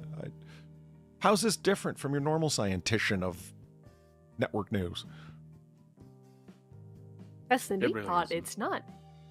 I like the next two lines, though. That just kind of sums it all up for me. Bart Van Peel, artistic director of the Captain Boomer Collective, said seeing...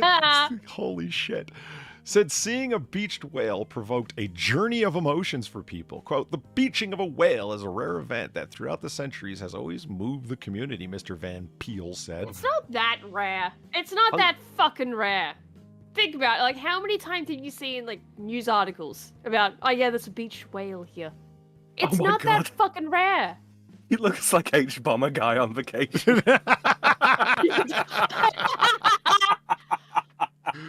Oh, wow.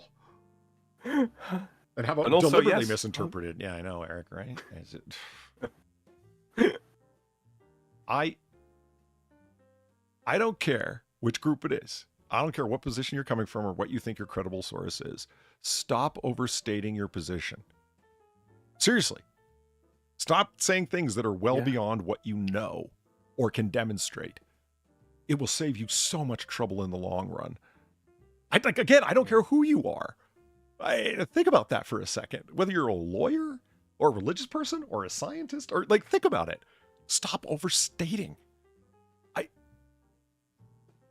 It's the whole. It's like the theory of short attention For sure was this. Every son of a bitch that worked for him. They were all gonna be better off dead. And I'm not overstating things when I say the 1911 is the finest handgun ever made. Not at all. No. Gamerfully, thank you for the $9. I can't help myself. They just need to wire the consoles better in Star Trek. The consoles shouldn't be also the breakers, especially when the power needed to produce those arc flashes. They're constantly talking about relays on the show. What relays? Apparently you don't have any, because anytime something touches the shields, a console blows an ensign's face off. Just saying. I hear your point, though.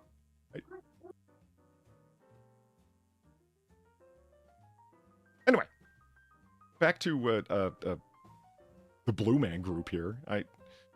The Boomer group. Yeah, Captain Boomer. Yeah, fuck. You could not have picked a better name for yourselves. Congratulations.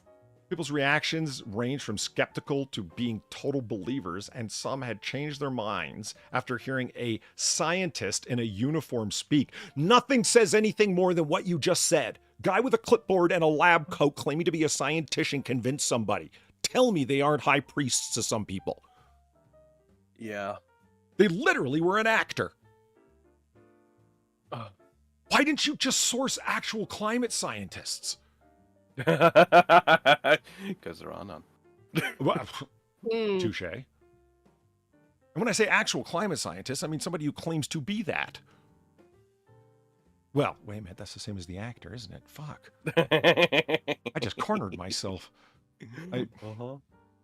So the difference is what again? Actual scientific rigor, I believe, is the difference. Pretty much.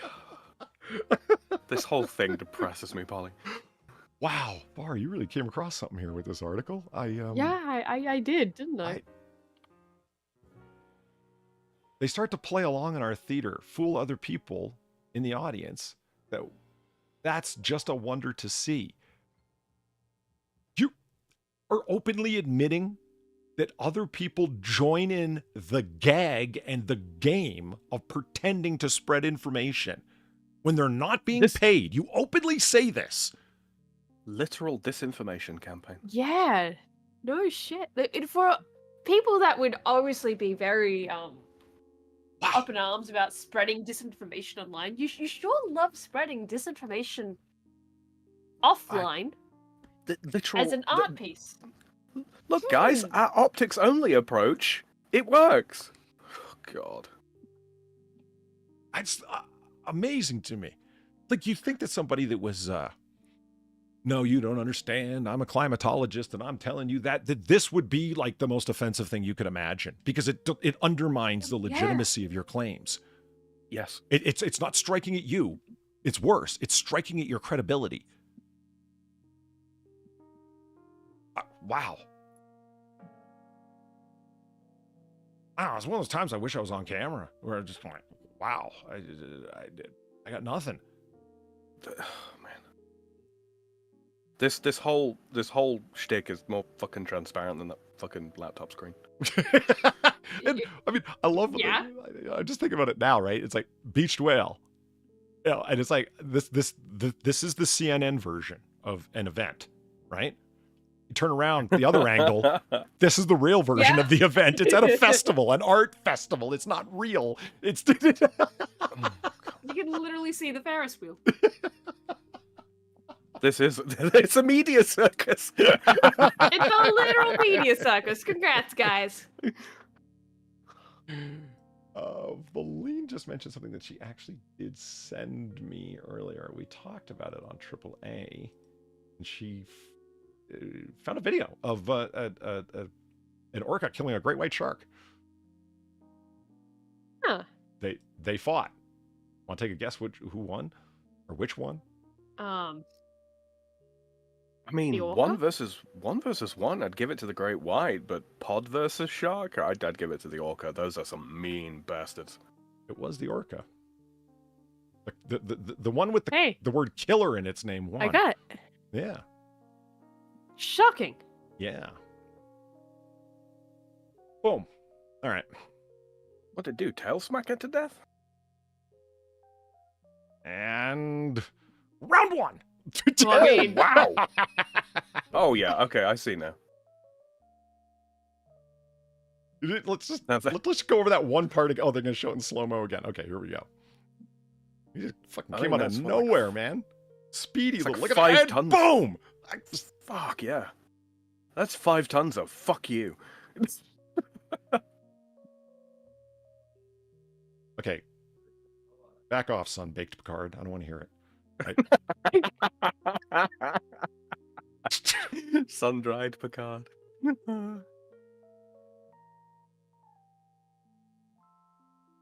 can pinpoint the exact moment that the shark realized it really wasn't the apex hunter after all. It happens right there. Now.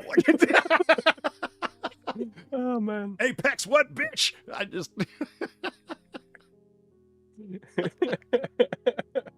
Holy shit, that is fucking... I'm just hearing Neil deGrasse Tyson going...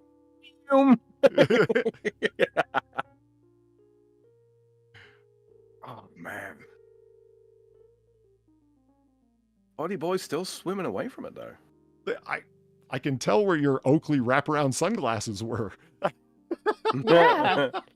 I don't think the sunscreen is working, buddy.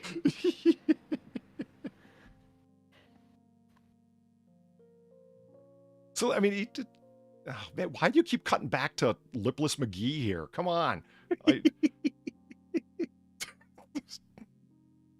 So, let's hear it for the mammals. I think orcas are mammals, right? I have that right? Yes, they are. Okay, all right. I'm like, wait a minute. A blowhole doesn't necessitate mammalianism. I don't think. Hold on. Just got through my thinking. Phantom Fro, thank you very much for the $10 in the Jessica Alba the slugging vodka. I assume it's vodka. It doesn't actually say. It very well might be tequila or triple sec for all we know. If you'd like to give Will Wheaton, commands and tell him I mean by voice, there's a game called There Came an Echo. Sorry, I just in my mind Echo the dolphin. Oh, right. Can we have Will Wheaton being torpedoed by an orca? Do you guys know this game? There Came an Echo? No. No. I'm gonna have to look into that. Little note to myself here. It's things like that that make things worth looking into. Next week, you know. Where do you think I come up with my ideas? Mostly nightmare cycles I go through, but that's none of your business. Why are you asking? I like how they're showing National Geographic footage on the National Geographic channel, and then for good measure they put in the top left as well National Geographic. Well, do you think that's enough watermarks? Well, the chat can't quite see. Well, considering it ended up on ABC7, no. Well, there we go. Now we can see it. National Geographic, one rectangle, another rectangle. Yeah, Sam, I did. Who's doing this again? ABC7. Right. Yeah. I mean, considering it ended up on ABC7, I understand completely National Geographic. I think they might have really some had to- association with National Geographic here. I don't know. It's I don't know. It's just an impression. Possibly the 3 watermarks. And I love how they're offset, so it's one on top of another. Like layered footage. What happened that this happened? Poor editing, Polly. Poor editing. That's what that is. I'm trying to think my way through it with compositing how it happened, though. I mean, clearly this is the underlayer one because it's blurrier, number 1, and lower saturation, number 2, and offset, not squared. This one is, so this is the top layer. I don't get it. I don't know. I don't get it all what the fuck they did. How do these people have poor jobs, editing Polly? is the answer. You're right, but I just how you fucked up. My editing is better than this, and I'm not good. Yeah, listen, you're right, Justin. It's just they just didn't care. No, they didn't at all. And it shows. Boom. Moving on. Nature photographer captures rare, spectacular red sprites in skies over Western Australia's Kimberley. Okay, that looks pretty fucking cool. That is cool. I mean, I didn't read into this because I don't know what they are. It looks like a fireworks streamers coming down. But Yeah, I have no idea what it is either. But I wanted to read more. So, yeah. Seriously, they don't look like fireworks streamers? Okay, I want to know what these are. Oh, a Western Australian photographer, while drinking in the bush, has captured on camera one of the world's rarest natural phenomenons. That's almost impossible to see with the naked eye. A Kimberley man, J.J. Rao, was out shooting a wet season thunderstorm just outside Derby, and he was lucky enough, when nearly passing out, to snap several red sprites. About the blink of an eye, and it's gone. You could sort of describe it as huge feathery tendrils of red and purple and specks of really bright red. Nah, he wasn't drinking. I mean, honestly, I could see you going out in the bush and just drinking and taking pictures. Sure. Especially up in the Kimberley. That sounds about right. It's like when I close my eyes and rub them really hard, you start seeing these things, and yeah, I know what you mean. But they're in the sky. the aurora inebrialis. Nice. He said the sprites, large electrical discharges that can form high above active thunderstorms in the ozone layers, were spectacular to see. Indeed, they are. This is very cool, Australia. I had no idea this was a thing at all. The environmental scientist, an actual one, said the remote location and limited moonlight made the unusual yet perfect for shooting conditions. It was pretty dark, a little out of town with a clear view out of the dark sky. So it lasts only for a second. It has to be on a moonless night without much light pollution. So you got to be away from the city. Fuck yeah, that's rare to capture all that. And you see these things, and you're like, yeah, no wonder Aboriginal art looks the way it does. With spirits and shit. If they're seeing for a fucking second. You could absolutely be forgiven as sort of like a Neolithic tribe for thinking of that's a fucking angel right there. Yeah, or like some kind of spooky spirit. Mm-hmm. I'm starting to understand all the phrases they're using here. Fuzzy, grayish, red blob. Sure. Yeah. Why not? Yeah. Yeah. I'm sorry. You were saying? Have you ever seen like a rock art that's come out of the Kimberleys? Yes. Yeah. Like, does this not look like something you would see in that rock art? It's just, just more lines and shit. Yeah. So it kind of is in a sense then, charged particles from thunderstorms, right? So in a sense, kind of like a sub-atmospheric aurora. Same sort of. Yeah, it's very much an atmospheric thing from what they're saying. Yeah. It only happens following thunderstorms. And they get a lot of thunderstorms up there. Nature's neon Just lights. saying. Here's Mr. JJ. This is our bush director. Hey. National University of Australia astrophysicist Brad Tucker, an actual scientist, people, said people Oh, no, I don't think that's JJ. I think that's Brad Tucker. Oh, it is. You're right. Yeah, it's Brad Tucker. Okay. Damn. Show us a picture of the bush drinker, for God's sake. He says people who catch these electrical discharges on camera or video were lucky. There's belief that the first visual reports are from the turn of the century. They don't happen every thunderstorm. They're definitely not visible every thunderstorm, which makes capturing them really rare and special. That much. He's good.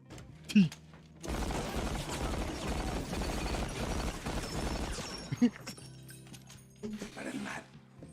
I like flashes before my eyes. Better than that. Boom. Gamer Lean, thank you for the 650. So that lone orca missile demonstrated how they are an apex predator that will kill moose diving for kelp. Cool. Now think about how terrifying it would be to be one of those yachts, a whole pod attacked. I remember those, Yeah. Jesus. Now think about how much of a coward you gotta be to call the state government to get an otter whacked out that attacked you because you were some land-dwelling butter whale fat bitch on a fucking inner tube floating on a river. Or such a colossal cluster of pussies that you can't shoot some fucking turkeys. Well said. Well, I don't... It's food! I am willing to bet there's plenty of fucking New Yorkers that would want to blast some turkeys. Were they given legal leave to do so? It's more like the pussies in their government. Their local government. Imagine... Turkeys are just part and parcel of life in a big city. Yeah. You know those are the people that would be taking a fucking Sadiq Khan view of things in another area if they're willing to abide by fucking turkeys taking over your town. Turkeys, Beware Far. the gobblers. Do you have any idea what we're talking about, Far? What, the turkeys? Yeah. Really? Yeah. Did we talk about that here? Yes. Damn it. Last week. That was last week? Polly. Yeah. I'll tell you guys a story after we get off stream. It's okay. It has to do with my disorientation, and it's kind of funny, but mostly not. You were very disoriented last week. I'm amazed. When you really were. Man. You were in a bad way. I told people that this week. I was like, if you want to hear what a laid-back stream of Noir Bar actually sounds like, go listen to our last stream. It was, hey everybody, welcome to Noir Bar. All right. 1942 or some, yeah. So supposedly there's a YouTube video of this. Let's just mute it. Okay, lightning storms. Okay. And what? Oh yeah, there it is. Cool. Whoa. Whoa. Okay, let's just go back here. Oh wait. Oh, I'm hitting the wrong button. Oh yeah, you miss it and it's gone. Yeah. Well, I was fucking around with the wrong button there. Okay. Whoa. Come on. Doing the frame by frame here. Come on. I can see you twinkling stars. Okay, here. Whoa. Wait a minute. Whoa. I need to make this smaller. So, wait a minute. Let me just go to the YouTubes. I can pull it out of screen. Oh, wait, you're not going. It so seriously looks like fireworks. Either that or like neuron activations. Yeah? Yeah, that too. One day I'm going to figure out how to get the perfect size for any given frame chat. I don't know how I'm going to do it, but I'll do it. And if I have to get Sam writing up ones and zeros and shit, I'll do it. Okay. So, frame by frame. What? Oh, I hit the wrong fucking button again. God damn it. Okay. You get there. You get there. We are. Guys, laying up. Frame by frame. Well, I did. There we go.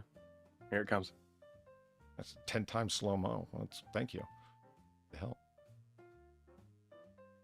Oh man. It's look at it. It's arcing and fragmenting. Ah! Look at it go. Whoa! Whoa! From one frame to the next, man. That's just how fast. That is freaking fascinating. It looks like a tree. Yes! It does. Like Sam said, it looks like a neural spread or a tree. It looks... Okay, this is going to sound goofy, but it looks highly natural, if that makes sense. No, that does make sense. You know, like the you know when they do like simulations of particle projections from I don't know, the like hadron colliders from around the world. Yes. Yep. Yeah, like that. Yeah. Shadow Calls right. It's bloody awesome. Like this is such a fucking cool thing. I've never even heard of this. Everyone's heard of the Aurora Borealis and then the southern version thereof. This thunderstorm branching is the coolest fucking thing, man. Organic, perhaps. Yeah, that's a better. It looks very organic. Yeah. And this is going on around us all the time, and we don't see it. Mm-hmm. I'd be fascinated to hear the various ideas of what causes this, because it doesn't sound like they've got a lot of answers, which is fine. I'm not saying you don't know, so haha. I'd like to hear some of the suggestions. How does it work? It's the engineering part of your lizard brain, right? How does it do the thing it do? You hear that, Gilcado? He just called you a lizard. It's the engineering part of the lizard brain, Polly. Everyone's got one. What? See, my curiosity is it something going? Okay, give me a second.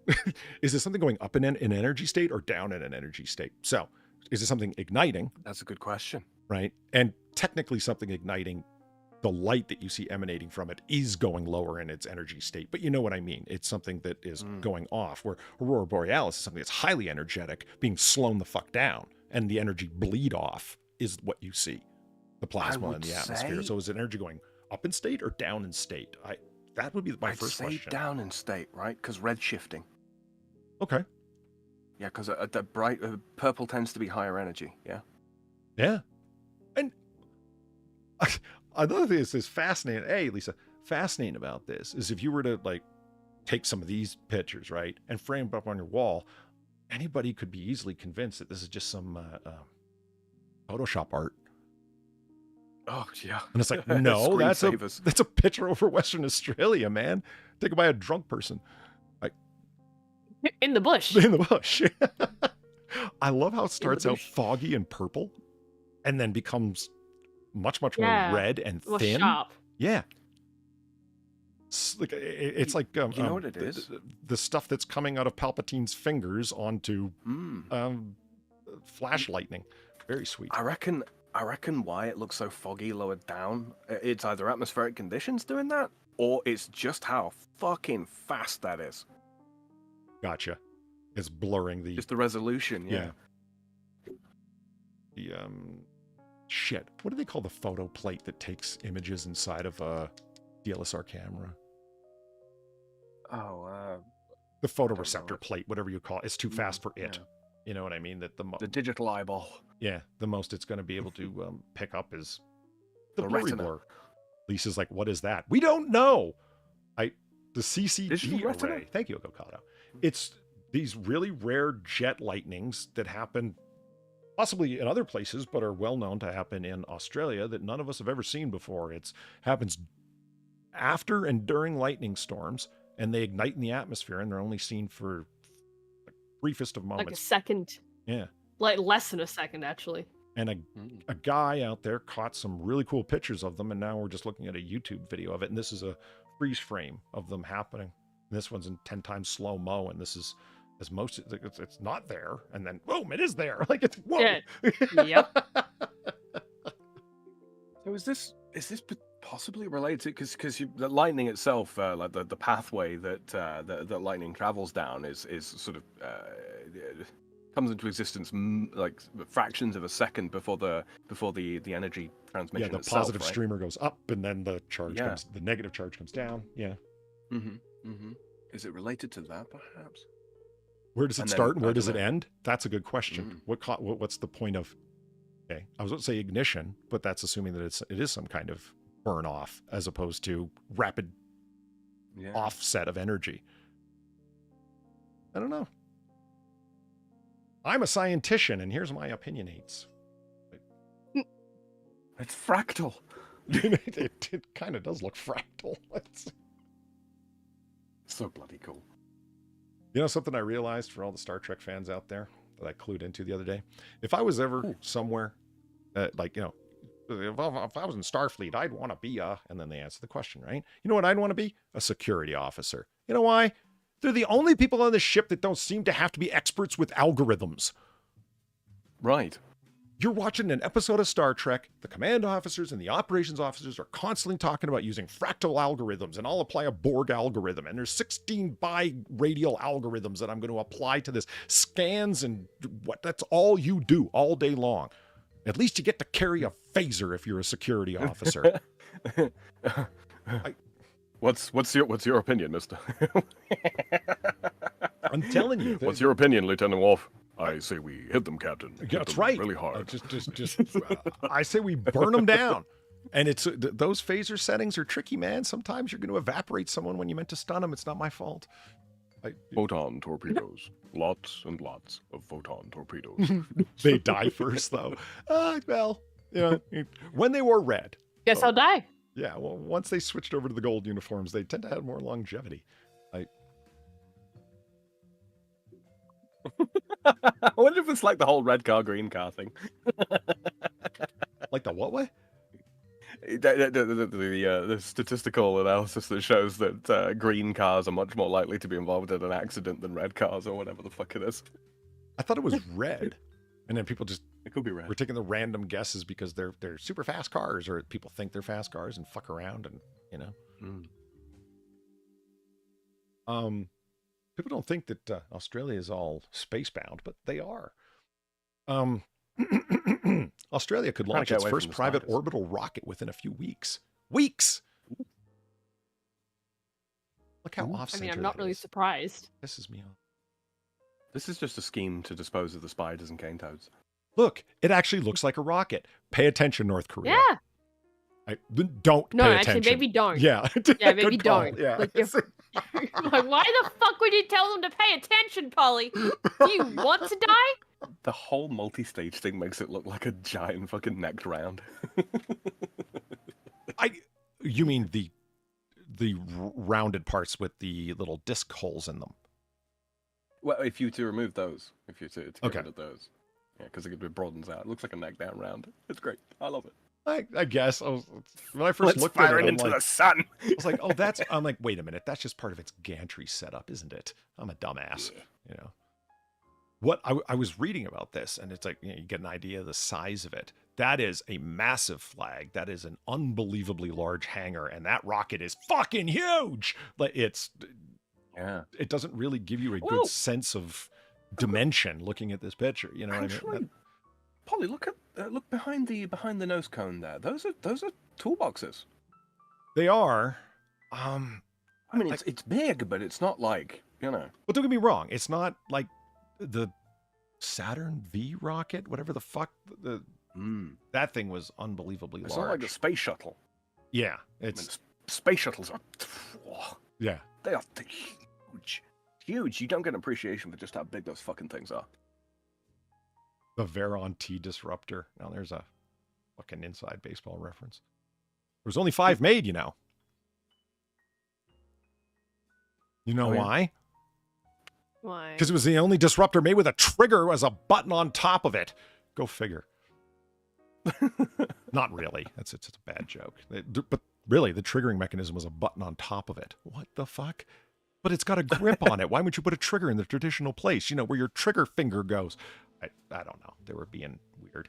No, the Veron T disruptor, they only made 5 of them because it was it's banned in the Federation because it's a particularly, not only is it a lethal weapon, it's a very painful way of dying. It slowly burns you alive from the inside out over like 5 seconds. It's a microwave gun. Yeah, painfully excruciating death. You say that with a button on top though, but I mean, think of the shockwave selector. The what? The shockwave selector on certain models of shotgun. Oh. It goes where you'd imagine it goes where imagine a hammer on a pistol or what have you. It's just like way above the fucking grip there. Yeah. It's for thumb selection. Yeah. You had to use your other hand though. It was that far forward on the frame. Really? Yeah. Oh, weird. Oh, that's kind of gross. I wonder if there's a I'm assuming that's how you spell it. They only ever said it. Well, there it is. Veron T disruptor first thing came up. We're all such nerds. Right. Image. Why would you not have a trigger? See, there's the firing button way on top. That seems dumb. That's just asking to be like slapped. Maybe that's what they were going for. The whole, slap fire revolvers. Maybe that's what they were trying to go for. I'd like to have a discussion with, do a stream with like Unholy Reaper or something like that. Like, what is the best looking? Fires a beam that tears the target apart, but doesn't have a trigger right where this arrow is pointing. I would have a discussion with like which gun actually looks like something you'd want to use. Because so many of the rifles and whatnot, anything that looks like a long gun in Star Trek looks like something where it's like, oh my God, that thing would be impossible to use. What are you, crazy? Like the standard model Starfleet laser rifle is shitty.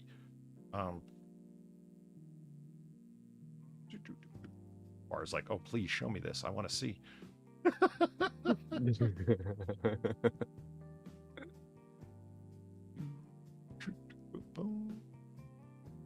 There it is. This thing. Oh, God. I forgot about these. No. No. Why do you suck so much? Okay, there we go. I got to get used to just opening the file in another image. Great. Yeah, that really helped. It fit in the middle of the frame. Thank you. That's that was very helpful. There we go. So you got 2 grips on it, right? You got the, it's like for all the recoil that a phaser has. Well, it bugs me because why do you shoulder a rifle? Okay, well, for 2 reasons. 1, for the recoil, like you said, but 2, so you have 3 points of contact with it. Technically 4. Both hands, your cheek, and your shoulder. It's to get more purchase on it. Why is it easier to shoot a rifle short range than a handgun? It's got more to do with just its barrel length. It's being able to stabilize the damn thing. Now, these are auto gyro stabilized. Now, what the hell is auto gyro stabilization? I have no idea. It's just some technobabble they threw in when Major Kira was describing it one time. It has multiple target acquisition with the little flip-up sight. I have no idea what that means. You like with like the preliminary squeeze of the trigger, you can mark targets, and then when you pull it the full way, I'd like to think, but all of these super fancy things that they keep talking about that these rifles can do, they never really can do, or they never show them doing, I should say. Like the super fast recharge is one of the things that people talk about the most, and the length of its charge rate, like that it can stay charged and fire for so damn long. That's one of its the things that makes it so fucking cool, supposedly. it has suppressing fire. But they're supposed to have like 14 beam settings where you can do wide open spray an entire area with a phaser beam that's either set to kill, which is such a high setting you're going to drain the charge on it real fast, or just a stun setting. I have no idea, especially when they've, the Siege of AR 558. With this episode of Deep Space Nine, when they're fighting it out with Jemadar on a planet, and a fantastic episode for personal drama. Like it's, just a great episode for like Starfleet at war. What is it like for them? And they're not the get along gang in space when they've been at war for 6 months and haven't been off the front line in 3. In any case, the Jemadar come running. They've still got it set on single beam, so they're going phaser, phaser, phaser, phaser. And it's like, so a single laser line goes and hits each Jemadar soldier. Why the fuck don't all of you just have a fucking spray area of fire where you're just beaming out everybody? You keep saying that they can do that. Well, fucking do that. I don't get it. Well, I'll show you the one that's my favorite. Is the this is one of them that's okay. Not bad. Because it actually looks like something that's shoulderable. And made of super advanced polymer, so it's not nearly as heavy as it would be if we made it to fire, cartridges. Because that would just be heavy as fuck. Looks like the gun from Mass Effect. The lack of radiators. Say it again. The lack of radiators. Or heat. Heat sinks. Yeah. you got to imagine something like that would, if we assume it to be, functional in any which way, surely it generates heat. And you want to be able to use it in space, right? Yeah, whether it's the TR-118 or TR-116 rifle. 116? 118? 118.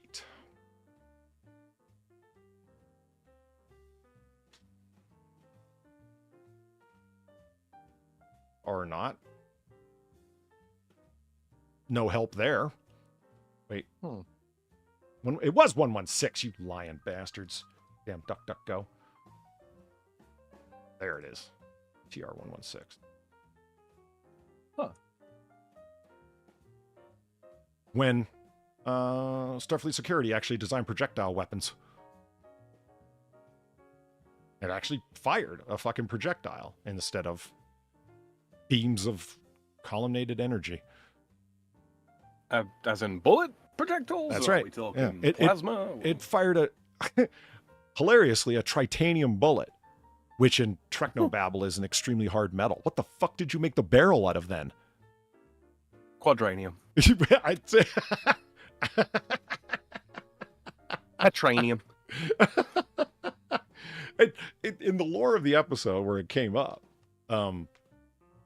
it's Chief O'Brien describes it as like for radiogenic environments and other places where they've got dispersion fields to deliberately disallow the use of energy weapons. It's like, okay, well, we need a projectile weapon, and boom, here you go. But they abandoned it for for regenerative phasers. Again, Technobabble, whatever that means, phasers that weren't affected by the dispersion field in radiogenic environments. Okay, so the point of that episode is that it's a detective story, more or less, because there's somebody going around Deep Space Nine, the station, killing people with this rifle. And it's like... I remember that episode vaguely. Yeah, and it was one of the few times on Star Trek where they actually... One of the times where they took the tech that they had and applied it in a very interesting way, where if you think about the technology that, people do have, it tends to get used in every single way that it could be, like new applications, different applications before a new tech comes along. Think of the development of an AR-15 and how many decades it's been over and how many refinements it's been given before they moved on to columnated energy weapons or whatever the hell, right?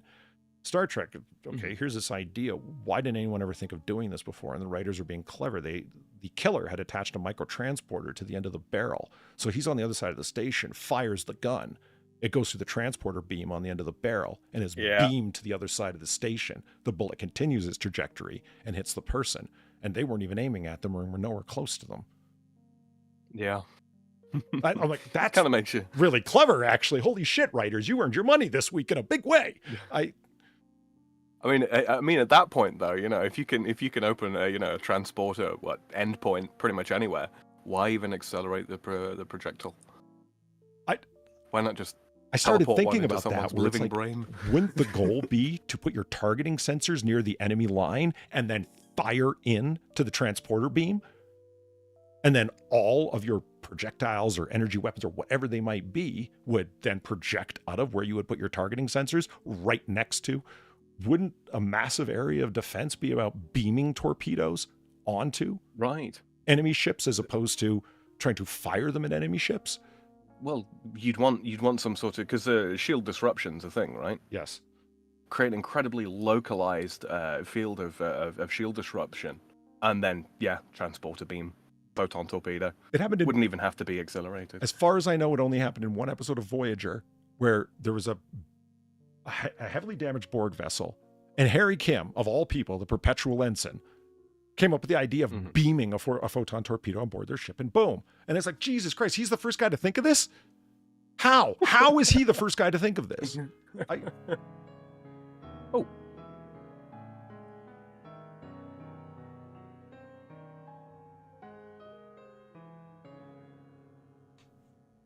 It's a bit long, but I do love that piece. So do I.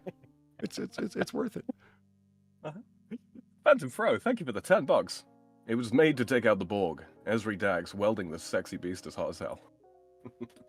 Yeah, that's the one who did it in the final. It was DS9 season 7. So they had the what they call it, orthographic scanner or whatever. It's a single eyepiece, so you could see far away in a holographically presented image. That's how he's like, how did he know what he was firing at then? By using this scanner eyepiece. Now, here's the hilarious part. These are all props, right? Like that's a prop, and most of them are made of just like, oh yeah, there she is with the little eyepiece on. I mean, tell me that's not right out of some weeb's fantasy. Look at this. What does the scouter say about his power level? Yeah, that looks like some scout shit. It really does. Looks like some what shit? Scouter. What's that? It in the search bar there, type in DBZ Scouter. Okay. It really is just easier to show it than explain it. Wait, this isn't porn, is it? No, definitely not. All right. There you go. There you go. Is it how? Wasn't somebody wearing this when they discovered it was above 9,000? Over 9,000? Yep. Yeah, okay. Yep, Yeah. right there, second line. Oh, I had the there's scout upside Gokado. down. It's It's over 1006. Yeah. See, when you guys tell me things like, oh, that looks very Mass Effect-y and so on, and it's, I would like to see the timeline on that, because I have no trouble believing a lot of Star Trek designs are taken from other things and vice versa. Why not? Yeah, absolutely. Absolutely. Mass Effect in a lot of senses is very Star Trek. Yeah, I swear the whole episode was set up just to do this. Just to have her with the rifle. Yeah. Mm-hmm. There was another thing that was one of my favorite episode points.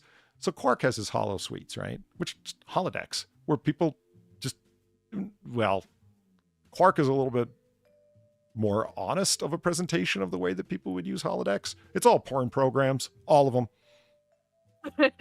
All of it. And he said occasionally, you know, the cost that he's got to pay to clean up at the end of the night. Yeah, you know what he means. It's gross, but you know what he means. So this is an episode where his cousin Gala, who owns his own moon, by the way. It's a running joke for seasons before. He was talking about his cousin Gala, you know. He said he owns his own moon, like out of jealousy. And finally, one episode, he does show up. And again, another application of the tech that you think would have happened already. His brother being an arms dealer, he can't be aboard a Federation-run space station selling weapons to whoever the fuck. That'd be highly illegal. So he doesn't. Those are holographic versions of the weapons that he's selling that he can then demonstrate to buyers that act like the real thing because they're very advanced holosuites. But they never bring an actual weapon on board the station, so they haven't done anything illegal technically. Clever. I don't know. I think those are the things that I really enjoy about Star Trek and nobody else gives a damn about, so it's kind of like that's why they never bother very often. I think it's a very cool looking rifle. It looks like something I actually want to use. The so-called master key, where it's, you know, rifle above, shotgun below. I can think of uses for that. People say they don't have uses for them, but I just think they're weak-kneed. Lawrence Tierney was in that episode. You're damn right he was. You know Lawrence Tierney, Sam? The actor? Sam, you there? This is why I would appreciate it for all who would donate generously, because I need to buy a third screen. Then I'd be able to have Discord up on my screen at any given time to see if Sam is muted or whoever has, or if I've dropped and I'm talking to thin air. Let's find out. That would be handy. Yeah, Sam has muted. All I had to do was go over there and check. Your donations will be appreciated. Yeah, Lawrence Tierney looks like the Thing. The motherfucking Thing. Which is a line from Reservoir Dogs where Tim Roth was describing Lawrence Tierney. A little inside baseball there for you. He quietly said he'd be back. He did? Did you hear that far? I haven't heard it either. No. Did Sam ever exist at Well, all? to be fair, I've kind of You're not spacing out through all the Star Trek talk, to be honest. Dang it, Far. Oh, back to the Sterno. No, So, Star Trek. speaking of arson. Oh my god. I'm kidding.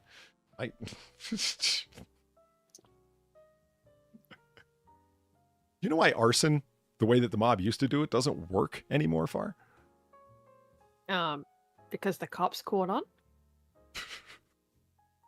In some ways, yes, but the timer that they used to use, because the idea is why sterno, because it's not as detectable as an accelerant because it burns so clean, right? It's not readily detectable.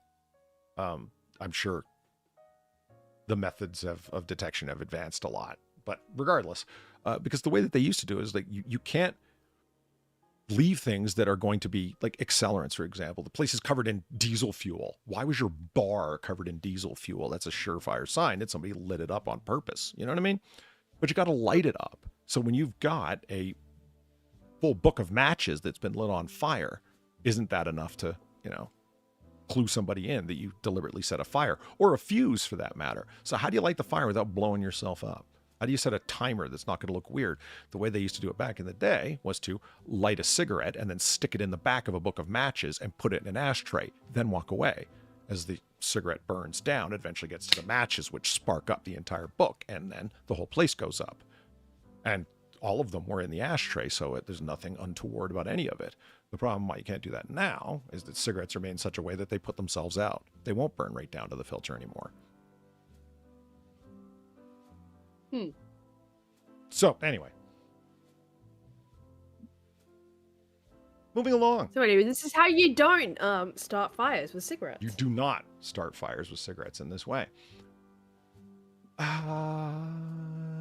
were we doing? Now let's explain how you do cigarettes. It's like fires with cigarettes. No, let's not. I could, but I won't. You know why? Yeah, because you don't already put it on a list. Well, I don't. Come on, Paul. Just accept you're already probably on several lists. We all probably are. When my second channel idea for showing people how to properly dismember a body with just a hobby knife demonstrating on a turkey's fine, I'll talk about arson. Up until then, it's probably not a good idea. I mean, you could do it on Gab, right? Yeah. Not Gab. Fuck, why am I thinking Gab? The other one. Telegram? No. Rumble? Rumble, there we go. Why the fuck did I go to Gab? I wouldn't do it on Rumble.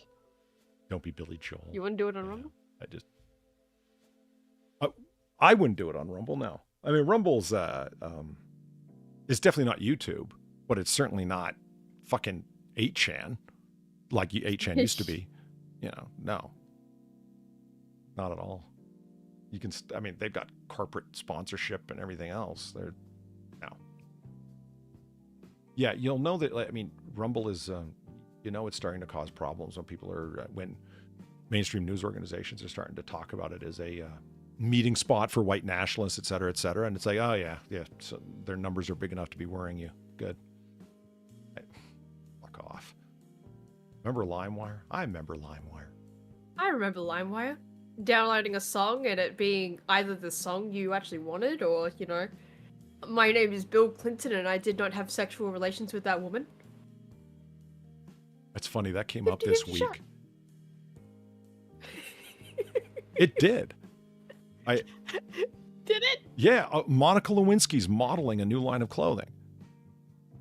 Oh my god. Right. And I was watching this on Megyn Kelly, and the way that she introduces it was like, what is wrong with the 17 and 18-year-old girls of today? How are they talking about Monica Lewinsky as a heroine and a feminist hero? Because they were. Let me show you some clips.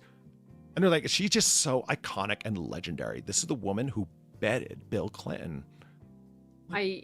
That's not legendary. I don't know what to call that, but I wouldn't call it legendary. That was Megyn Kelly's point. And what was kind of funny is that the guy, the girl had said, I'm trying to remember all the words that he named. She said collab because she described the association she had with the fashion company. Because she formed a collab with, I forget the name of the fashion company. A collab. Yeah. Jesus Christ. That's a very weak way to describe as a model for them, but this is somebody who's on TikTok, right? So yeah, she described it as collab terms. And made reference to her own donos.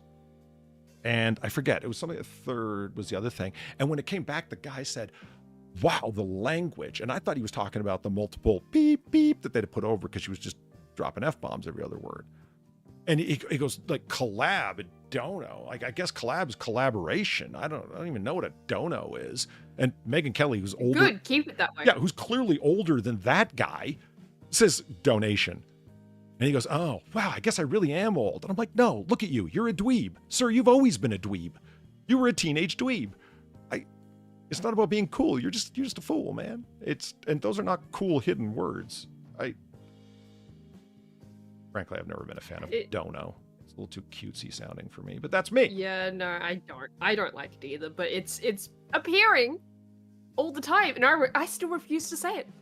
I'm not going to do it. I've caught myself You will saying never find it. It me. kind of sucks. You will never find me saying dono instead of donation unless I'm describing the word dono. That's it. I refuse. I want to, and I think about it not enough because I end up doing it, and I don't like it. I do it on accident. I started saying on accident because people suddenly started saying on instead of by. I don't know when that happened, but everyone got the memo but me. And now I'm falling into their bad habits. Or fall out of them. Come on, it's not too late. Yeah, right? You fell in, fall out. What the fuck? Roll out. It's not too late. Shadowclaw brings over, he says chat, right? That's something that I heard somebody say something the other day, and I thought, holy shit, why did that saying go away? People, I don't want to call them my audience. I don't want to call them my fans. They're just, they're my members or they're whatever. I heard some viewers. I'm like, yeah, viewers. Whatever happened to that? You don't know. But that's a fine thing. Viewers. Now, here they're just people in the bar. Yeah, bar patrons, right? Right. That's, But I mean, I don't understand why did it? My subs are here, my peeps. It's whatever happened to viewers. Fuck, weird. Fan of Borderline, thank you for the $3. It never ceases to amaze me. A fucking poly word goes out there, slits a woman's throat for 25 cents, gets Doris Day for a parole officer. A good fellow like you winds up with a ball-busting prick. Oh, what can I remember the fucking ball-busting prick's name? Give me a second. It was Seymour Scagnetti. That was... It's from welcome Reservoir back. Dogs. Thank you. Sorry about that. No problem. So far. Yes. So good. It's going fine, Sam. God. Damn it. Every now and then I bring it back up. It's just, I should probably stop. I stop you right live there. in fear.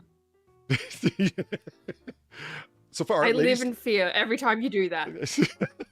So ladies' choice. Top 10 tiny creatures capable of killing you. You're probably friends with a few, or at least form treaties with them. Uh-huh. We're talking about Far's one of them. I don't. Well said, sir. Your point is well taken. 10 creepy reasons climate change is starting to look like a religion. Oh, That's You're gonna follow that up from the whale? I'm sensing a theme. Yeah, that's tempting. Oh, We might- Just do that. Just fucking do that. We're already on theme. 10 tiny details that completely change historical stories. It's interesting. And then 10 things that were common in the past that we couldn't imagine today. These are all good picks. I don't know. I kind of want to They really spread climate change to... I mean, it's not going anywhere. And I didn't think that fake whale was going to turn into that. That was a good find. Yeah, I was not expecting it to be a good find, honestly. I was just like, oh, look, giant whale. That's kind of funny. I had not looked into it at all. Uh-huh. It was just, oh, yeah, giant whale. That's a little weird. Did not expect it to take the turn it did. Oh, I don't know. All this climate change stuff really gratters on my nerves.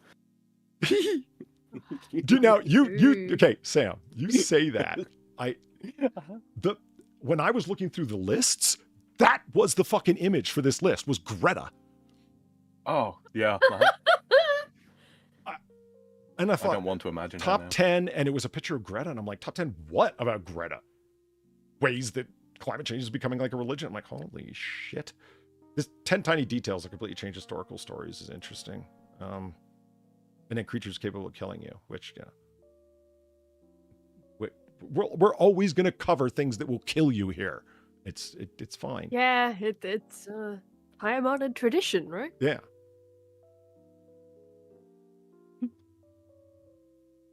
How dare you?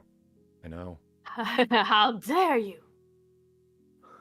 You've stolen my future.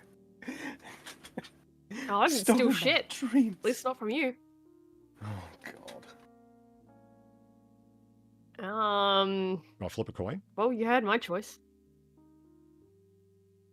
Yeah. Okay. Boom. Like a religion. Come on, you. There we go. And creepy reasons. Oh. All right. Since the beginning of Earth's existence, that you are so close to robbing me and my friend's game. We started papers for a whole semester with "Since the dawn of time." Since the dawn of time, people have been killing each other. It was fantastic how easy it was. That's how it became the joke. Because my God, you could make any subject fit to that. It didn't really matter what it was. It's like, yeah, but what if it was something that started like 10 years ago? It doesn't matter. Name the thing. No, it doesn't matter. Like you just name a thing, right? Yeah. Just go since the dawn of man. Mm-hmm. We have been killing each other over politics. Yeah. Now let me tell you about Kennedy. Wrong open, Far. Very strong open. I see the value of this, Polly. I'm going to start doing it. Yeah, see? Since the dawn of time, man has been irritated by loud sounds. Now let me tell you why the dog's barking. Since the beginning of Earth's existence, the climate has changed. It has been influenced by the sun, geological factors, ecological factors, but even preternatural events, comets, asteroids, and the like. Preternatural events? Preternatural. Mm-hmm. All right. There's a word I have never used that I know of. But recently, largely due to the consequences of the Industrial Revolution, man's impact on climate has come into sharp focus, says you. And now, front and center of all major news outlets is taken into account. In almost all nations, right, except for the two that are the biggest cause. Before new legislation is mooted, you say. That's grammatically correct. Yeah, it doesn't sound wrong to use moot as a verb, but I've never heard that before that I know of. It's almost always used as an adjective or an adverb, right? Yeah. It's begun to head in a very unexpected direction towards something resembling a religion. Unexpected, maybe to you. Yeah, it's pretty damn expected to everyone else looking at it. People become exceptionally focused on a thing that they consider to be the central part of their life and will affect the outcome of their lives and everybody else's.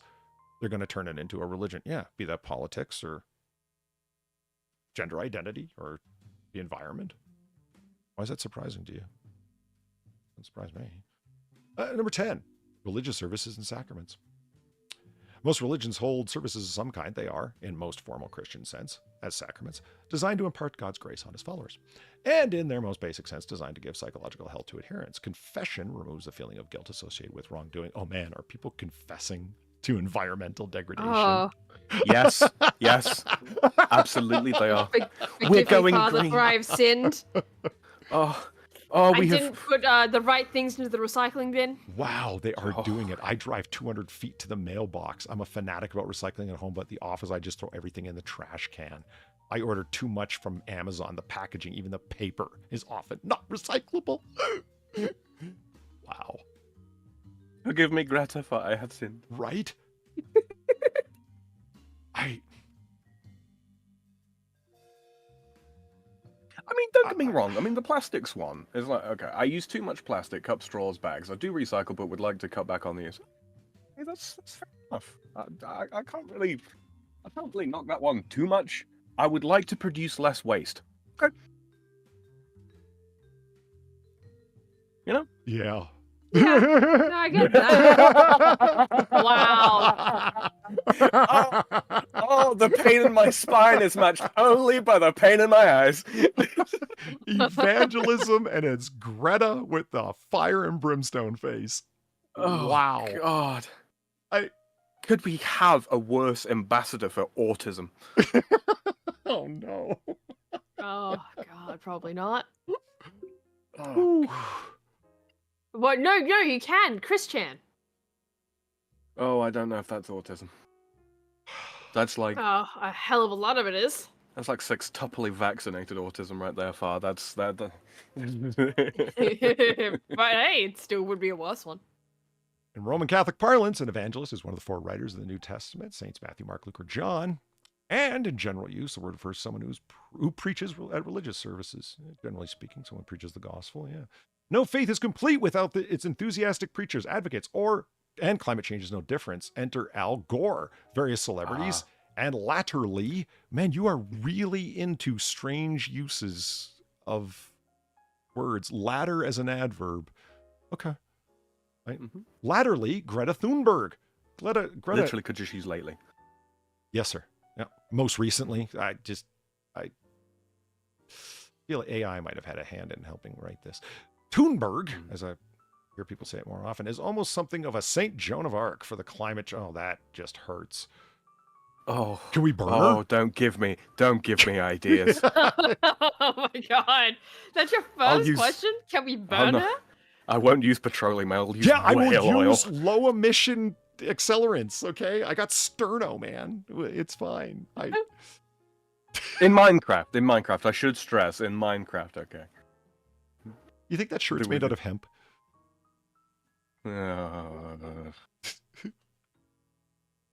She is young and passionate. She even has been nominated for a Nobel Peace Prize, demonstrating the ultimate futility of that prize. Her speech this week to the United Nations illustrates her zeal. This is an older story. People are suffering. People are dying, and dying ecosystems are collapsing. We are in the beginning of a mass extinction, and all you can talk about is the money and fairy tales of eternal economic growth. How dare you! For more than 30 years, the science has been crystal clear. Longer than you've been alive, huh? How dare you! You have stolen my dreams and my childhood with your empty words! Greta, the only person that stole your childhood is your parents. Right? Because, you talked about, like, I should be in school right now. So after your round-the-world trip by sail to make sure that nobody cut blah, blah, blah. Did you go back to school? No, you didn't. No, of course not. No. She has a career. That's right. And then started doing evangelism in and on, like most pay-for-play evangelists, on a variety of subjects, leaving their initial subject behind, and was talking about, for God's sake, Israel-Palestine. You got to be kidding me. During a climate conference? Yeah. And had somebody storm the stage and pull the mic out of her hand saying, I didn't come to a climate conference to hear about Hamas.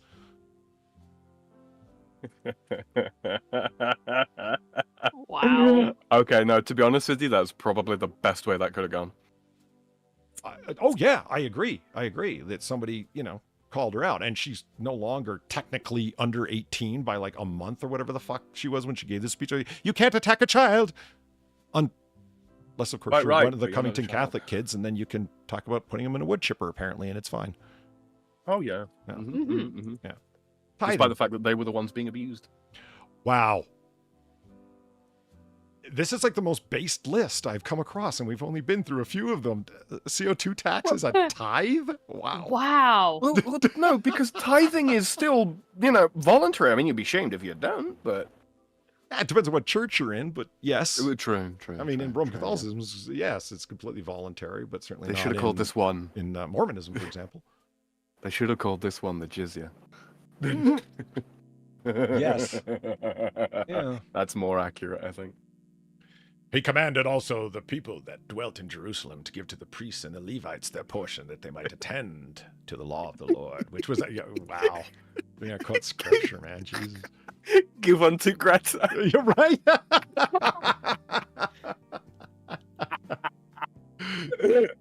Tithes are like a type of tax, often voluntary, in which members of a religion give a percentage of their income to the religious hierarchy, frequently 10%.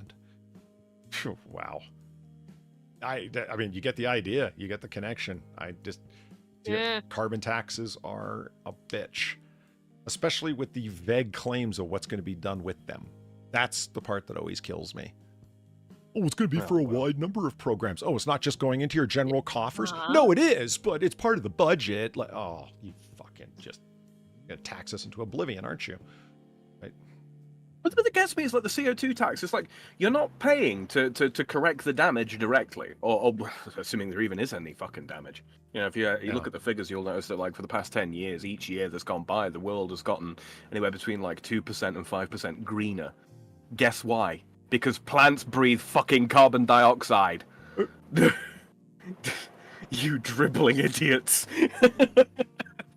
And if you're worried about microplastics and every other fucking thing, well, the Asian Pacific is where you should be looking.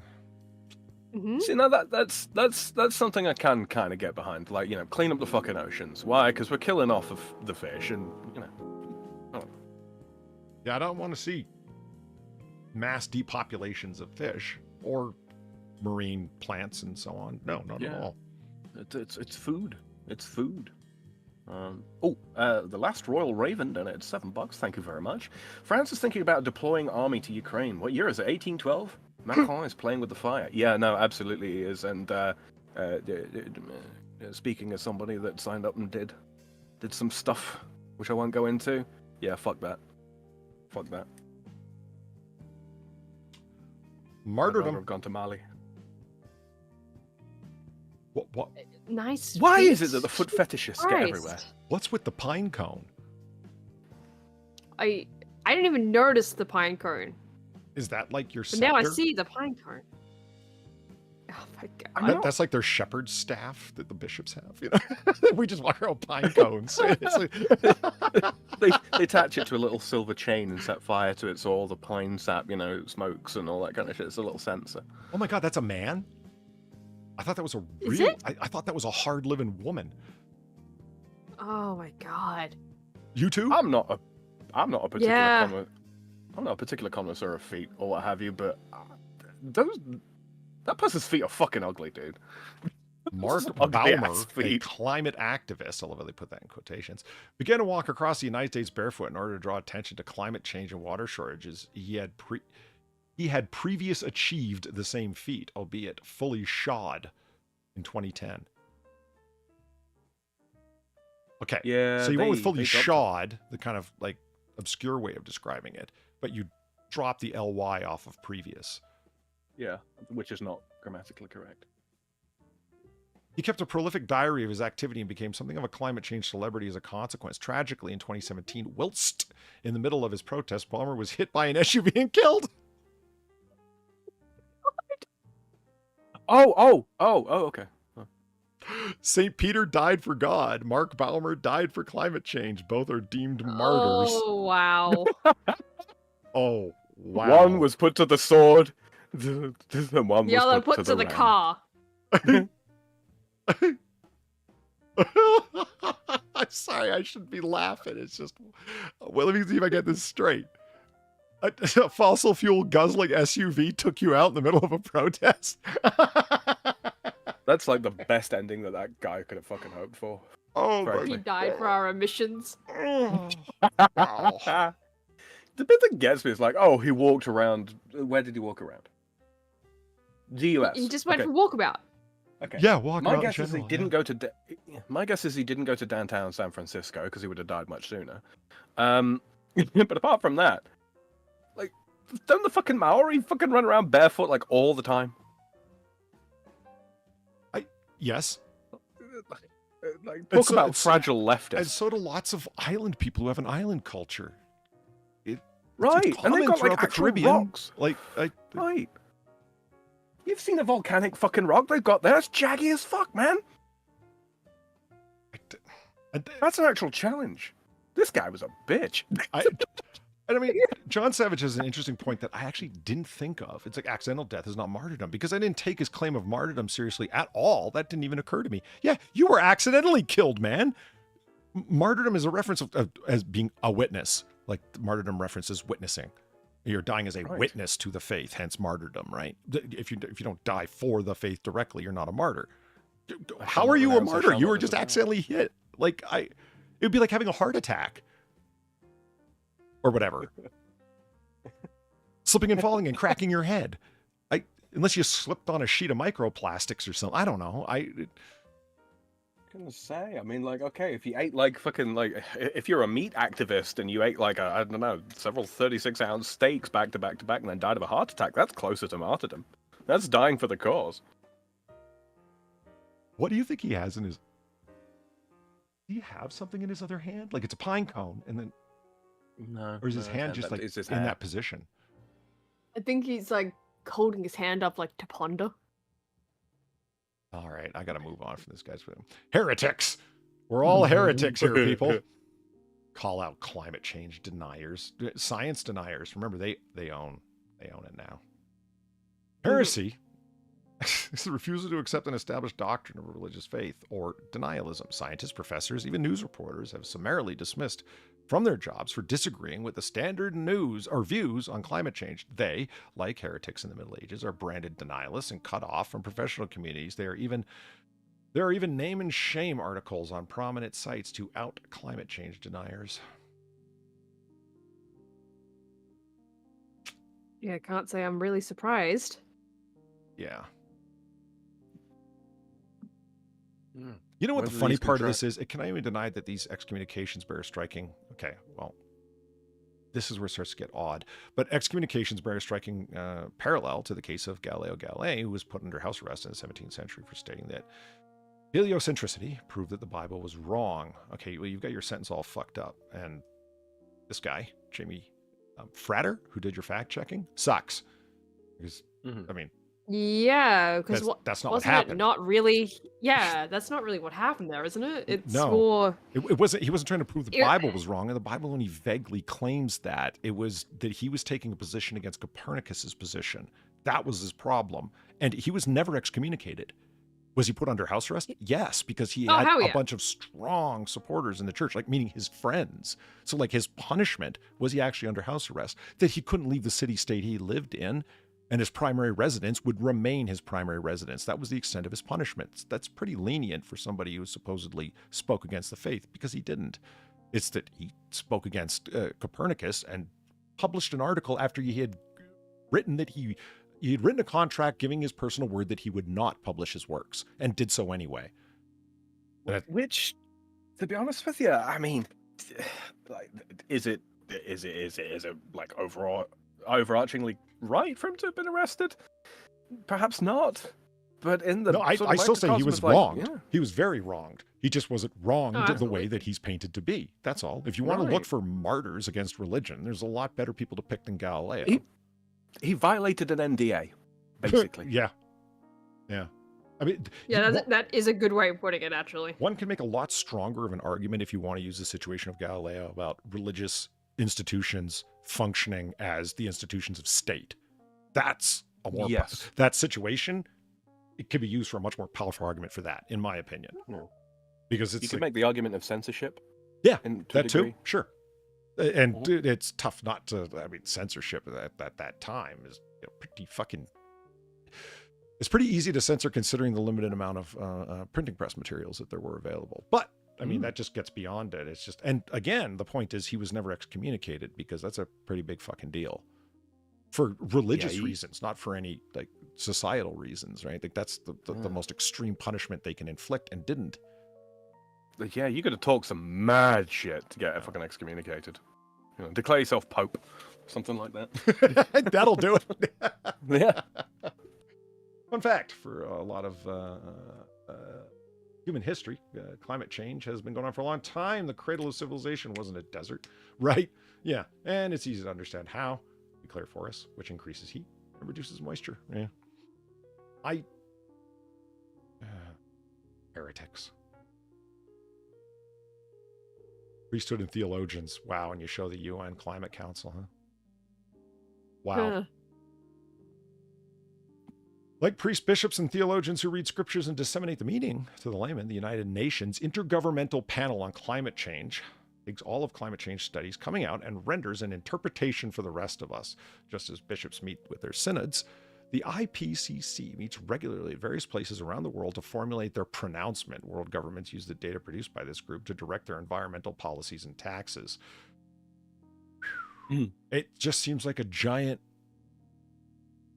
funding redistribution and redirecting plan, doesn't it? You Willikers, I wonder why it could be looking something like that, Polly. Is it just me, or does the... Holy shit, it does.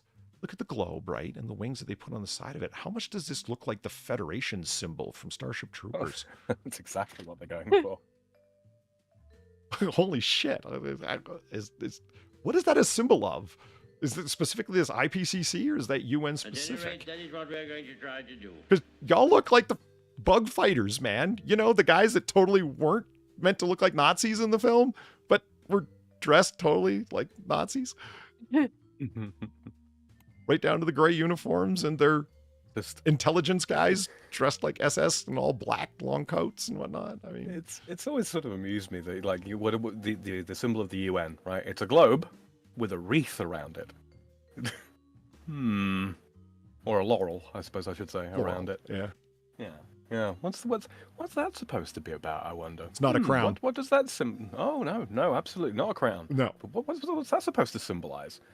So what was the historical significance of the laurel? I do wonder. I don't know, but I can tell you it wasn't a crown. Mark Antony was pretty insistent on it not being a crown. Caesar directly said that it was not. It's fine. Gamer Valine, thank you for the tree fitty. Climate activists tend to sit in the road until after a curve. There is no way in hell I could stop the Raptor, and given the curb weight. I also park it next to the EV spaces to giggle about my miles per gallon.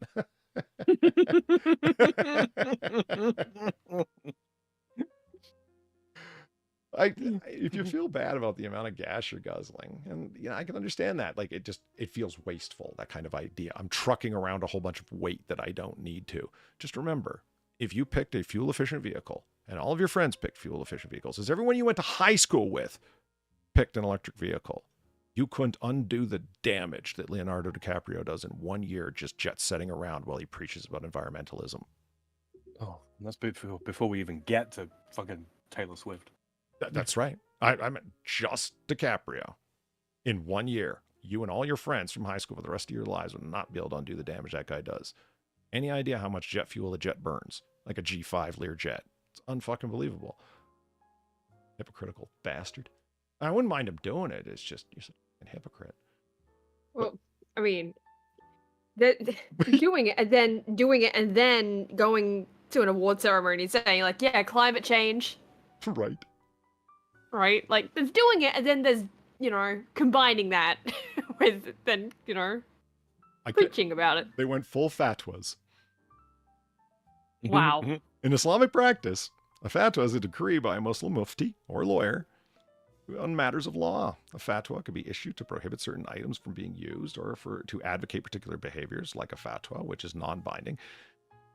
The climate change movement has set its own set of rules for objects which are effectively forbidden. Despite being voluntary, refusal to adhere to the bans on these items can lead to public scorn, and shame, a method historically used in religion to ensure the maintenance of social mores.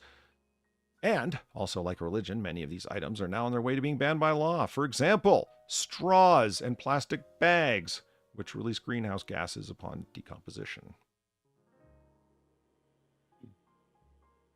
As opposed to, trees that when they fall and rot away and release greenhouse gases and, pretty much everything else. At least they had an argument that was one you could sink your teeth into, with chlorofluorocarbons from pressurized canisters at one time. Like, the punching a hole in the ozone layer, which is mysteriously healed all by itself. Yeah, which has totally healed itself. Yes. By the way. Yeah. It's almost like human beings didn't have anything to do with that. Gosh, it's almost like, the Earth has continued to support life for this long despite being smashed into by countless fucking meteors. Sacramentals. Sacramentals are man-made objects that are meant to remind the user of the benefits of being pious. In the Catholic religion, these appear as rosary beads, scapulars, crucifixes, holy picture cards, etc. For Muslims and Buddhists, they're prayer beads. They differ from sacraments, and then sacraments are considered to have been made from God rather than from man. Those who are actively seeking to mitigate the effects of climate change, obvious sacramentals include, now this is something I can, reusable shopping bags, metal or paper straws, reusable coffee cups, a variety of other, the virtue signaling. I've never thought of it as a sacramental, but it's like, I walk around with this thing on full display. Like, I mean, I get it. But at the same time, you kind of have to use those here because guess what? They banned plastic bags here. The paper bags suck. I mean, to be totally honest with you, I use the just plain brown like bullet bags, carry bags, right? I use those anyway. 2 reasons: they're actually fairly decent here. You know, they can carry bags quite a lot or of the paper? stuff. The bags themselves, they can hold quite a decent amount of stuff. Also, they were making plastic bags cheaper and cheaper and cheaper by making the material thinner and thinner and thinner to the point where it was just so pathetically weak. You couldn't put a bottle of milk in there. Have you ever had anyone It'd hand you a stretch. plastic bag, they put some stuff in for you, and they've got their hand on the bottom, and they hand it to you to put your hand on the bottom because the bag just won't hold anything at all? Yeah. Right. You got to delicately lay it in the fucking shopping cart to take out to your car, because if you don't, it's just going to end up just falling out. Yeah. Oh, Jesus. Yeah, which is why that's not what the paper bags are used for. Feast If I have to days. use paper bags. Yep. There's definitely the Earth Day holidays, man. Well, of holidays and festivals, many of our modern ones descend from religion. Christmas, Easter, Halloween, name but 3. This day and age of anointing days to various causes, no surprise, fine climate change has a few feast days of its own. Earth Day, first celebrated in 1970, was obviously not connected to climate change. However, it was co-opted by the movement in 2016 when it was chosen as the day to sign the Paris Agreement, a worldwide treaty hoping to ultimately halt global warming. And although we don't do politics here, Donald Trump became the central heretic, did he not, for withdrawing from the Paris Climate Accords, which led to nothing but a wealth exchange that only really barred Western countries. Yeah, that one. Eschatology. Oh, Jesus. Wow. Okay, we're going here. Woo! Eschatology is a theological study of end times, since the time immemorial that we have foretold and missed the end of all civilization. Since the dawn of time. Yes. If you're a Jehovah's Witness, you predict it every 20 years or so. By taking over the Kingdom Hall right there, I just bring it up. Yeah, fine. I was kidding when I didn't think you were going to mention it. In 2006, Al Gore's film An Inconvenient Truth warned of a 10-year period which we have to save the world from climate change or it was all over. Of course, eschatology doesn't have to take form in religion or politics. Let's not forget that long ago, many people were waiting for the end of the world on December 12th, 2012. Yes, they were. Oh, God. Yes, they Oh, the Mayan calendar ended here. Oh, no. What could it mean? I guess they ran out of stone to carve on for the time being. Yeah, I don't know anything about it. I've heard the explanations. It's like, well, you know what? The Mayan calendar just like restarted at that date. That's what everyone didn't realize. Oh, that's just the cycle. It didn't really mean that it was the end of everything or whatever. Oh, I don't know one way or another. It's just they lived fucking 3,000 years ago, for Christ's sakes. You know, it's like... The ancients had an insight into the natural world. Blah blah blah. It's like no, they just didn't see the point in making the calendar continue on ad infinitum. Fair enough. That's some big words for you. Latin makes everything sound important. Right? This now Dolore excruciata. Here's the thing: when science gets co-opted for your purposes, right? It's like we'll crack jokes about the Mayans or the Jehovah's Witnesses or whoever declaring an end time, or some lone nut evangelical preacher predicting the end of the world, or saying the world's only 6,000 years old. Those young Earth nuts, right? Okay, how about them? You're gonna laugh? How many people buy into what's her name? Ocasio-Cortez. We have 12 years. We only have 12 years to the end of the world. You think anyone's gonna hold her to that? She said that repeatedly, and that was like 3 years ago. Do you think she really believes there's only 9 years left? Or do you think she's planning for a good long time after she's out of Congress and so on? Of course she is. But nobody... Oh, she wants to be the next Pelosi, man. She wants to be in it for 50 fucking years. But the point is, well, my point is that there's why isn't there an equal level of laughability? If you find this so ridiculous, but that's equally ridiculous, and I'm sure a lot of people will say, well, I do find it so. Yeah, but we'd be in the extreme minority on that. Somehow it's passable. Because it's canon. Yeah. It's been declared canon, Polly. That's why did they not bring up canon? No, they were saying 12 years, some 20 or 30 odd years ago. Yeah, we were looking forward to the, global cooling in the 70s and then climate change. So like if anything changes from the, absolute state of the environment, that's it. We're right. Well, These are the same people that would be terrified. These are the exact same people that would be terrified if their own farts sounded one demitone higher than normal, man. Oh, as Kefki would say, a bunch of goobers. Yes.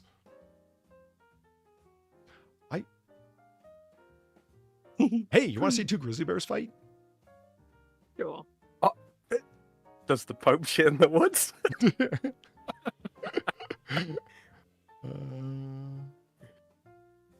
The one on the right's like, literally, he's absolutely saying, come at me, bro. Come at me, bro. Come at me, boo-boo. There is a lot of come at me, bro, in this back and forth, man. It just, yeah. All right, here we go. You guys hear it? Give me a second. Yep. Yes. Yeah? Okay.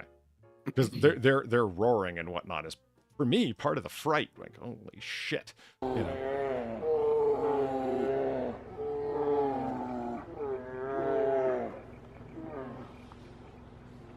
there's a lot of like subtextual. Don't fuck with me, man. And it's on! Look at them! Oh my god. Yeah, and now they're both going. Now they're playing gay chicken. Look at that! You gave him the chest shove. That's a proper bar shove. Yeah.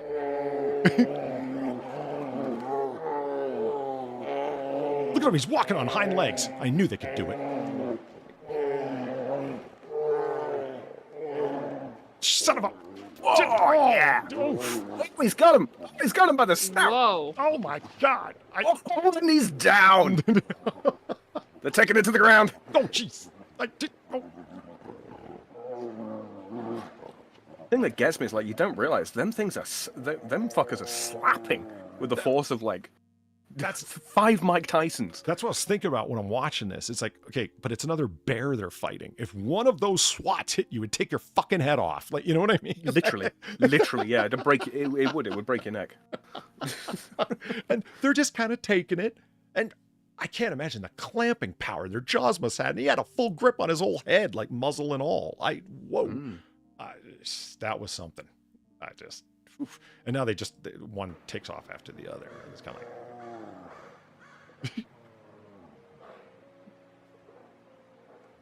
yeah, I'm done. Yeah, we're done here. We're good, bro. We're good. Yeah. That was... Yeah, let's go find some trash cans to dig out. We could sneak in houses, man. We just, yeah. Oof. Is that the coyote on the road? Coyote or wolf in the road?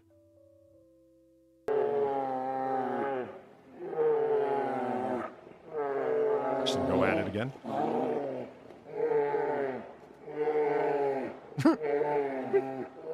Put him up, bro. Put him up, bro. Yeah, that shove, man. Oh, jeez. Fuck. That would break your shoulders and your ribs. Yeah. Back off my girl, man. Yeah, I just... Seriously, they're being full bipedal at this moment, Yeah. Yeah. Oh my God. Oh, the fucking wrenching force. Oof. I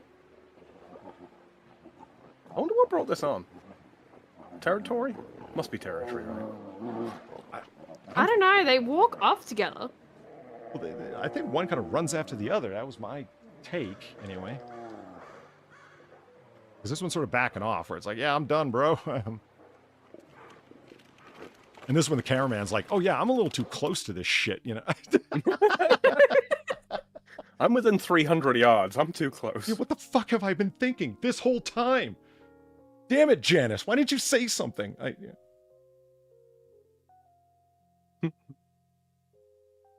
wonder if that's going to be the next thing I catch a full copyright strike for.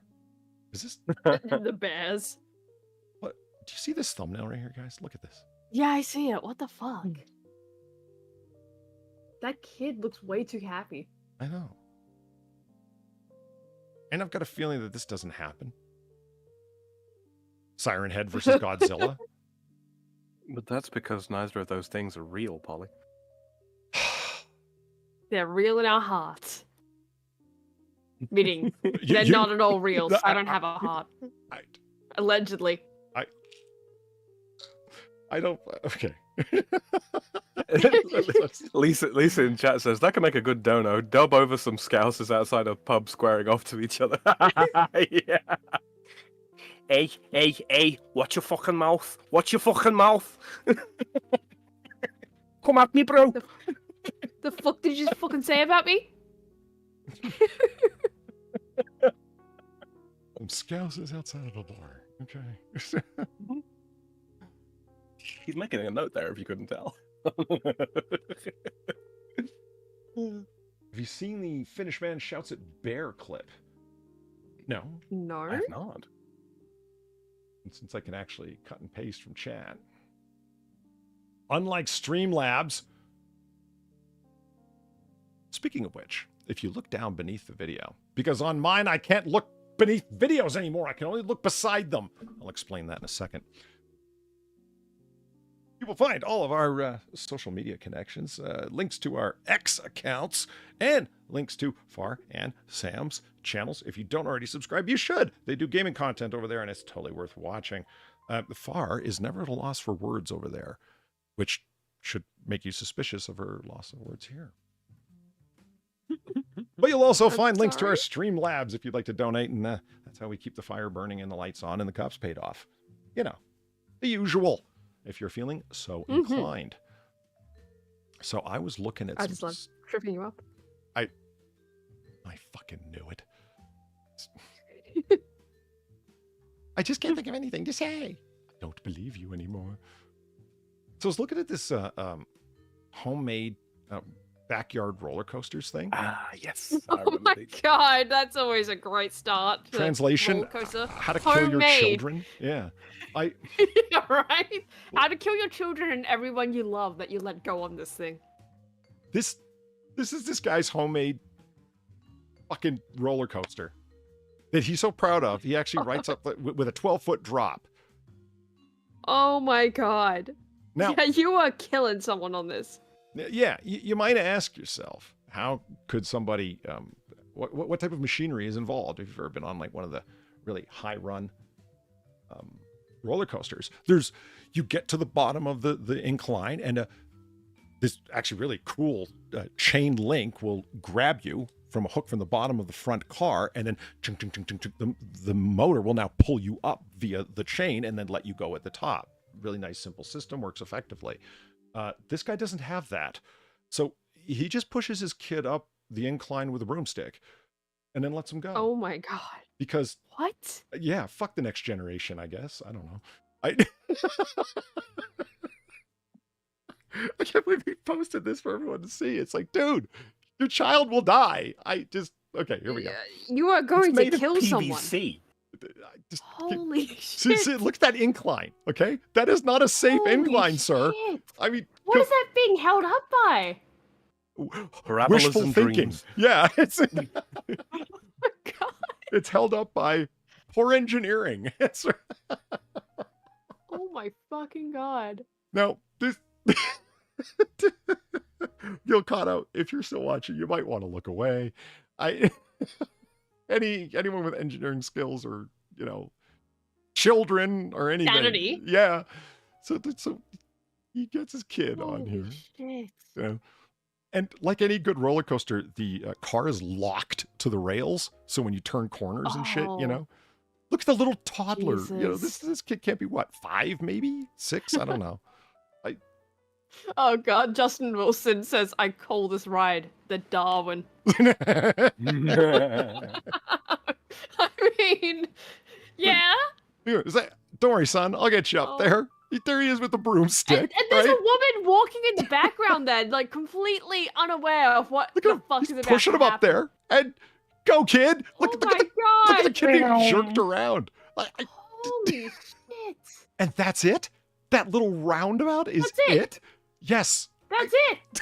Again, kid. Oh my God. You've not yet experienced brain trauma. Yeah, look at his neck jerking around when he hits that corner, yo. He could hit that tree if it's close enough. Like his head could hit that tree. It's unfortunate that I'd love to run this through Topaz Video AI to get some image stabilization, because if you really watch the track, you can see it move. It is far from stable. Look at how shitty the angles are on those so-called support beams underneath the track. Fucking Christ. Yeah, one more time. Fuck, the kid's still conscious. Keep going. Yeah. Look at the God. He's loving it. The kid's absolutely Like loving the kid's it. loving it, but like he's going to look at this when he's an adult, right? He's gonna look at this and be like, Jesus fucking Christ. Gonna get to my age and, you know, be in the same state my fucking back's in. Yeah, Oh my fucking God. I would, okay. It's much safer to be doing ramp jumps on your bicycle if you got a helmet on than this thing. Well, at Yeah, least why you can doesn't the dump kid have a out. helmet? That's not going to help keep your neck from snapping, and that's my... People are rear-ended going 5 miles an hour, and it really will injure their neck just from the whiplash. Mm-hmm. And this, it's a good thing it's a little rubber person. Yeah, it's a good thing it's a fucking kid. Right? Not like an adult. Like, if it was an adult, he'd be fucked. Absolutely. I guess it's kind of funny because, you always hear about parents being, like, overly safe. Well, not these parents. Not this one. Yeah. Like, I remember making my own ramps and fucking around, and it was like, you're going to get yourself killed. And I'm like, okay, the worst that's going to happen is you're going to wipe out. Maybe break a wrist because you tried to break your fall because you're an idiot and put your hands out. Like, thinking it was going to stop you. Broken arm. At least you're not looking forward to spinal fucking injuries, Well, that's the thing as well. It's like you can't brace the kid's neck because if you do, it'll shake the brain instead. Just as I saw this video and I'm like, holy shit, I would be one of those overprotective parents. No, wait, basic protection parents. Yeah, like that's basic protection, right? Like just don't make a backyard roller coaster with PVC. Well, you know what, Far? There's 9 more of them. What? It's so backyard short. roller coasters? Yeah, in this list. Fucking Christ. That was just the first one. It was so egregious. I didn't even, keep going. I was just like, wow. Oh my God. There's the Chris Why Buck's is backyard this roller a coaster. thing? Oh, this guy's from Popular Mechanics. You think he actually took some concerns? I mean, everything does look trussed seemingly well. Very much so, yeah.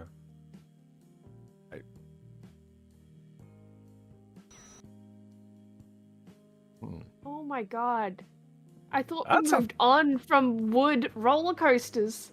Right, this is a big old ride. Yeah. I see a number of crossways supports, which is a good thing. You know what I mean? Yeah, like this is more supported than the other one. A bit bigger too. Hell yeah, it is. And at least, okay, there's a statement of confidence. He's getting in his own roller coaster. Yeah, he's not just shoving a kid on there. Yeah. Oh, it's mechanized. Yeah. Come here, son. Okay. Test this out for Dad. That's probably his dad right there, and he's the one who built it, and his son's testing it out. It's just, his son's an adult. In theory. Oh God, is this a father-son bonding experience building a roller coaster? Go shoot a defenseless animal be... like everybody else. Do you think his old man might have been a carny? Oh, it's very possible. Oh man. Are we going to see it actually in action? Yeah, because I'm not looking to long run people's fucking videos. This is how you get hits. Yeah. Okay, this is running. All right. Here we go. Oh, there he goes. Whee! Yeah, there it goes. I was half expecting it just to kind of fly off the track there where it got up and just keep going to the sky. You think the previous guy would take notice that, okay, none of the inclines are nearly as steep, and these are adults who look like they know what they're doing. Now I'm putting my small child. Like, I'll give these guys this. They at least seem to know what they're doing on this one. Still terrifying that it is made of wood. Yeah. Well, there's a lot of... genuinely, old wooden roller coasters just aren't a thing anymore for a fucking reason.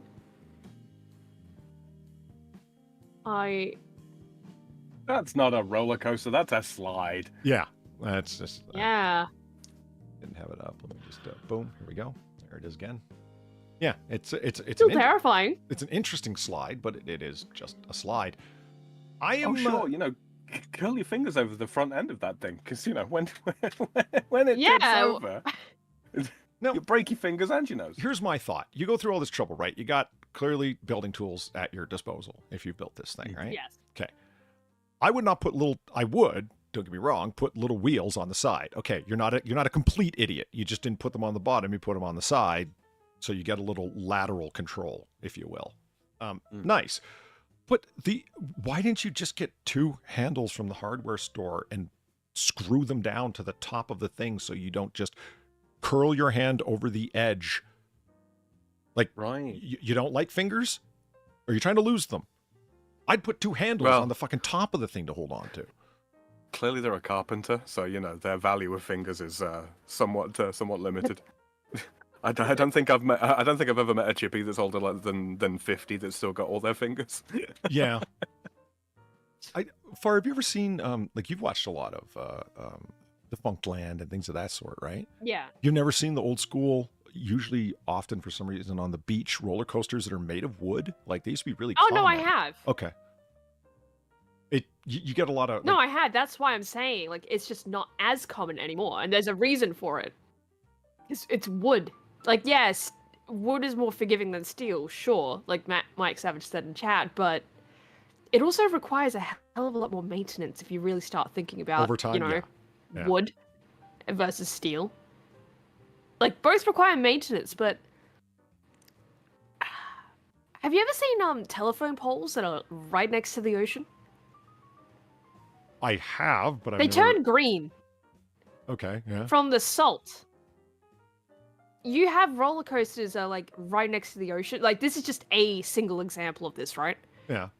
Let's just say that they're also not turning green and having shit go wrong because they're, getting a lot of salt from the ocean that they're right next to. It's just a thing. Wood, sure, more forgiving. Yeah. But way more maintenance. Way more could go wrong with it. Children need to toughen their there's a knuckles. reason. Okay. There's a reason why we've moved on from wood. Just saying. Yeah, well, okay. Explain why we still use wood for our primary home building structural item. That's different, though. That's a little Specifically different, though. because That's it has not... give. Yeah, that. But it's also, you're not expecting a house to move at fast speeds on a rail. Now, are you? A little different. It's different. A little different. Yes, exactly. I just got caught up, started thinking about something. I was like, whatever happened to that tiny home thing that I was looking at? It was this whole series of, what the hell? Did I, lose all those tabs? So I had a whole bunch of stories about tiny homes and shit to go over, and I didn't realize how, yes, expensive brick building can be, but not as expensive as I thought it was, if that makes sense. Compared to just, wood structure, outside particle board, a vapor barrier, insulation, drywall. Okay, that's going to be your cheapest building materials that you can use for a modern home. Really? Yeah. Oh, here it's reclaimed brick, or an especially reclaimed cinder block. I think okay, total guess, right out of the blue.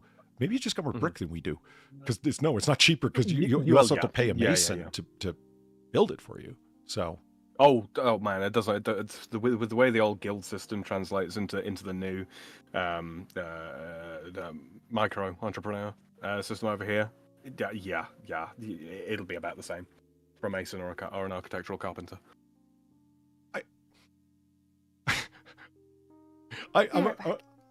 Socialism. I mean, it's really funny to me, Far, because we have no idea what that guy just said. You know what I mean? Like, he's talking about, like, the transfer from the guild system to the, you know, when you live in an ancient part of the world, you say shit like that, and the rest of us, like, what the fuck are you talking about?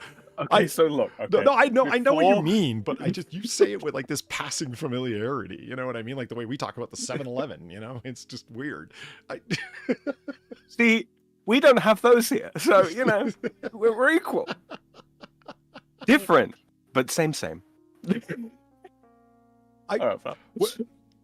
the structural solidity in terms of like the kind of winds and battering that a brick wall insulated with a proper old school roof on it can take as compared to a modern building. Yes, it has more flex, and I was looking at it, and that's why I started thinking, wait a minute, what happened to all those fucking tabs that I had? Because if you want to build a small little cabin house on like the outskirts of your property, let's say, a tiny home, you know, you've seen those, right? Yeah. You don't use logs because they're fucking expensive these days. Yeah, I was surprised how economical and sound-minded it is to go with brick. And I was like, really? I thought that would have been fantastically expensive. And it's like, no, not really. Interesting. One of the things that sort of amazed me, because I did an apprenticeship in construction when I was much younger. Construction, roofing specifically, but you know, there's a good bit of wall building that went into it, a fair bit of masonry and all that kind of thing. Right. I was amazed at the amount that a brick wall with just standard mortar, the amount of flex that you can get out of that. I mean, we're talking like a 10-foot high brick wall can flex like fucking 4 inches. Yeah. Without cracking. I was amazed at the composition of the mortar. I thought it was just mortar. I've never stopped to think about it. That's why. Anyone who knows what they're talking about is going to go, Polly, you're an idiot. Oh, well. I've just never thought about it. The mortar is mixed specifically for the kind of environment it's going to be in, either to provide flex or not. And I was like, yep, of course that makes sense after I was told, you know? Yeah, Roman mortar is drastically different from from the mortar they use in Scandinavia. Drastically different. It's almost like you have to know what you're doing, and these are skill sets or something, you know? Right. Dying trade, mind you. Yeah. And I defy you to find someone that knows how to build you an asbestos home anymore. Well, there's good reason for that. Well, yeah. I mean, come on. Welcome back, Far. Hi, Far. Yeah, thank you. Do we want to call it soon? No. No. Well, you know, we're running along a little. Oh, we're enjoying ourselves. Do we want to? Do we want to? But we have this. Ooh. Oh, why'd you just sound like you just got like splinted or something? You all right? You mean punched between the shoulder blades? Yeah, I kind of feel like something like that. Yeah. Yeah.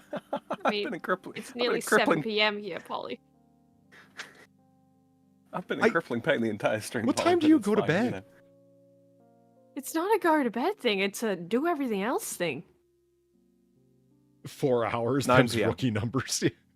Well, this is actually a short one, so we won't have. It's more how they done my dream home wrong on this one. So we've got to do a Zillow file. The people want a Zillow.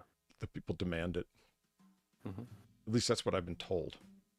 I'm choosing to believe it. Okay, now I actually have this, I believe. All of your donations will be generously appreciated to help me get another freaking monitor, so I...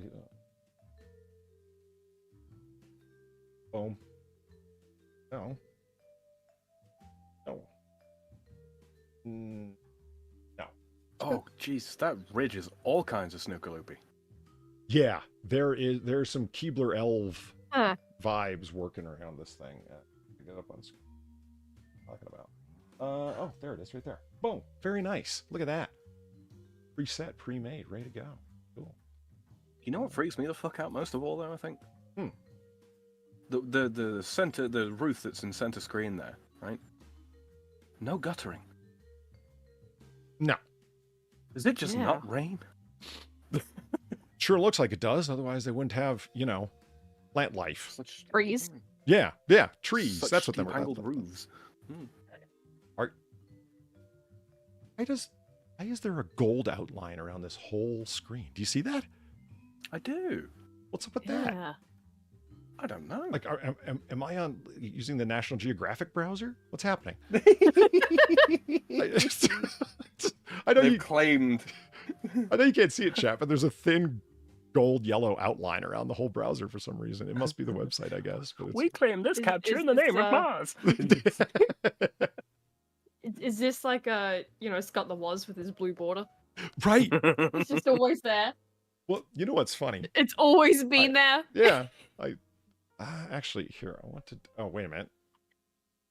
Right, dang. Fuck. Need to... Oh, it's gone. What is? The border. Wait a minute. Huh. It's back. It's only there when I've got the large size display capture on. Why? Interesting. Weird. I'm going to have to fuck around after the stream to see what I did that caused that. What kind of capture is that? It's just a classic display capture. Why would it do that? Sorry, inside streamer nonsense, guys. There's one thing that I wanted to bitch about, because 'tis my right, and it'll be a swift bitch.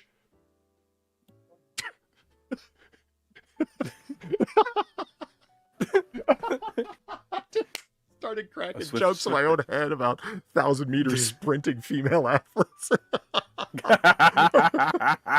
And then I moved right on to cracking jokes about Taylor Swift. I just went through this whole comedy routine. I want to do show something so I could complain about it on the off chance that someone would be able to help me. Yeah,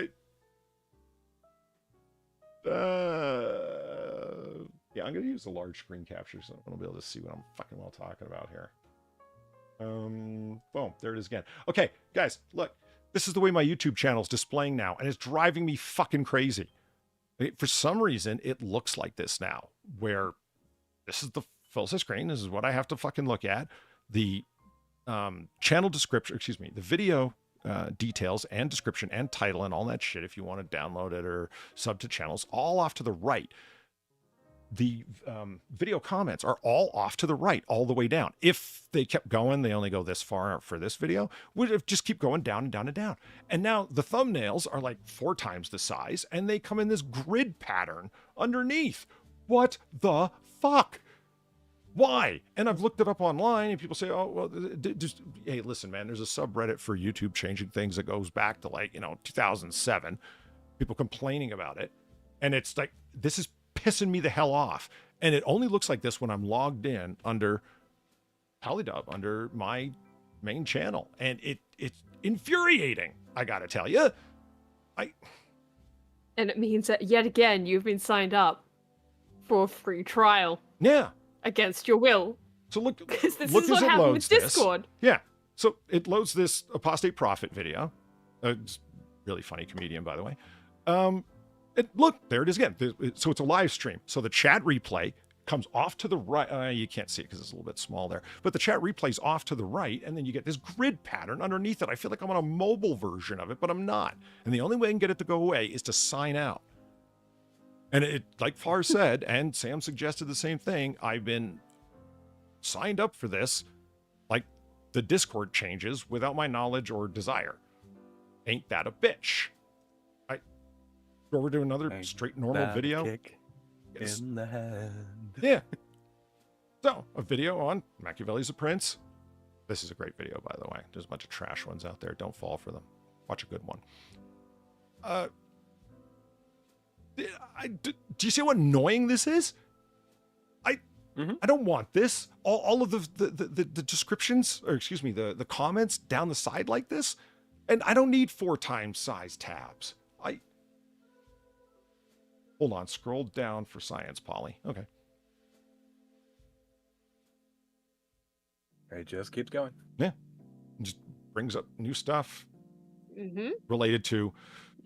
Most of this is classic text analysis because it was, Thomas Aquinas, Macbeth, etc. And then more stuff on Machiavelli and so on.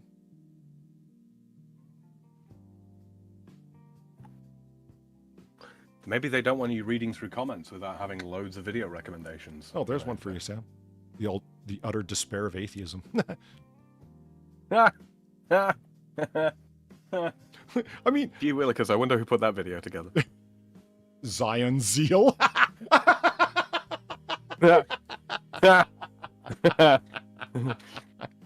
I have a surface level gut reaction to that, but I can't say it on stream.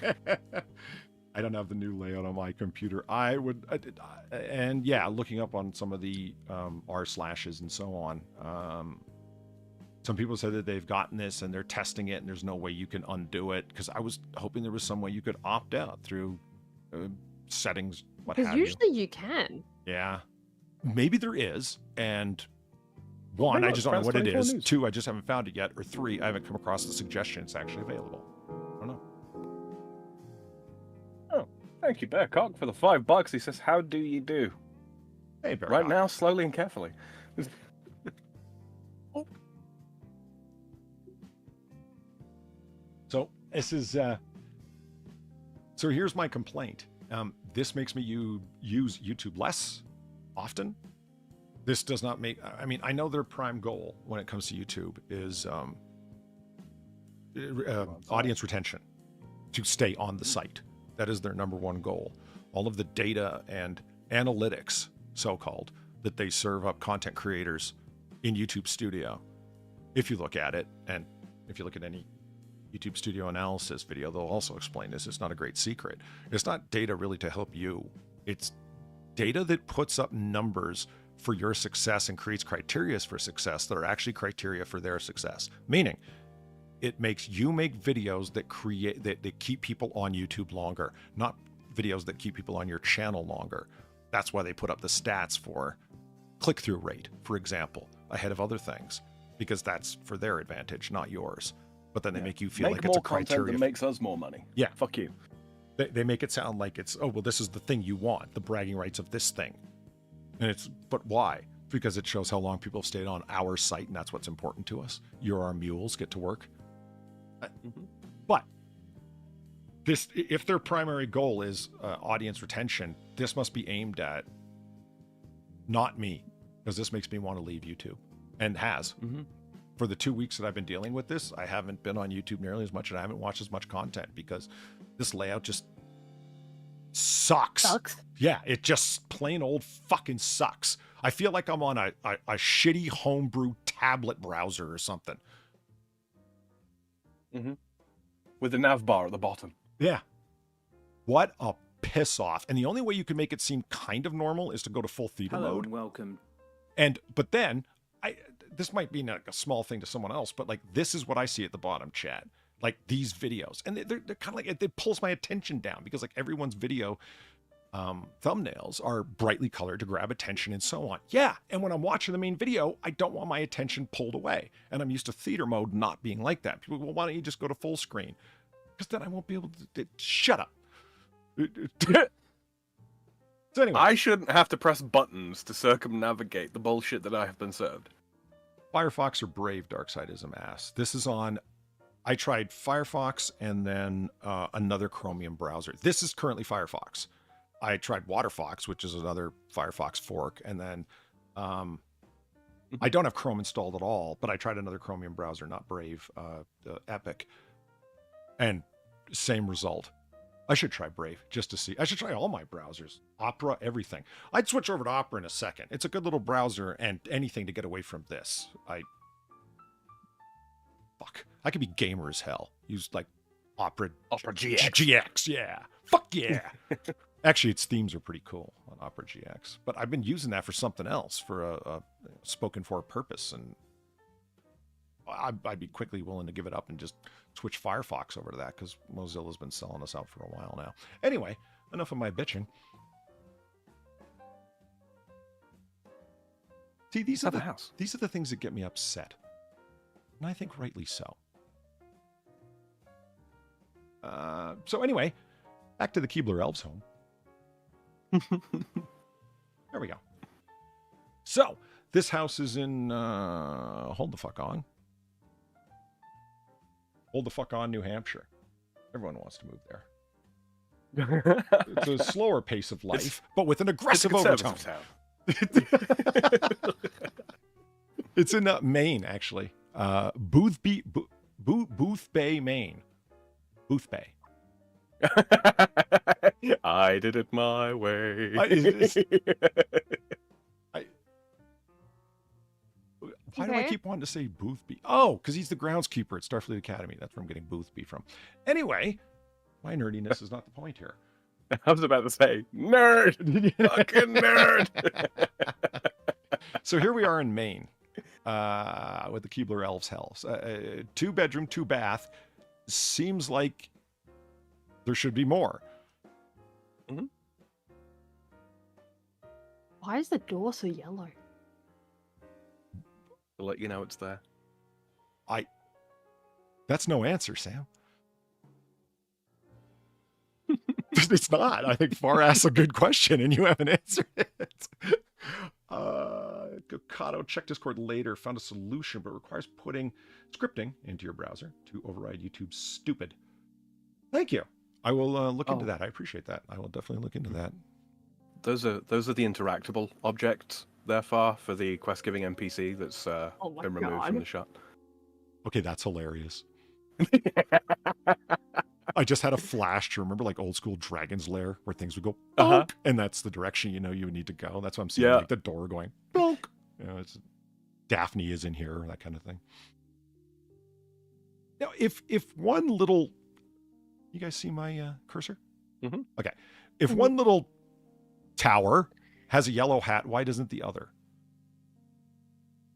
Because that's not an interactable object. Oh. Mm-hmm. This one contains inventory items where this one does not. Is that it? Exactly. Yeah. Okay. Exactly. The item, the murder weapon, was stashed underneath this tower.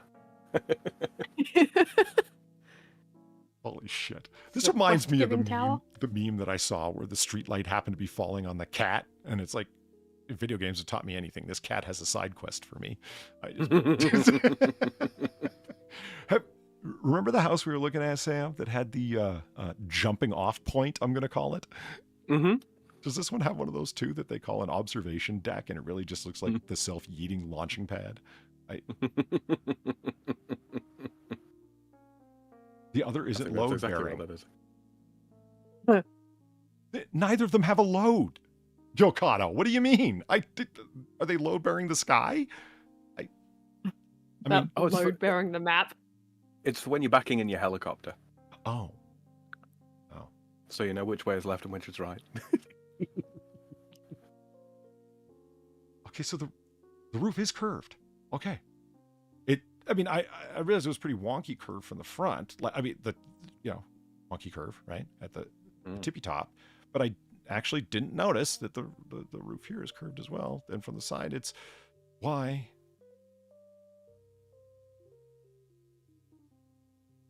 I am Confucian. What do you think of the wall shingles? I'm sure there's a word for that, but I don't. Yeah, like wall them. shingles. Yeah. Okay. I don't like them. It seems like a pain in the ass and an invitation to insects. It reminds me of, did you ever see one of those, horror fucking photoshops where it's a man that's covered in teeth? I'm glad I have not. Yeah, it reminds me of that. I don't. Okay. I'll torment you with it later. I hope you will not. It looks unfinished, no? This little $25 bounty. Send it, I'll do it. I'm just kidding. So here we are around back. Mm-hmm. Got a little sawbuck. I feel like they've put the wall texture on the ceiling. On the roof, and then the roof texture on the walls. Yeah. This is an asset flip. That's what this house is. And all those missing pieces, it looks like shabbily applied gray tar paper. You know what I mean? It goes underneath actual shingles. It kind of does. Get this, I checked on the bunnies in the other room, and I found them running around free. I had to wrangle them back into their hutch. Okay.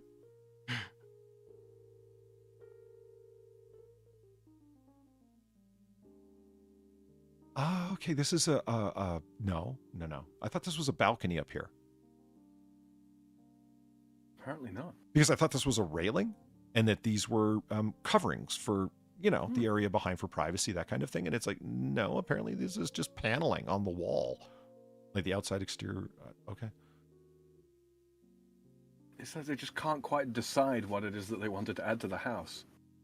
So they just said, yes. The piece missing above the door looks like a whale.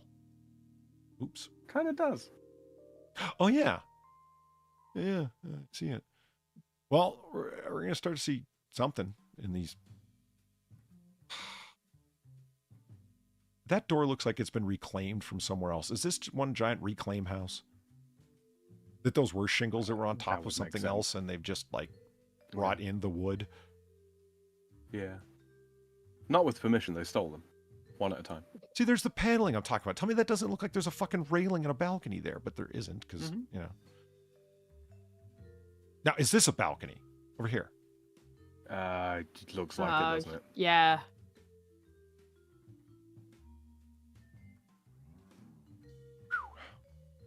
Okay, well, at least it looks the same aesthetically inside. See, I love the cabin. Except for that door. I know. And except for that window that absolutely looks like a painting or someone has dropped an image from Photoshop into it. But I think that's actually outside. Mm-hmm. Honestly, do you see the way the light's coming in? It's like optics aren't obeying the laws of optics that Newton laid out. Where's this? Someone's tried doing ray tracing on a 1050. Yeah, I love the cabin aesthetic. I love rafters, visible rafters on the roof, right? And this place is like sort of that in some places, and other places just descends into weirdo Keebler elf hobbit nightmareisms. Yeah. So it's those are clad clad rafters as well. Meaning, what does that mean? They're boxed in. They've got pieces of wood on the outside of the rafters to box them in. Mm-hmm. I don't know what this thing is in the corner, but I dig this. Looks like a truss that's been cladded. It might just be like a decorated support structure for the beam. I don't know, but it looks cool.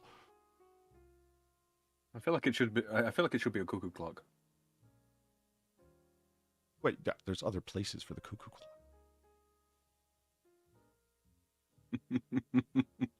Ask the Swiss. There's always more places for cuckoo clocks. There you go, Far. The pegboard door is even more closely photographed here. Okay, it looks cooler close up, but it's still really out of place. If it weren't green, would you be more okay with it? I mean, green kind of makes it better for me. Really? Yeah, but it needs to be a dark leaf green, right? It just doesn't fit. That's the problem. Mm-hmm. Well, that's a mirror. I guess Eric thought this was a hole right through the wall, like to the other area. Hey, man, you see the wooden throne out back? Look at that. Down the hallway there. This door is like, are those actually the hinges for the door? Sure as hell looks like it. It doesn't seem like they'd support it. That door's out there, man. It's weird. What? There's not a lot of furniture here. There really isn't. True. Maybe the area is quite small. I mean, it's only 2-bedroom, 2-bath. So, and there's a lot of warpage going on with the camera lens. So it, I'm really liking these things at the bottom of the post. See, these ones light up. I wonder if they allow natural light in. That'd be cool. And then little stained glass dillary-doos like there is in the door. You mean like sort of like they've inside inside the beams there, inside the cladding? Yeah. As it were, they've got like little light tubes. Yes. To allow natural light to come in so they kind of glow during the day. That's, I don't know, again, they look really cool. I think. Mm-hmm.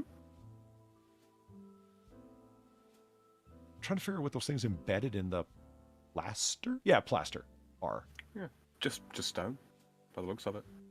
But they look like graphics, don't they? To you? Mm-hmm. But no, there is depth. Look at the one that's in the light. Oh, right. Yes, I see it. Yeah.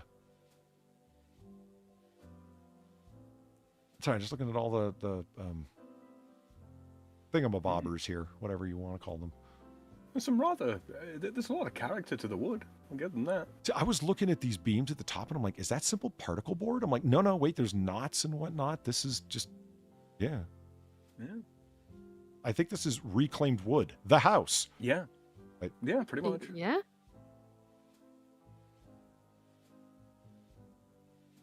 Okay, Big old good. fridge. I was like, I hope there's a kitchen, like a good shot of the kitchen. I mean,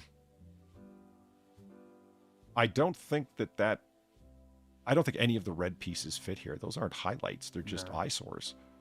Yeah. The fridge also stands out, but that's understandable. Yeah, it's They tough. everything else in wood. It's tough to find a wood fridge. Yeah, just a little difficult. But considering how far they've gone, especially with that door, you think they would have just like affixed wood to the front of the fridge And put a veneer on it. Yeah. Oh, there's Alan. There's Alan. Thank you for the $10, Alan, who simply says Polly, as the gentleman that he is. Alan. How's it going? It's still not old. Looking at the Keebler Elf getaway. That is very, wood elfy, isn't it? That that fucking door. Oh man, look at the door handle. That's elfy. Like it just, stick. Yeah, it's like somebody's grandpa's broken walking stick. We're gonna now make a handle to the door. What do you think that little thing is in the corner that's plugged in? Either could be a battery charger. No. Actually, I was thinking that a docking station for your phone or whatever the fuck. I don't know. Could be a radio. You guys were right when you said no furniture. There's also no plates, dishes, utensils, nothing like on the shelves in the kitchen anywhere. Yeah, like this is just an empty house. They've got a screen, a TV screen. They have a swing rocking chair. Oh yeah, I did. How did I not see the fucking purple cables?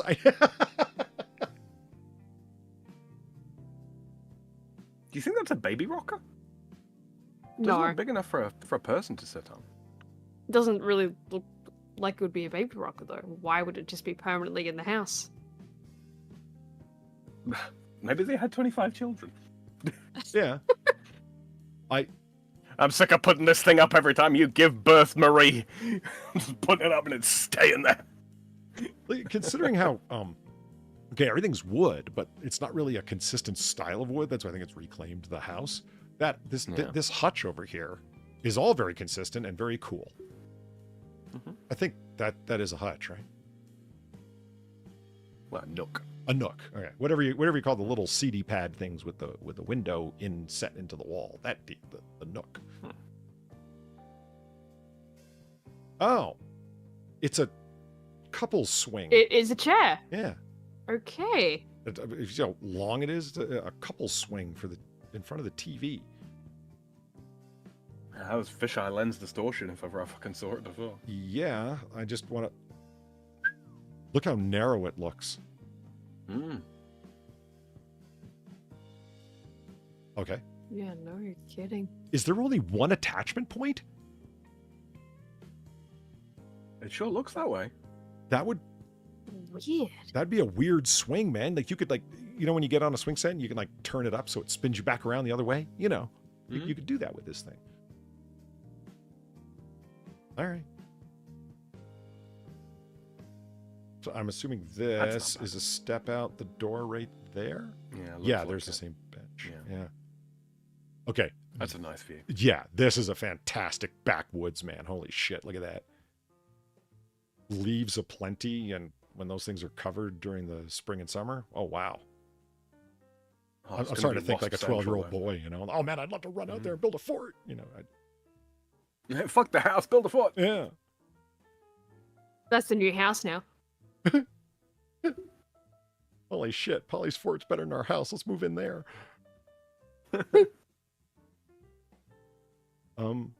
Laundry? No, bathroom. Obviously, there's a toilet.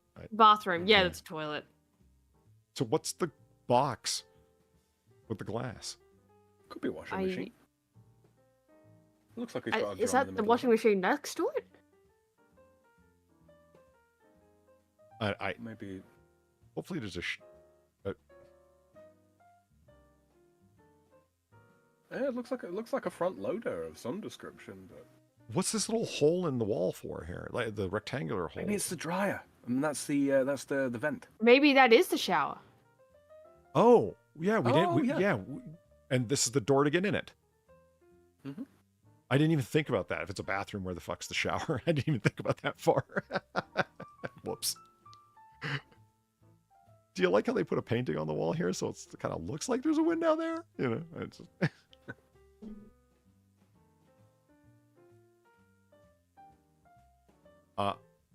Oh, wow. Yeah, there's okay, your, there's there's your the washer. So that's the dryer.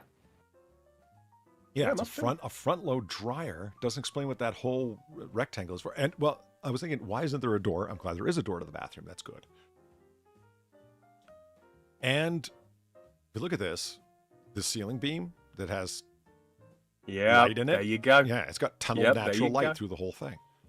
Yep. Theory confirmed. Interesting.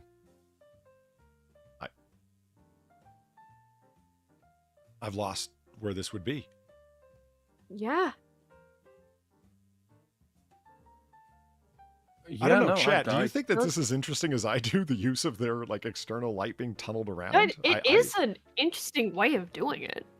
Yeah, maybe there's a more efficient way of doing it, that they're not letting enough outlets for the light, so to speak. I don't know. I've never even seen it done before, so I just... Maybe some of the beams are structural and some aren't, and it's in Right. the non-structural ones that the light is ported about.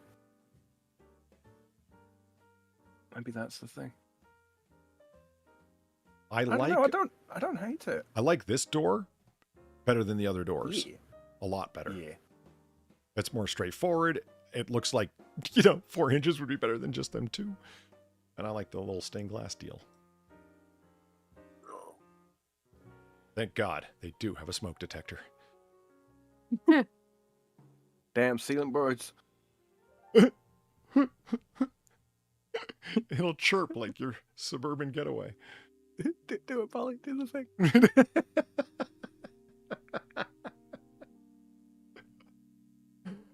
Does every room have a door outside? It Well, might. yeah. How else would you fucking get in?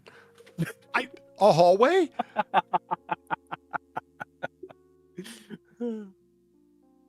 I think they're electric just disguised as natural. Possible. That is either a doggy bed or some real lens distortion, because who the fuck's supposed to sit there, lay there? Elves. Yeah. Right, elves, yeah. That's a, Yeah, the target demographic is elves after all. So Oh, you could live here. You're all small and shit. I don't think I'm that small. yeah, I mean, Darksidism says kids, and a pull-out bed, that was my first thought, but it looks like it's positioned there. Like, those don't look like a bit of a slidable chonker. anything. Mm. It's also right in front of the door. Good call. Which appears to open inwards onto the bed. Yeah, it doesn't look like they had a good spot for this bed. So we're back to doggy bed. Are those mirrors on either side of the door? It looks that way. Oh yeah, it would have to, because there's another smoke detector. There's a reflection of the smoke detector. Creating the illusion of depth. Yeah. Okay, so it's just looking back Fucking down. prison bed there. Jesus. Oh, wait a minute. It's only, 2 bathroom or 2 bed, 2 bath. This actually counts as one of your beds? That blows. I seriously hope not.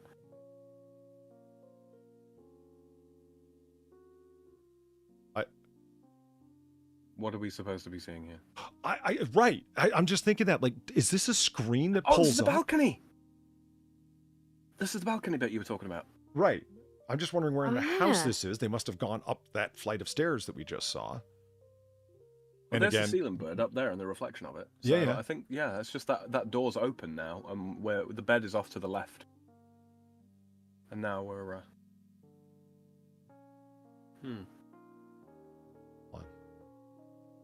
But this is a house you need that one of them 360 views that you can cycle around. Oh yeah. And we've gone blue. A hammock bench. Now you can fall off both ways. Yay! Is that thing really as narrow as it looks? It looks like it's not even fucking worth it. So, tell me, patient name here. How have you been feeling lately? Like my whole life is hanging in the balance.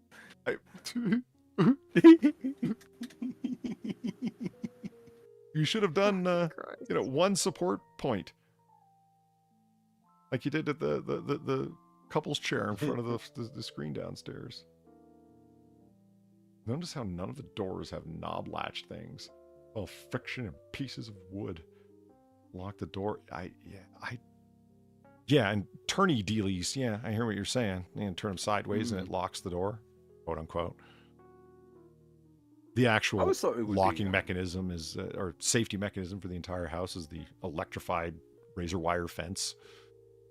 I always thought it'd be interesting. So on the doors that have got the latches, how you turn something like a handle that's connected to the mechanism on the door, and that undoes the latch.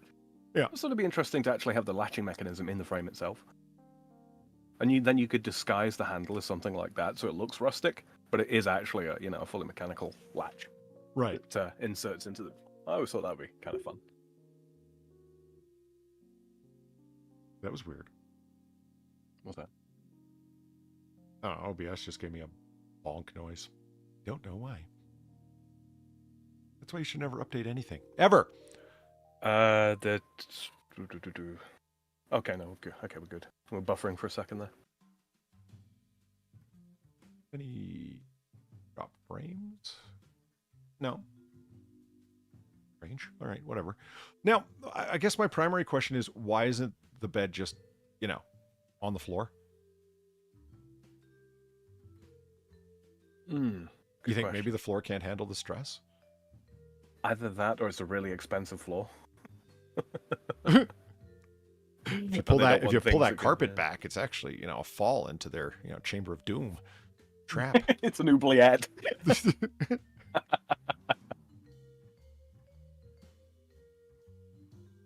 This is one of the worst beds of all. Yeah. Ever.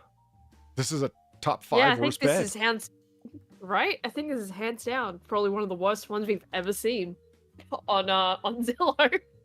It's unbelievably bad. I just because it's so uncalled for. That's what kills me about it. What the hell? Why? But not even just that, right? So say someone actually buys this, which yeah, someone probably will. What's one of the first things that will be going? Oh yeah. This bed, yeah. It's going to be replaced, so it's completely unnecessary for the fact of this is going to be replaced no matter what. Yeah. This is not being taken with the previous owners. They're leaving it in the house because it's connected to the house. So the next owners are going to replace it. It is just such a waste of time. Why would you even bother? Yeah, you may as well have taken it out and trashed the damn thing and just and left the rooms empty. Yeah. And Mort makes an interesting point. He's like, I'd fall out of that thing every 20 minutes. Well, think what I would do, Mort. I get wedged between furniture in my bed. I'd fall out of this thing and be right down into the fucking pit of doom every night. It's no good. And I have to ask, is this a TV right above the bathtub? Is that what I'm seeing here? It looks like it. Yeah, it might be. Holy shit, it is. I just wanted to check. Good. What's with the little sink above the bathtub? Why? Now I can watch National Geographic, and if I feel like I've become completely overcome with European existential ennui, I can punch the wall, the TV will fall off, and I'll expire. And yeah, I am overcome with European existential ennui. Well, sitting in the bathtub. Indeed. It's the new toaster in a bathtub, right? Exactly. Yeah, TV in a bathtub. What are the 5 beams sticking out the wall supposed to be about? Oh, sorry, I thought you said do an impression of a cycling refrigerator. You see this? These things. What's going on here? Oh, news ties. In case the TV doesn't do the trick, because you've got to turn it on. What did you just say? News ties? Noose ties. Mm-hmm. Do a double noose. Hook one up around one of those pegs, and Okay. Have fun. Yeah. Okay. I just figured it. Something called a noose tie that's near an electronic device over a bathtub would be like, plan B in case the plan A of self-yeeting doesn't work. That's what I'm saying, yeah. Okay, all right. Yeah. And then, of course, nobody's asked yet, but I will. Why the red? It's the color of self-yeeting. You know what it could be? That could be a very, very cleverly disguised kind of like shower type thing. Look at all the controls, all the tap controls that are on that bath. It looks to be too many for just a bath. Where? It's set into the wall there. I just Near see the center sink. of the tub. Oh, Okay, I misunderstood what I was looking at here. That little inset into the wall right here is extremely shallow. Yeah. I was misunderstanding what I was seeing, because it's like, wait a minute, where's this? You got this tap and whatnot, and it's like, oh, well, it's only an inch or two in. This is actually how you fill the tub. Mm-hmm. Okay, so what is this other little doohickey here? I think that's for the shower. I think those. Oh, it's a handheld spray head. I don't think so. I think the wooden things up there, I think water runs down them, or there's like hidden pipes in them, and then water comes out of them like a rainfall shower. Really? That would be my guess. With the TV right there? Like, Mort says you can't have a TV there. No, you shouldn't. Like, you're going to wreak havoc with the internal electronics of that thing. Yeah, it looks like a pull-out shower head. It looks like a misused sink spray head. You know what I'm talking about. You pull out and it's got the flexible metal hose on the It's end. reclaimed. Right, this is reclaimed the house. Right. Yeah. All right. Oh, quit showing us this. That bed is so depressing. Yeah. Yeah. Suspension bed. Well, I want to get a picture of the suspension bed because this is just so bad. I just grab a quick... Boom. There we go.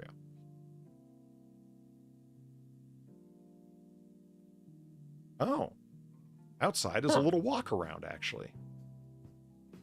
Huh. To another inventory drop. Cool. It's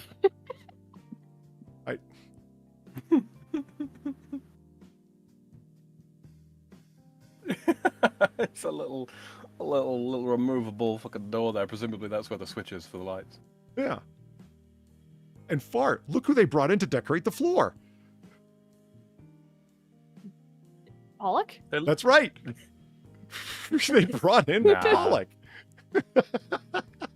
They loaded up a leaf blower with a bunch of paint and then just turned it on.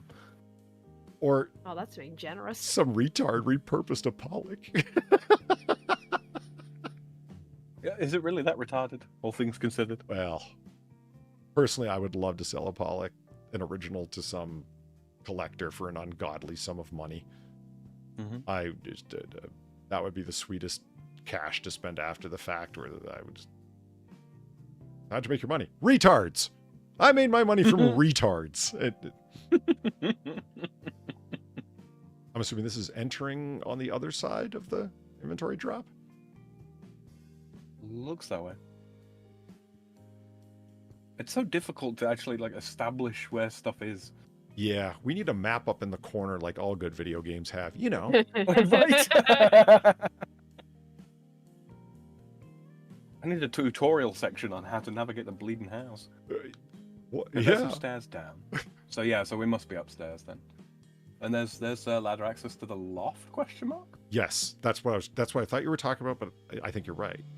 What is this little? What is this? This whole city area here. Well, this.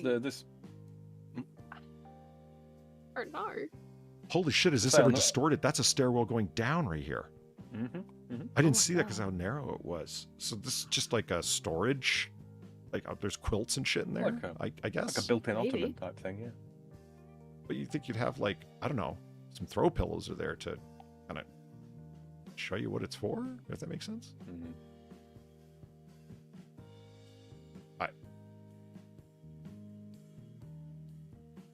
Wow, I don't know. I don't know. I don't know.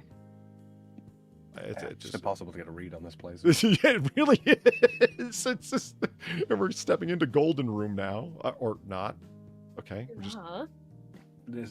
Somebody needs to sack the level designer.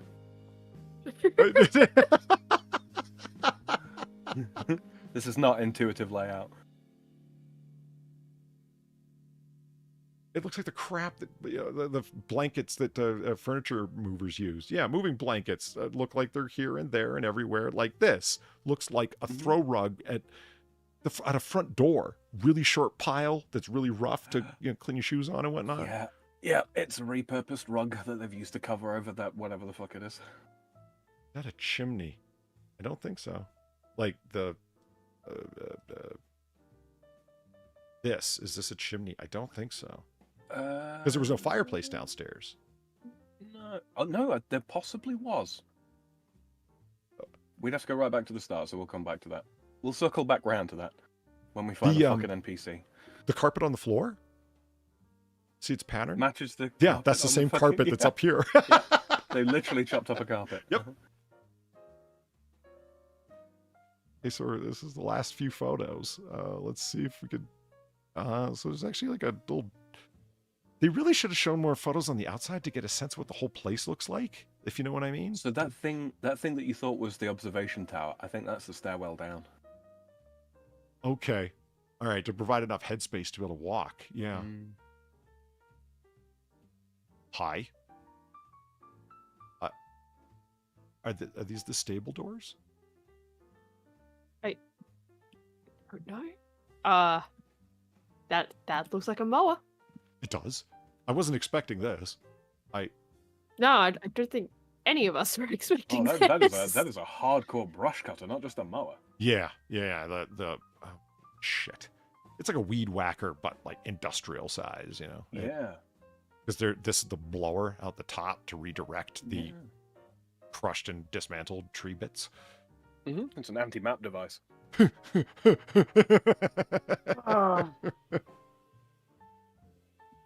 that a snowblower?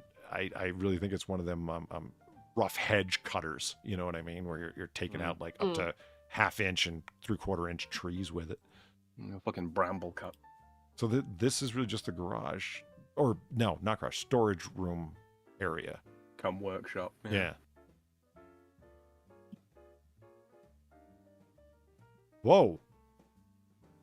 This is the last photo. Where the fuck is this? The attic? Yeah, I think so, but I don't know how we ended up here. But then there's a further up attic as well. They got a 2-stage attic. Cool. And that's fine, but That's it, though. I want to see, why wouldn't you show what's on the top level? Is that where the grow op is, or you keep the bodies up there? Got a mushroom farm up there. They feed it with the map remains. And why does it look like there's a normal metal door back here? They haven't mapped out the area yet, so it's locked behind a paywall. Exactly. Premium content behind here. Look, they've got a spare hat for one of the towers. That's right. The one. Yes, that is what that is. Yes. Yeah, when the container's been looted, it swaps out to that one. Yeah. This is like the inventory room you're not supposed to make it to, but it's listed in the original code you can of just the game. glitch. Yeah. You just glitch your way into it. Yeah. Yeah, somewhere around here, there's a chest with all the merchant's items in them.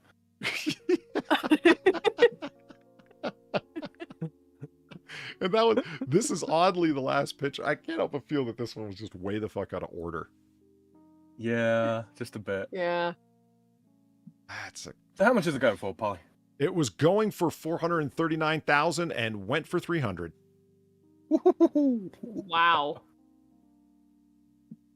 And Booth Bay, That Maine price fell must be in down the middle harder of than nowhere. Biden did. Yeah. All right, here we go. These are always the fun parts. Set among the tall trees of the Booth Bay Peninsula is this newly constructed home. Newly constructed home. Yes. Newly constructed home built of wood and stone, a haven and homestead to live, work, and play. It's well built, efficient, and environmentally friendly, using new age construction with old world charm. The owner, builder, engineer brings art to the everyday. Thoughtfully designed, there is more than meets the eye, including its warm, masonry-clad wood furnace, carefully calculated wood storage spaces, large workshop with storage above, and much more. Here's your cozy safe haven during these times of stress. A quiet, peaceful place to rest. Clear mind before entering, then think it all over and come to live here. I don't think I will, but thank you for the attempt to sell this place to me, I guess? I never even clued into the joke you were cracking, Sam. It really is 37 My Way. The street address. I didn't know what joke you were cracking. I was just kind of like, okay. The address of the place, Chad, is actually 37 My Way, Booth Bay, Maine.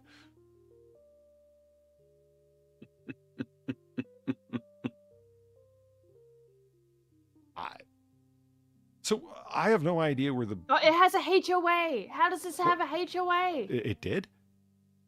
Yeah, look. $600 annually. What?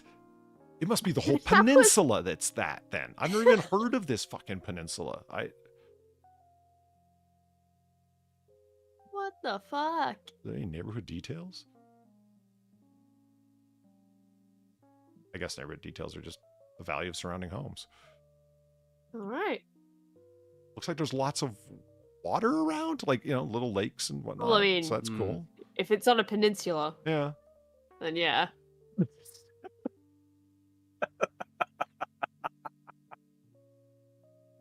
What?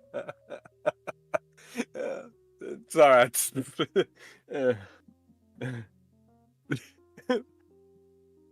Boy, howdy, there sure does seem to be a lot of water around this island home.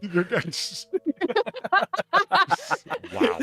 Just how that came across the exchange between you two then is like, well, yeah, Polly, but I mean, it's on a fucking peninsula, man, come on. It's like, Jesus, everywhere but one. That was loaded. I just, yeah. All but one roads lead to water. Yeah.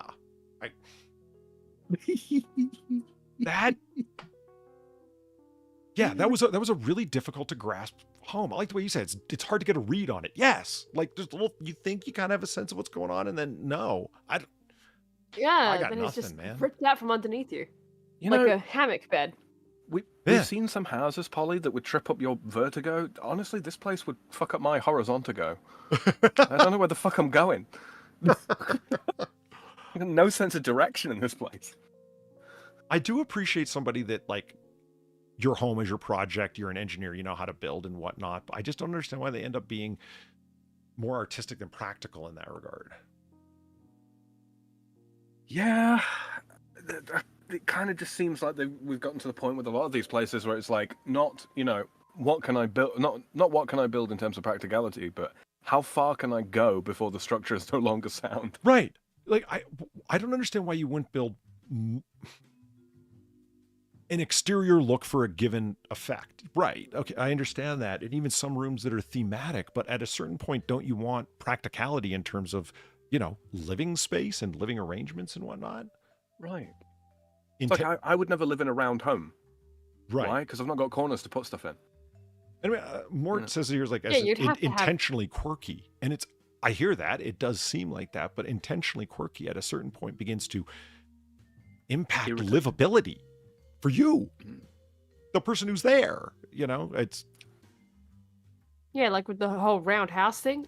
Like Sam said, no corners, but that would also mean you would have to have all your furniture custom made, so it would be hugging the wall, right? Yep. Like it's just not practical. Yeah. It's if you are Give me a a quick sec. carpenter I'll be and right back. Right back. Okay. Oh, okay. You'd be like if you're a carpenter yourself or something like that, could you make your own bespoke furniture to fit in and all that kind of thing? Yeah. Sure, of course you could. But if you're paying But 300 how many grand people for a are? place,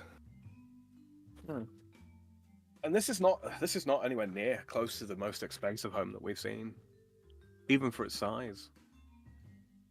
I do like the double stacked attic though. That does appeal to me. Yeah, that was interesting, but that's really it. I also, other than that, it's just insane. one of the things that gets me about this place, and I felt very much the same way about the place with the Italian street in the middle of it. I don't want to have to go outside to go to another part of my house.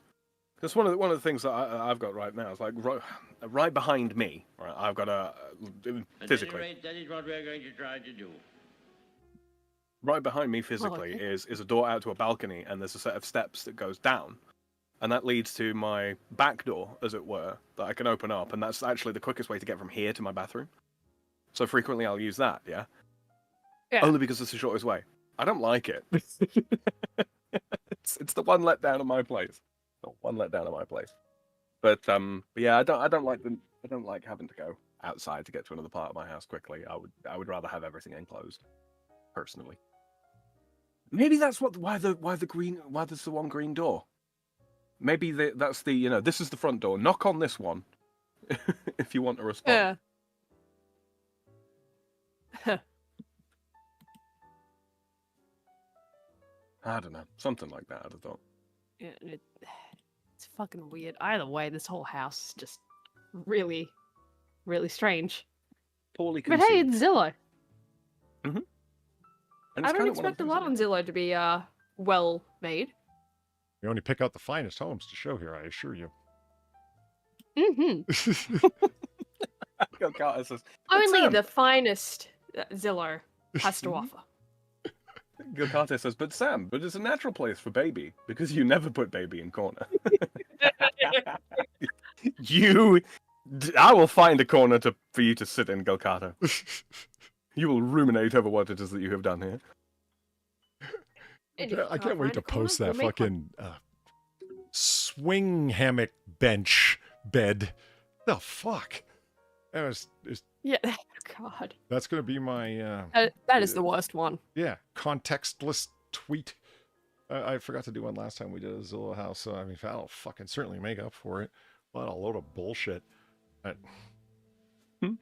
Yeah, even if you first night I'm there, I'm just cutting that fucking thing down and sleeping on the bed on the fucking ground. Yeah. I'd go mad in a round That's what I mean. home. It's the waste, like the most wasteful bed ever. You know, something I had a lot of fun looking into when I was watching Sopranos over again. Tony Soprano has a boat, right? And it's one of those not super large boats, but big enough that it's got an interior space to it with a bed and a little kitchenette and whatnot, right? And I started thinking, how small can a boat get and still have that kind of functional space inside of it? So I was looking at different boats and whatnot, and surprisingly small boats have a surprisingly large inside to them. You know, they don't go larger on the inside than on the outside, obviously, but very cool if they could. Anyway, they have a lot more, what do they call it? The amount of water that it offsets. It submerged displacement or whatever. Some of them are designed to have deliberately an outsized submerged displacement, so there can be a lot more space inside than you think there would be, because there's a few steps down to get into them. And the inside of them are not round, but they're oval, because you're not going to make the inside rectangular, because it'd be a massive waste of your limited space. So everything is round. Curved, rather. And they make actually some pretty fantastic use of it that some of the roundhouses we've looked at never do. It's like, why not? Makes me wonder why they don't look to boat designers who have been doing this for a good long time. What lighthouses? Yeah. The original roundhouse, well, not the original roundhouse. The original roundhouses were covered in a mix of mud and horse shit, but we don't talk about those. Those are thousands of years old. But lighthouses. Lighthouses or either one of the two cylinders that made up Sealand. Uh-huh. Those are multiple levels all the way down under the water, and they're big round disc floors. And they did a pretty good job until the place burnt down. I've got one before you, Polly. I think I've talked about this before, so stop me if I have, but picture Utah, the state of Utah in your mind, yeah? Uh-huh. You know where it is. I do. Now, Cedar City is sort of down in the southeast of Utah, yeah? It's towards the southeastern quadrant, shall we say, of Utah, yeah? Okay. Smack bang in the middle of where Cedar City is a lighthouse. It's got red and white stripes and everything. It's great. Look, that's not true, Darkseid. It's like, yeah, you'd cover the vent, but that particular bed is up on stands that on either end. That's why I was calling it a bench bed, because there's a good 1.5 foot plus of clearance from. That's why I didn't understand. Why didn't they just put this on the floor? Why did they have the stands on either end? I don't know. Were they like 4 to 6 inches off the ground? Why? Why just for that little distance of rocking? I got nothing. Strange. Oh, is this the end of the stream? Tis. Okay. Yeah. Far sketches in the chat there. Go check those out. Straight out of Carthage. Yeah, you're welcome. I feel Far's like standing by the door going like, so is this the end of the stream, everyone? You guys going home? Like that kind of thing. Yeah. Like, now, as we always say around here about this time, you ain't got to go home, but you got to get the fuck out of here.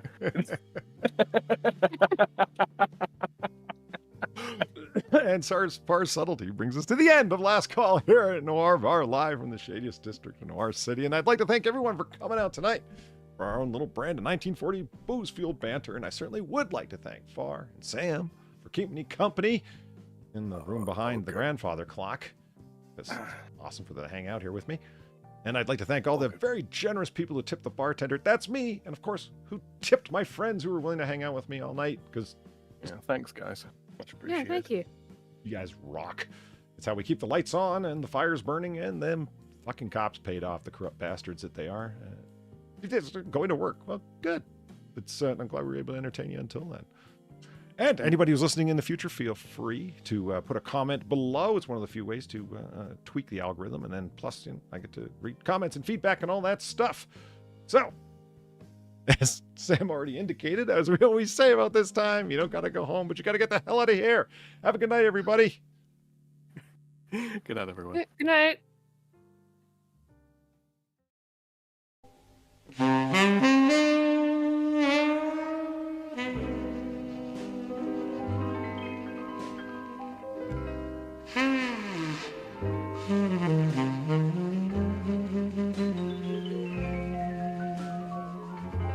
Mm-hmm.